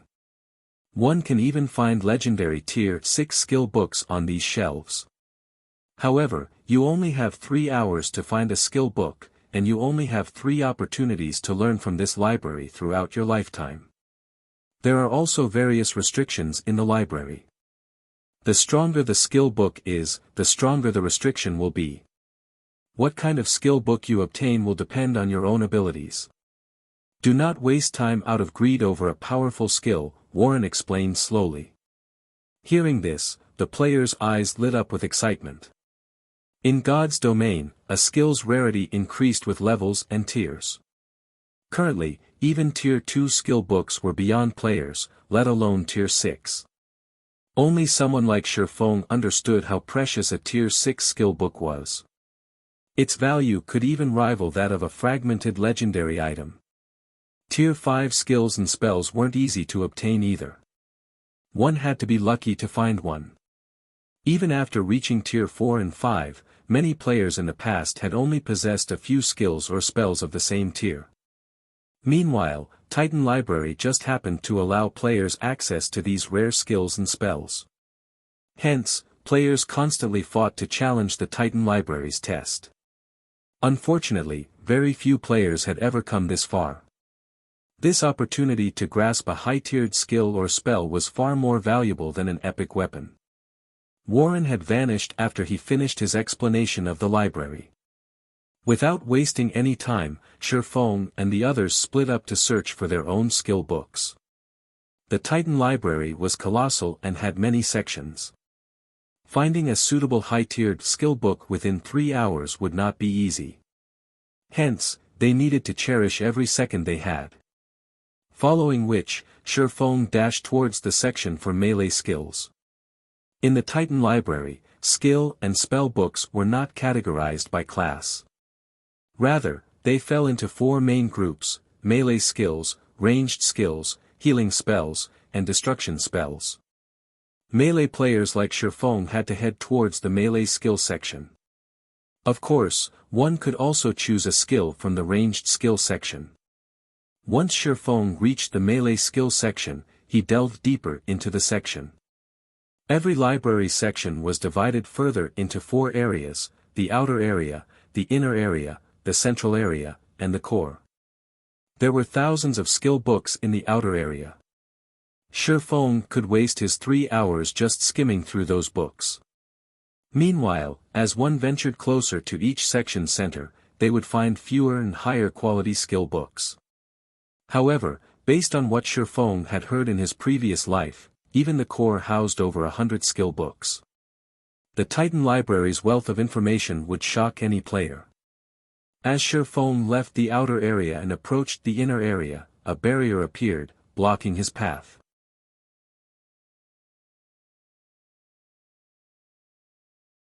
Chapter 934, Tier 3 Surekill Skill. The barrier against Tier 1 classes is stronger than I expected. Shifeng lifted a hand to the invisible wall. The wall acted like a massive repulsion field that enclosed the 3 innermost areas. Players could not force their way in. This was also why Warren had warned them not to be greedy. There were too many skill and spell books in the Titan Library, and it was very difficult to find a book that suited each player within a limited time. If they focused on breaking through these invisible barriers, they might leave empty-handed. Players could not rely on their strength to break through the library's barriers. They could, however, rely on techniques. Upon reaching the repulsion field, players' every aspect would be suppressed to a certain extent. Even Tier 4 and Tier 5 players were not exempt. Inside the repulsion field, there were countless air currents. These air currents would barrage anyone within the field. If players did not respond appropriately, they would be thrown from the repulsion field. As Shifeng entered the field, many others also began to move. None of them were interested in the outer area's skill books. However, the moment these people entered the repulsion field, they slowed to a crawl as if they had been submerged in mud. With their speed crippled, several streams of air rushed at them. Failing to dodge in time, these people were expelled from the repulsion field. One of Raven's members, Masked Angel, rushed into the repulsion field. "You think you can stop me with this little trick?" Once Masked Angel stepped into the repulsion field, he sneered as he pushed further into the inner area with long strides. Over 100 yards of repulsion field separated the outer and inner area. Masked Angel quickly crossed over a dozen yards through the field, moving as if the air currents were non-existent. "Amazing," a few people who had been thrown from the repulsion field exclaimed. When they had entered the repulsion field, they hadn't been able to move normally at all, yet Masked Angel did not seem to have any issues. As a few streams of violent air tore towards Masked Angel, he dodged every one with a mysterious footwork technique. He then continued forward. What? How are his movements so smooth? Does the suppression strength depend on the player? That shouldn't be the case. These players watched Masked Angel reach the halfway point with envy. As long as Masked Angel passed through this restricted area, he could search the inner area's skill books. Even a fool could guess the difference between the outer area's skill books and those in the inner area. They had already flipped through a few skill books in the outer area, and all they found were Tier 1 and Tier 2 books. While these skill books were very valuable, they would be of little use in the future. Only the inner area's skill books could give them an edge as they leveled. As expected of an expert of Raven, he discerned the repulsion field's rules as soon as he entered. Shifeng was not particularly surprised when he saw Masked Angel move through the repulsion field with ease. After all, Masked Angel was a refinement realm expert. The resistance players encountered in the repulsion field was not monotonous. Rather, it changed randomly. Players might encounter weaker resistance in some areas, and stronger resistance in others. It was like firing an automatic machine gun from a long distance.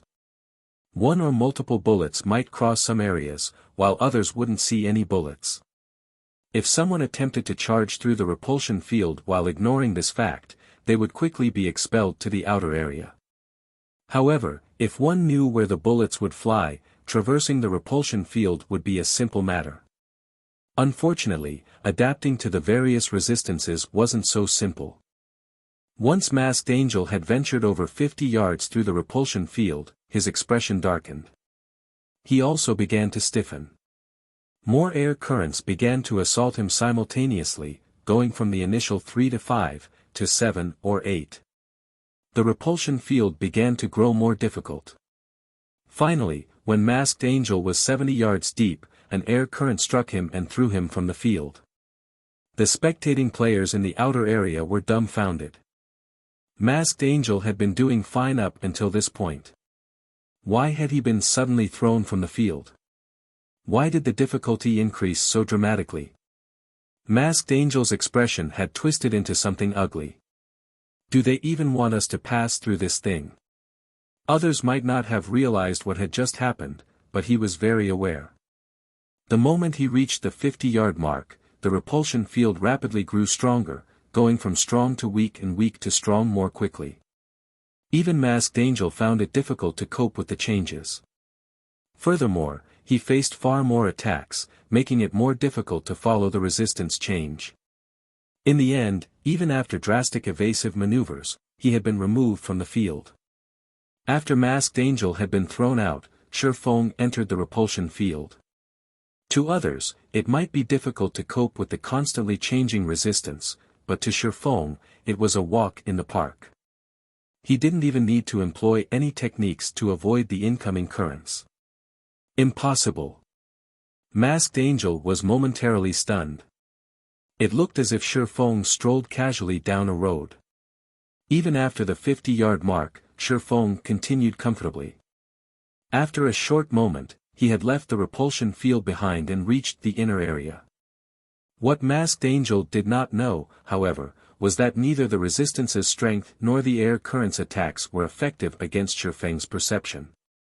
After reaching the inner area, Shifeng casually browsed a few skill books. He did not hurry towards the central area. The barrier between the inner area and central area was many times stronger than the barrier separating the outer and inner areas. This barrier had even troubled God's domain's apex experts of the past. Extremely rare Tier 4 skills could be found in abundance in the inner area. Shi Feng could also see plenty of Tier 3 Surekill skills. These Surekill skills were similar to Shi Feng's Flame Burst. Flame Burst was a Tier 2 Surekill skill that players could learn at Tier 0. Meanwhile, the skill could be upgraded by sacrificing EXP. However, it could only reach Tier 2. Even with this limitation, though, its advantages were obvious. Learning Flame Burst did not require a particular tier. It did not require skill proficiency either. Surekill skills were extremely rare in God's domain, much less a Tier 3 Surekill skill.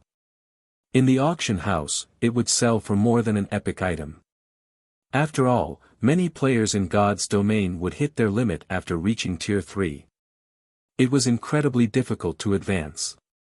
For these players, their Tier 3 Surekill skills would never grow old, allowing them to hold their top ranks among Tier 3 players.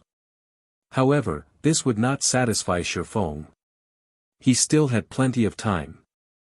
He could attempt to reach the section's central area. God's domain's apex experts dreamed of the Titan Library's central area. Not only did the central area house Tier 5 skill books, but it also held Tier 4 Surekill skills. However, as the difficulty of reaching the Titan Library increased as one moved up in tiers, very few apex experts could make it into the library in the first place, not to mention the central area. Since he was already here, he had to try. If it really were not possible to proceed further, he would simply choose a Tier 3 Surekill skill that was suitable. Following which, Shi Feng arrived before the next barrier. Unlike the inner area, there was no powerful repulsion field preventing him from reaching the central area. Instead, everything before him was shrouded in darkness. He could not see inside the central area whatsoever. Suddenly, someone flew out of the darkness and slammed into the ground. This person was none other than Raven's Bloodsucker. However, Bloodsucker was extremely pale, his face empty of blood. He seemed sapped of all energy. He looked like as if he had just fought through a long, life-or-death battle, completely exhausted. You need to be careful. It's very dangerous in there, Bloodsucker smiled bitterly as Shi Feng walking over. I'll be logging out to rest now.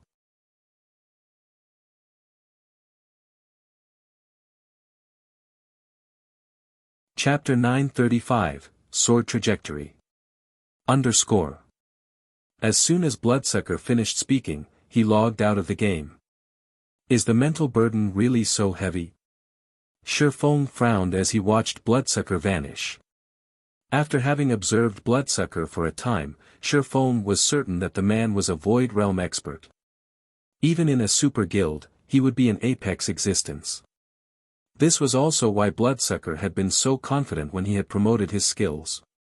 To pass the Titan Library's inner test, a player had to rely on their techniques, their skills and equipment wouldn't help them in the least. Shi Feng found it hard to imagine how difficult it was to reach the central area for an expert like Bloodsucker to be rendered helpless. When a player overdrew on their mental strength, they generally had to rest for 3 to 5 hours to recover. Even if one used an S-rank nutrient fluid to aid in their recovery, they would need to spend roughly an hour in the real world to recover fully. However, players were only given 3 hours to choose a skill book in the Titan Library.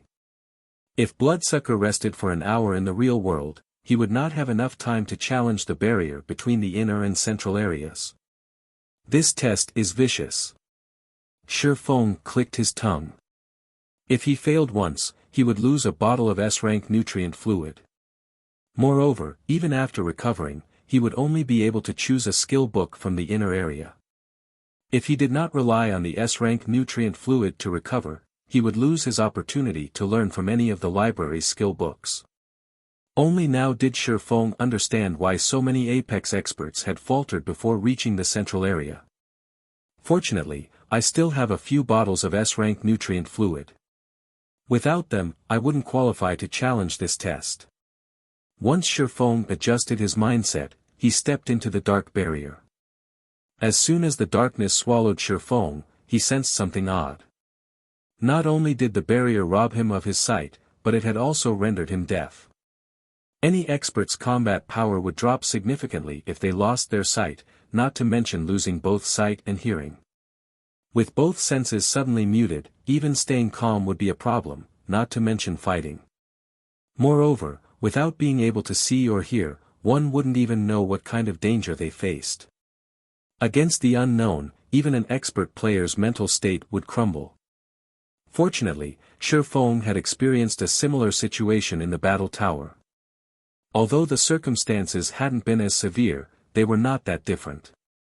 Hence, Shifeng remained calm and in control. Although he had lost his sight and hearing, he still had his sense of touch and smell. Something's coming. After venturing a few steps into the darkness, he felt the air ripple against several areas of his body. However, these ripples were extremely weak. In the blink of an eye, he felt a pricking pain where he had felt the ripples. Something hit him, and he was forced 3 steps back. Following which, Shifeng tried to advance once more. In the end, however, he met the same outcome. After a few steps, he felt weak ripples, followed by the pricking pain. Particularly in the areas he had felt the previous pain, this pain doubled. So, that is how this works. It's no wonder why so many experts were helpless against this test. Shifeng smiled bitterly after a few more attempts. It was too difficult to sense an incoming attack by air currents alone. As a Void Realm expert, he perceived his surroundings by pushing his 5 senses to their very limits. However, if he relied only on his sense of touch, it would be very difficult to predict an attack.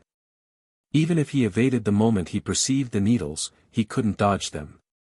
Moreover, the pain he felt each time was frustrating, disrupting his calm. Since I can't dodge them, I'll have to block them.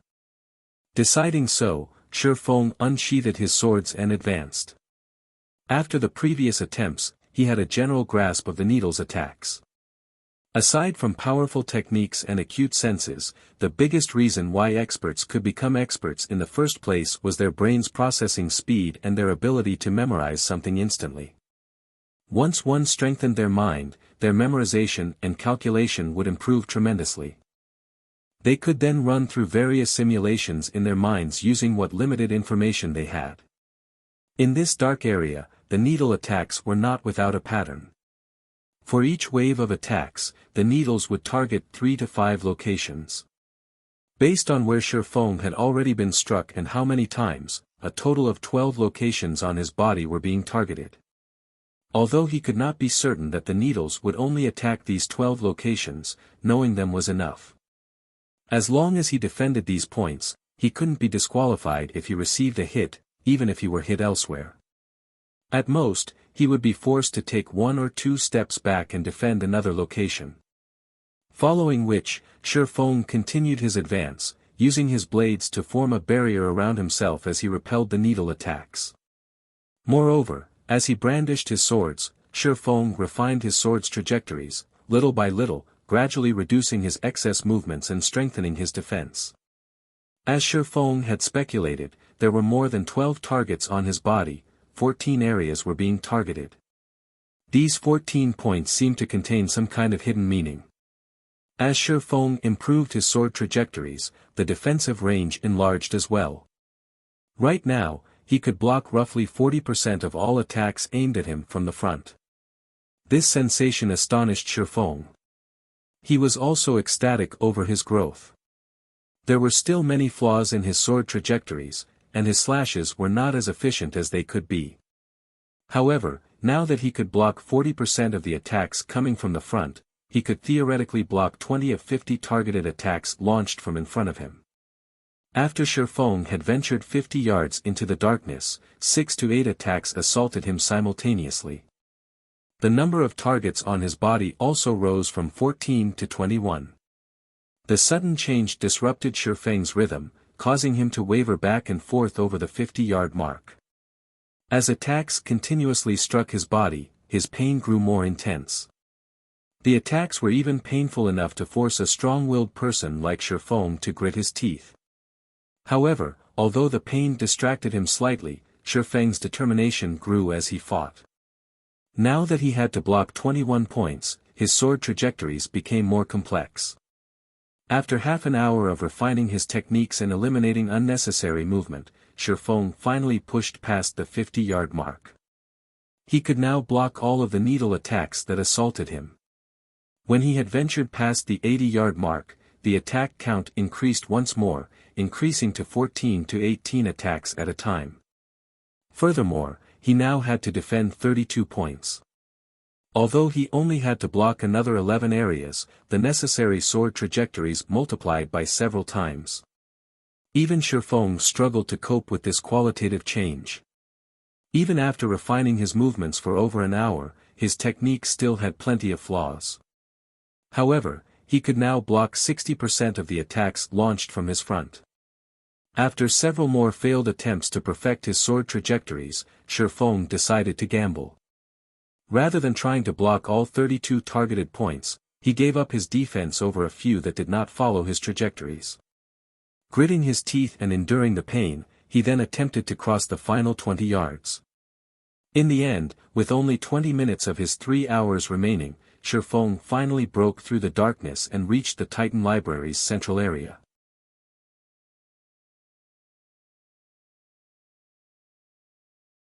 Chapter 936, Lightning Edge. Unlike the library's inner area, which contained many ancient bookshelves lined with books, the central area had various globes of blue water rotating around a 3-story tall water globe. As soon as Shifeng set foot into the central area, he felt his consciousness waver. The constant pricking pain he had felt in the darkness had pushed him to his limits. The Titan Library really is a special place. Shifeng sat down and took several deep breaths. Although he was very tired, he was ecstatic. However, his excitement was not due to his success in reaching the central area. Rather, he was thrilled about what he had gained in the darkness. Never in his dreams had he thought that he would find a secret technique hidden in the darkness. The sword trajectories he had employed to defend the 32 targeted points was profound. It was even more astounding than an advanced combat technique. Shifeng had realized how frightening this secret technique was as he had continued to improve his sword's trajectories. If he could grasp this sword trajectory, his swordsmanship might even surpass Sirius's 6-in-1 combination attack. Not bad, young man. It's been a long time since someone's reached this area. Shortly after Shifeng had sat to rest, a figure appeared before him, praising Shifeng. Looking up, Shifeng discovered Warren, the library manager who had disappeared. "Since you've passed the test, follow me," Warren said before turning and walking towards the massive water globe. Hurriedly, Shifeng rose from the floor and followed the manager.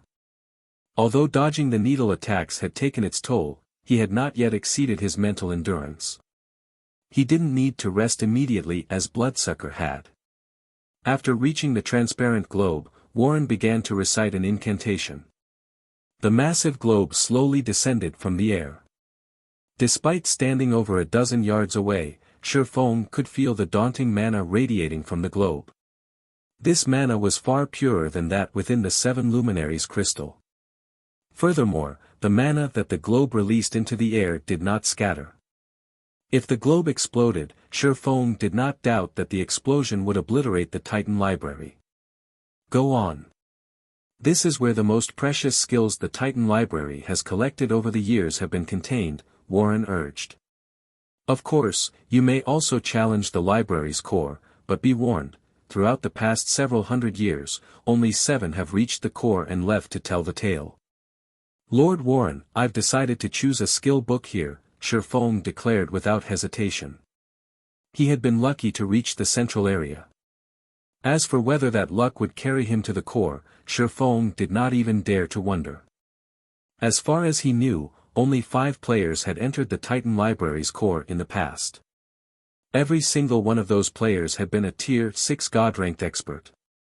With his current strength, his chances were close to, if not, non-existent. In all honesty, Shi Feng had considered trying. Unfortunately, his time was running out. On the off chance that he overextended his mental endurance and was forced to log out to rest, he might even drown in his regrets. A wise decision. Warren nodded pleasantly. The magic barriers inside the Titan Library are the blood and sweat of the 10 saints. That is especially the case for the magic barrier that protects the core.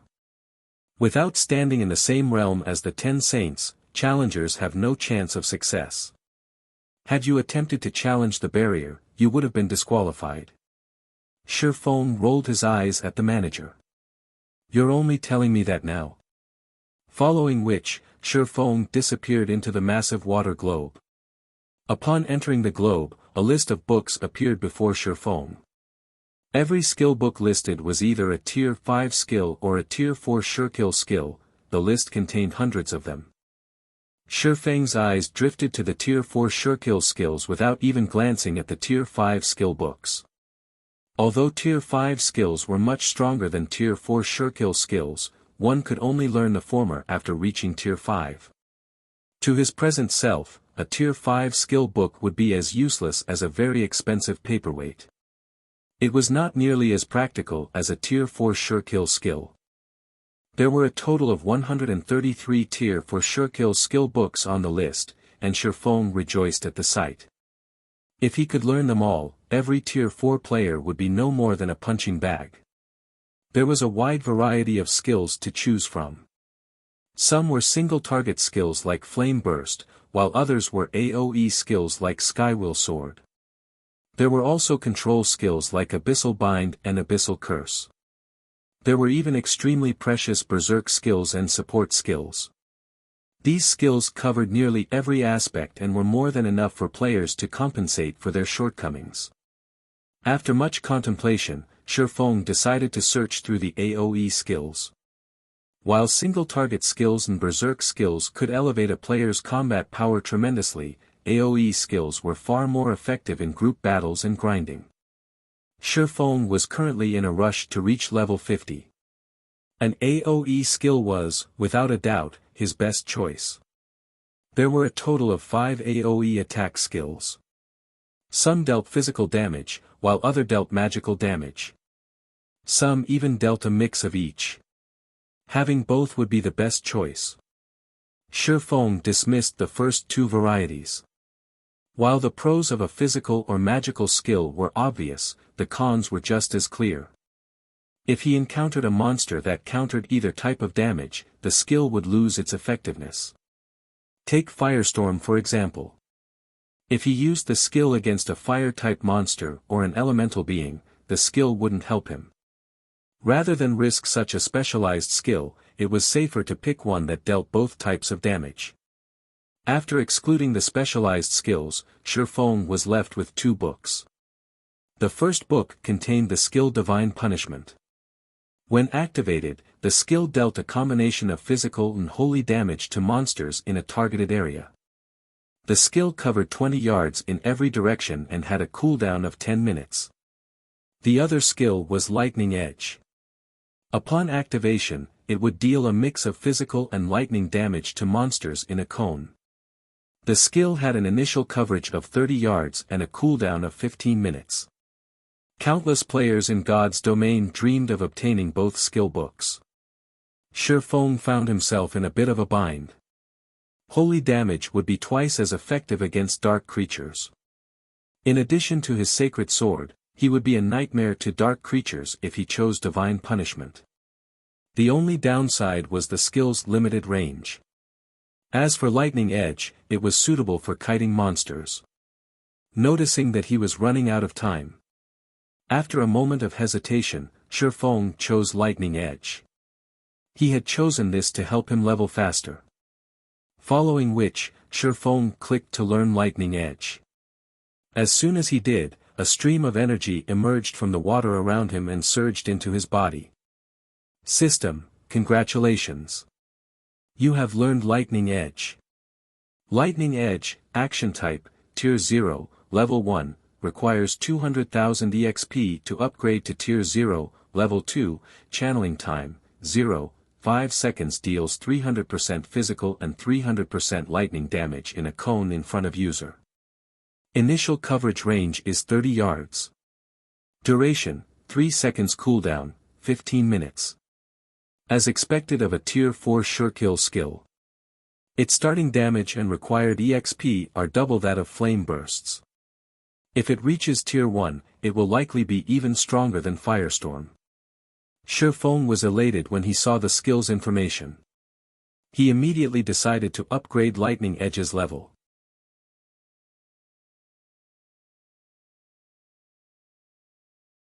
Chapter 937, Team Improves. Shifeng was currently level 43. However, even after upgrading Lightning Edge to Tier 1, Level 1, he remained at level 43. However, upon reaching Tier 1, the required EXP to upgrade the skill and the skills might have undergone a qualitative change. Lightning Edge, Action Type, Tier 1, Level 1, requires 200 million EXP to upgrade to Tier 1, Level 2, channeling time, 0, 5 seconds deals 700% physical and 700% lightning damage in a cone in front of user. Initial coverage range is 50 yards. Duration, 5 seconds cooldown, 10 minutes. Shifeng had intended to upgrade the skill further. Unfortunately, doing so would drop him to level 42, which would, in turn, decrease his overall attributes and affect his performance when they attempted the entrance trial's final stretch. Hence, he decided to hold off for now. After Shifeng learned Lightning Edge, Warren transported him out of the library, returning him to the entrance. Everyone else from Zero Wing's team who had entered the library had already learned a skill or spell and already returned to the entrance. They all looked ecstatic. The number of skills and spells the Titan library contained was simply mind-blowing, and their rarity was equally staggering. Despite most of the players only being capable of choosing a skill from the outer area, they had still boosted their combat powers significantly. Look at how excited you all are. What kind of powerful skills did you guys learn? Shifeng asked, a soft chuckle escaping from his lips. Leader, did you know that Sister Aqua reached the inner area? She learned a large-scale destruction spell. Violet did as well and learned an AoE healing spell. As for Sister Fire, although she didn't learn an AoE skill from the inner area, she learned a powerful control and weakening skill. Even a boss won't be able to shrug off the skill's effects. Kola enthusiastically explained. The skills one could learn in the outer and inner areas were worlds apart. In the outer area, one could only learn rare Tier 2 skills, while in the inner area, one could learn Tier 3 Surekill skills. There was simply no comparing the two. Furthermore, the skills Aqua Rose and the others had learned in the inner area would be of immense help to their current team. It was especially true for Violet Cloud's AoE healing spell. At present, all skills the various healing classes could learn were single-target healing spells. There was not a single AoE healing spell available for their low tier. Now that Violet Cloud had learned one, she could act as multiple healers. When they raided dungeons in the future, they could afford to bring fewer healers and more damage dealers. Excluding Shifeng, 14 people had reached the library's inner area. Among them, 3 belonged to Zero Wing, 3 belonged to Raven, 5 belonged to Owl, and 3 belonged to Overwhelming Smile. This outcome stunned Zero Wing's members. While Aqua Rose and the others, more or less, knew the identities of Raven's members, Owl's members were complete strangers, yet among the team of 14 players, 5 had reached the inner area. The small team's strength was astounding. Where did the guild leader meet these people? Aqua Rose was deeply shocked as she watched White Knight and his companions. There are so many experts in just a team of 14 people. After the team's performance in the Titan Library, Aqua Rose finally understood how strong White Knight and the others were. As for Yulan, who rested by the side, her expression suggested that she had finally come to understand the guild known as Zero Wing. She knew how difficult it was to venture from the outer area to the inner area. Even after trying her hardest, she barely broke through the barrier. As for the other two players on her team who had reached the inner area, they were Werewolf and Soaring Snake. Everyone else had only made it to the 80-yard mark. Although she did not know how far Feng had progressed, reaching the inner area should have been a walk in the park for him. With this, of Zero Wing's 50 people, 12 had managed to reach the inner area. The team's strength was intimidating.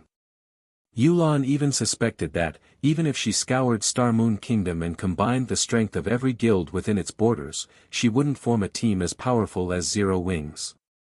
Since everyone has gathered, let's proceed to the trial's final stage, Feng declared after confirming that everyone was present. He then led the team to a teleportation array a short distance away from the Titan Library. Be careful. Healers, focus on those who are taking damage. MTs, hold down the monsters. Do not let them get away. Peerless, who ventured through the grey fog, sternly commanded his people through the team chat. Initially, he had thought he would be welcomed by the sight of Titan City's gates upon overcoming the abyssal path.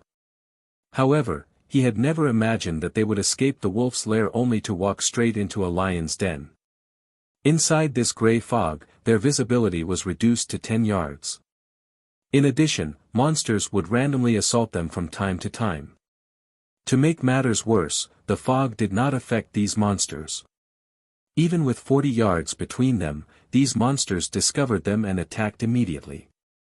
These monsters attacked with bows and arrows, and after firing a volley, they would change their positions.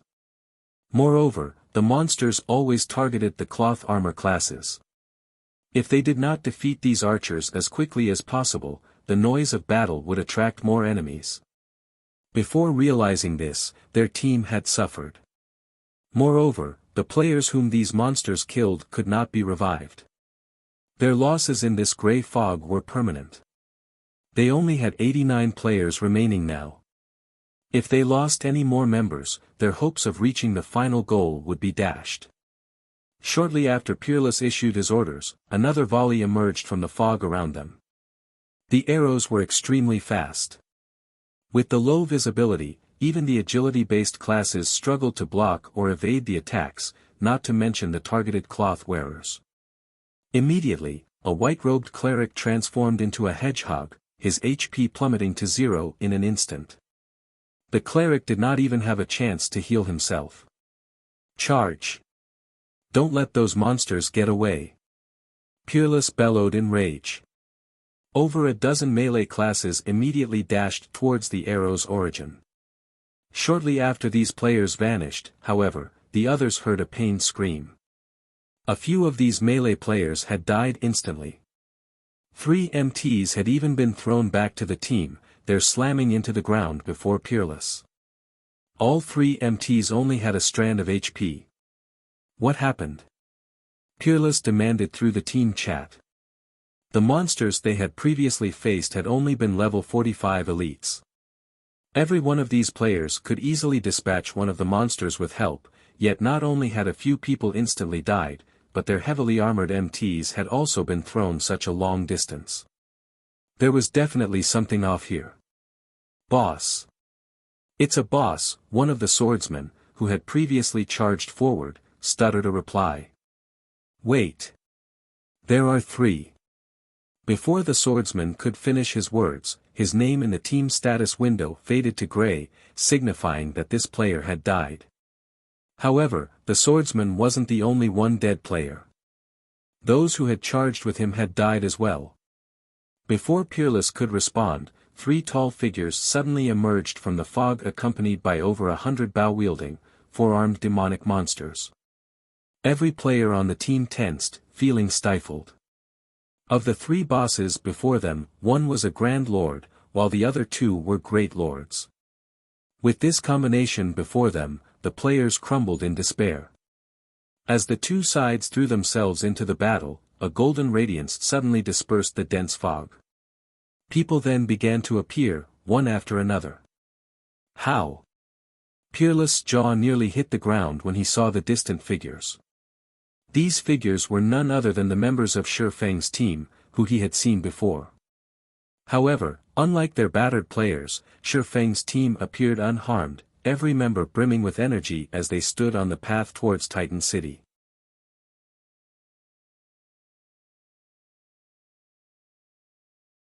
Chapter 938, Pantheon. As the golden light appeared, it returned visibility to the foggy valley. Shi Feng and his team's sudden arrival left Peerless' team speechless. How are they here? This question echoed in everyone's minds. It was an irrefutable fact that they had progressed through the third stage faster and more successful than they had during their previous attempt, yet Shi Feng's team had still managed to get ahead of them. The most infuriating part was that, now that they had aggroed the three bosses, Shi Feng's team could simply head up the mountain and reach Titan City without issues. However, before Peerless and his team could figure out what they should do next, the three bosses charged at them. Three-headed demonic ape king, dark creature, grand lord. Level 45. HP 70-000-000/70-000-000. Two-headed demonic ape, dark creature, great lord. Level 45.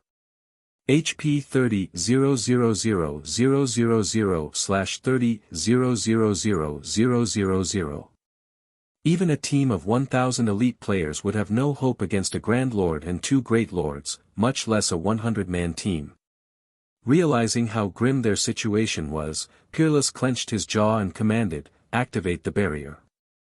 Everyone else, follow me."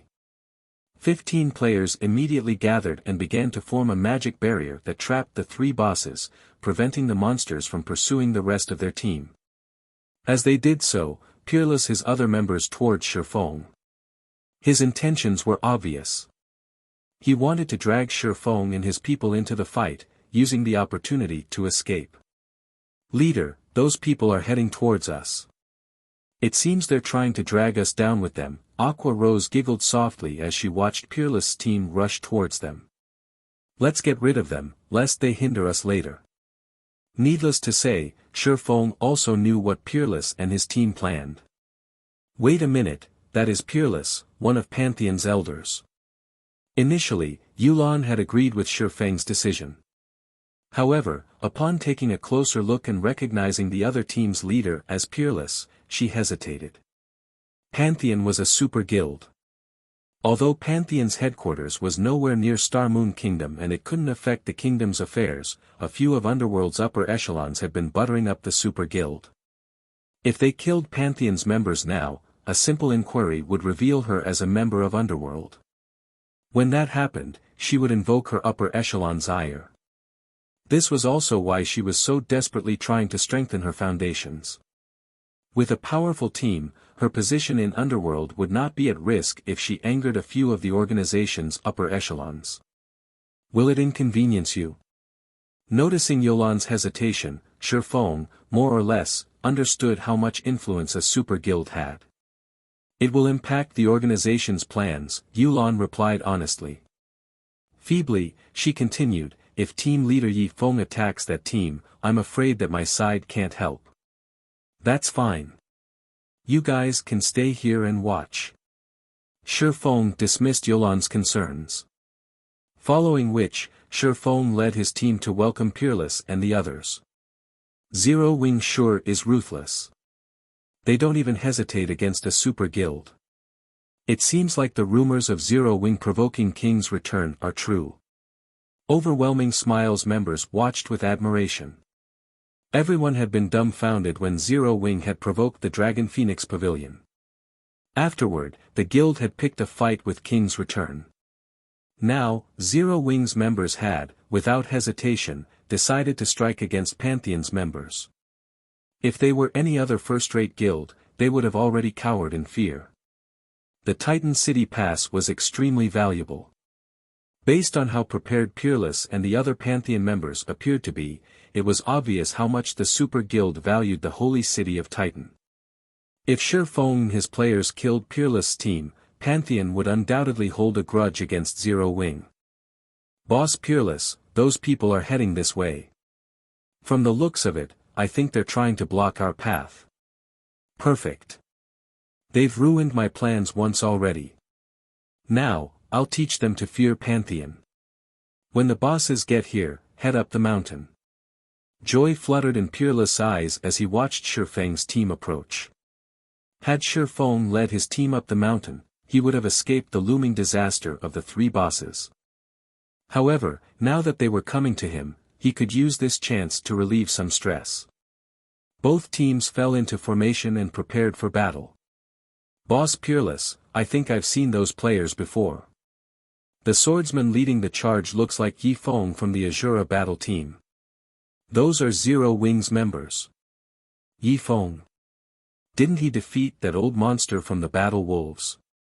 When only 100 yards separated the two teams, Pantheon's members realized who they were facing. Tension sang through them as they prepared for a gruesome battle, no longer taking this fight so lightly. They also discovered something shocking: Shifeng and his team's levels. Every player was above level 40, while some had even reached level 43. It was impossible to find such a high-leveled team, even in God's Domain's empires. As the teams grew closer. Although Peerless' side had the numerical advantage, his team members' expressions were grim. Previously, as both teams had been too far from each other, they hadn't noticed anything special about Zero Wings' team. However, as they closed the distance, fear began to grip their hearts.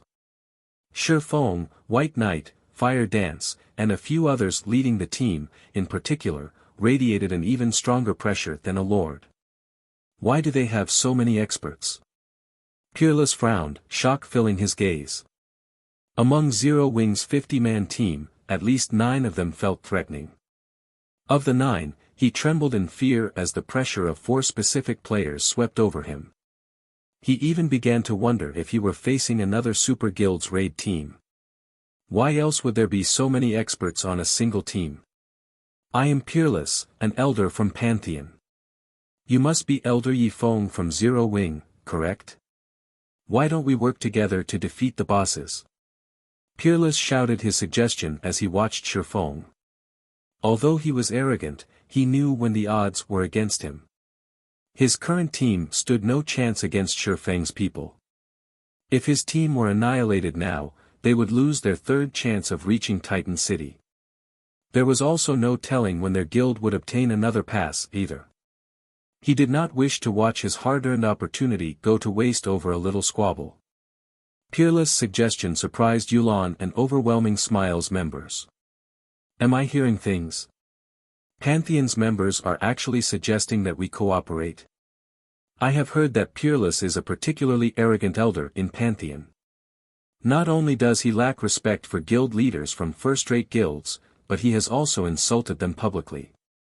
I must have misheard him. A commotion swept over Overwhelming Smile's members.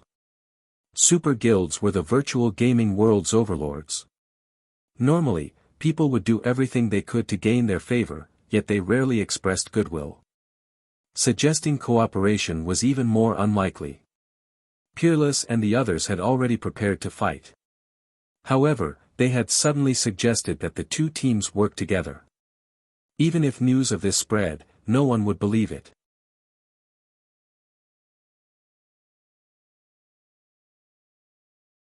Chapter 939, Unfathomable Zero Wing.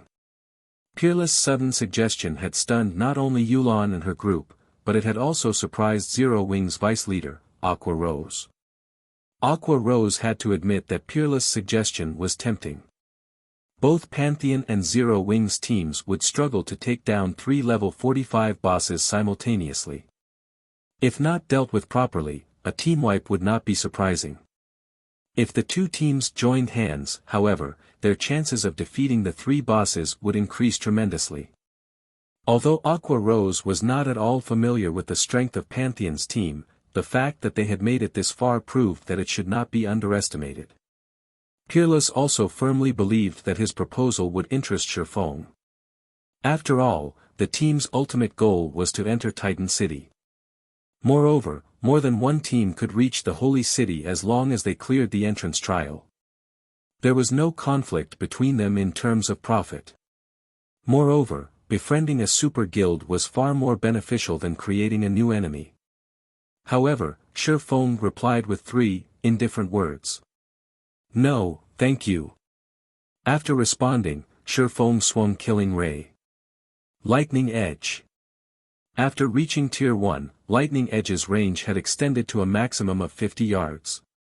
The damage spread could envelop over half of Peerless' team. Strike after strike of blue lightning arced towards Pantheon's members. Shi Feng's attributes were already exceptional. Even Kola could only endure a few of his normal attacks. In the blink of an eye, the lifeless bodies of over half of Peerless' team members fell to the ground. Even the MTs, who had activated their life-saving skills, had lost their lives. Only those who had been outside of Lightning Edge's attack range and those who possessed skills that provided a brief invulnerability had escaped with their lives. However, these players were only a minority of Peerless' team. After Lightning Edge ended, less than 10 players remained standing on Peerless' side. Lightning Edge was in no way weaker than a boss's team wipe skill. What is he doing? Yulan was flabbergasted. Initially, she had agreed with the proposed cooperation. Not only would this eliminate the possibility of earning Pantheon's ire, but they might also have the chance to form a friendship with the Super Guild. Both she and Zero Wing would benefit greatly from an amicable relationship with Pantheon. Furthermore, their chances of clearing the entrance trial would increase. Yet, Shi Feng had rejected the offer. Moreover, he annihilated the majority of Pantheon's members without a second thought. Yulan even began to wonder if Shi Feng had some sort of unresolvable grudge against Pantheon. Shi Feng's actions had even stunned Aqua Rose. Bloodsucker was gobsmacked as well. No matter what was said or done, these people were still Pantheon members, yet Shi Feng had killed them without any hesitation. Shi Feng's decisiveness to kill another player even made a dark player like Bloodsucker involuntarily tremble. He was now even more afraid of Shi Feng than he was of a bloodthirsty killer such as himself. However, Shi Feng did not bother to explain his decision. Or rather, he could not.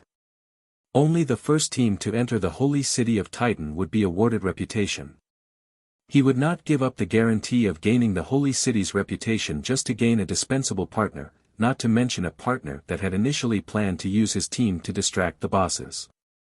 In God's domain, only one's strength mattered. Everything else was secondary. I'll butcher you. A vein popped in Peerless' eyes when he saw his dead companions. If hatred were tangible, his would have drowned Shi Feng. These players were the capital he needed to clear the entrance trial. Now, Shi Feng had annihilated them. Peerless then activated his berserk skill. He raised his silver greatsword and charged at Shi Feng. However, before Peerless, whose body had grown slightly, could reach Shi Feng, a figure appeared between them and forcibly stopped the berserker's charge. This person was none other than the Guardian Knight Turtledove. Scram! Peerless boiled with rage. He swore to himself that he would fight Shi Feng to the end. Without hesitation, he sent a horizontal slash at the Guardian Knight in his way, intending to take advantage of his enhanced strength to send Turtledove flying. In response to the vicious attack, Turtledove swung her long sword to meet the berserker's blade, activating steel impact before the two weapons collided. Ping! The counterattack sent Peerless flying 10 yards away. It had also forced him into a fainted state. His 26,600 HP dropped by more than 3,000 as well. Turtledove's immense strength stunned Pantheon's members. They all knew just how powerful Peerless was. Although he could not compare to the battle-wolf Sirius, he was one of Pantheon's apex experts who had reached the Void Realm. He even wore a piece of epic equipment, while the rest of his gear consisted of level 40 dark gold equipment. In terms of basic attributes, few people were capable of matching the berserker. The berserk skill Peerless had activated also boosted his strength, agility, and endurance. In this state, he could even stand against a high lord of the same level without giving way, yet a tall, slender female guardian knight had sent him flying. Their shock was indescribable. Boss Peerless, I'll help you. A level 40 burly assassin dashed forward to assist Peerless, who had removed the control effect plaguing him as soon as he had received it. However, before this level 40 assassin could reach the berserker, numerous arrows flew towards him, forcing him to block the attacks.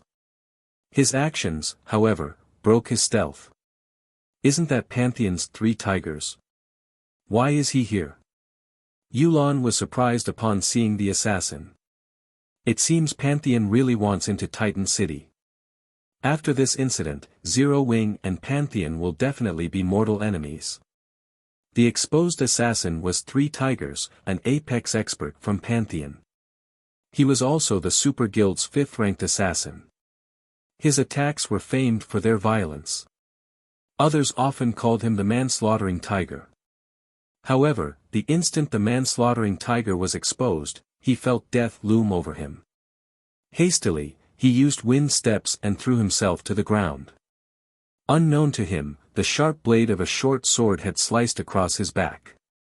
If not for the brief invulnerability that his skill provided, the blade would have ripped through his body. What is that style of footwork? Even so close, I didn't detect her at all. 3 tigers felt his body grow cold when his gaze fell on Fire Dance, who had appeared behind him suddenly. If not for his ability to exert his 5 senses to their limits, which allowed him to sense the subtle fluctuations in the air as Fire Dance launched her attack, he would have fallen prey to the female assassin's attack. As expected, my void steps are still rough and crude. Fire Dance inwardly berated herself after 3 tigers dodged her blade. After evading Fire Dance's ambush, 3 tigers discovered an incoming volley. White Knight had fired these arrows and did so from the male assassin's blind spot.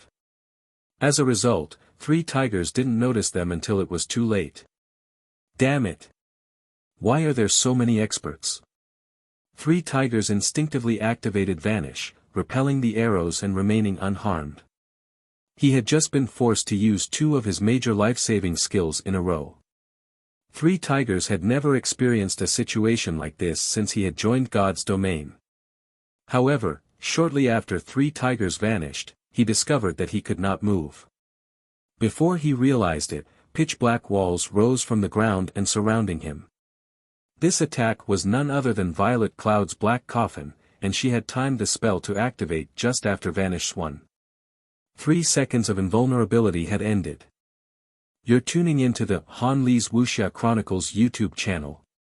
We're so grateful for your support, and don't forget to subscribe to join us on this incredible journey through captivating stories.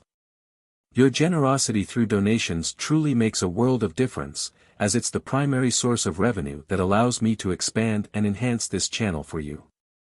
Thank you from the bottom of my heart for being a part of this adventure.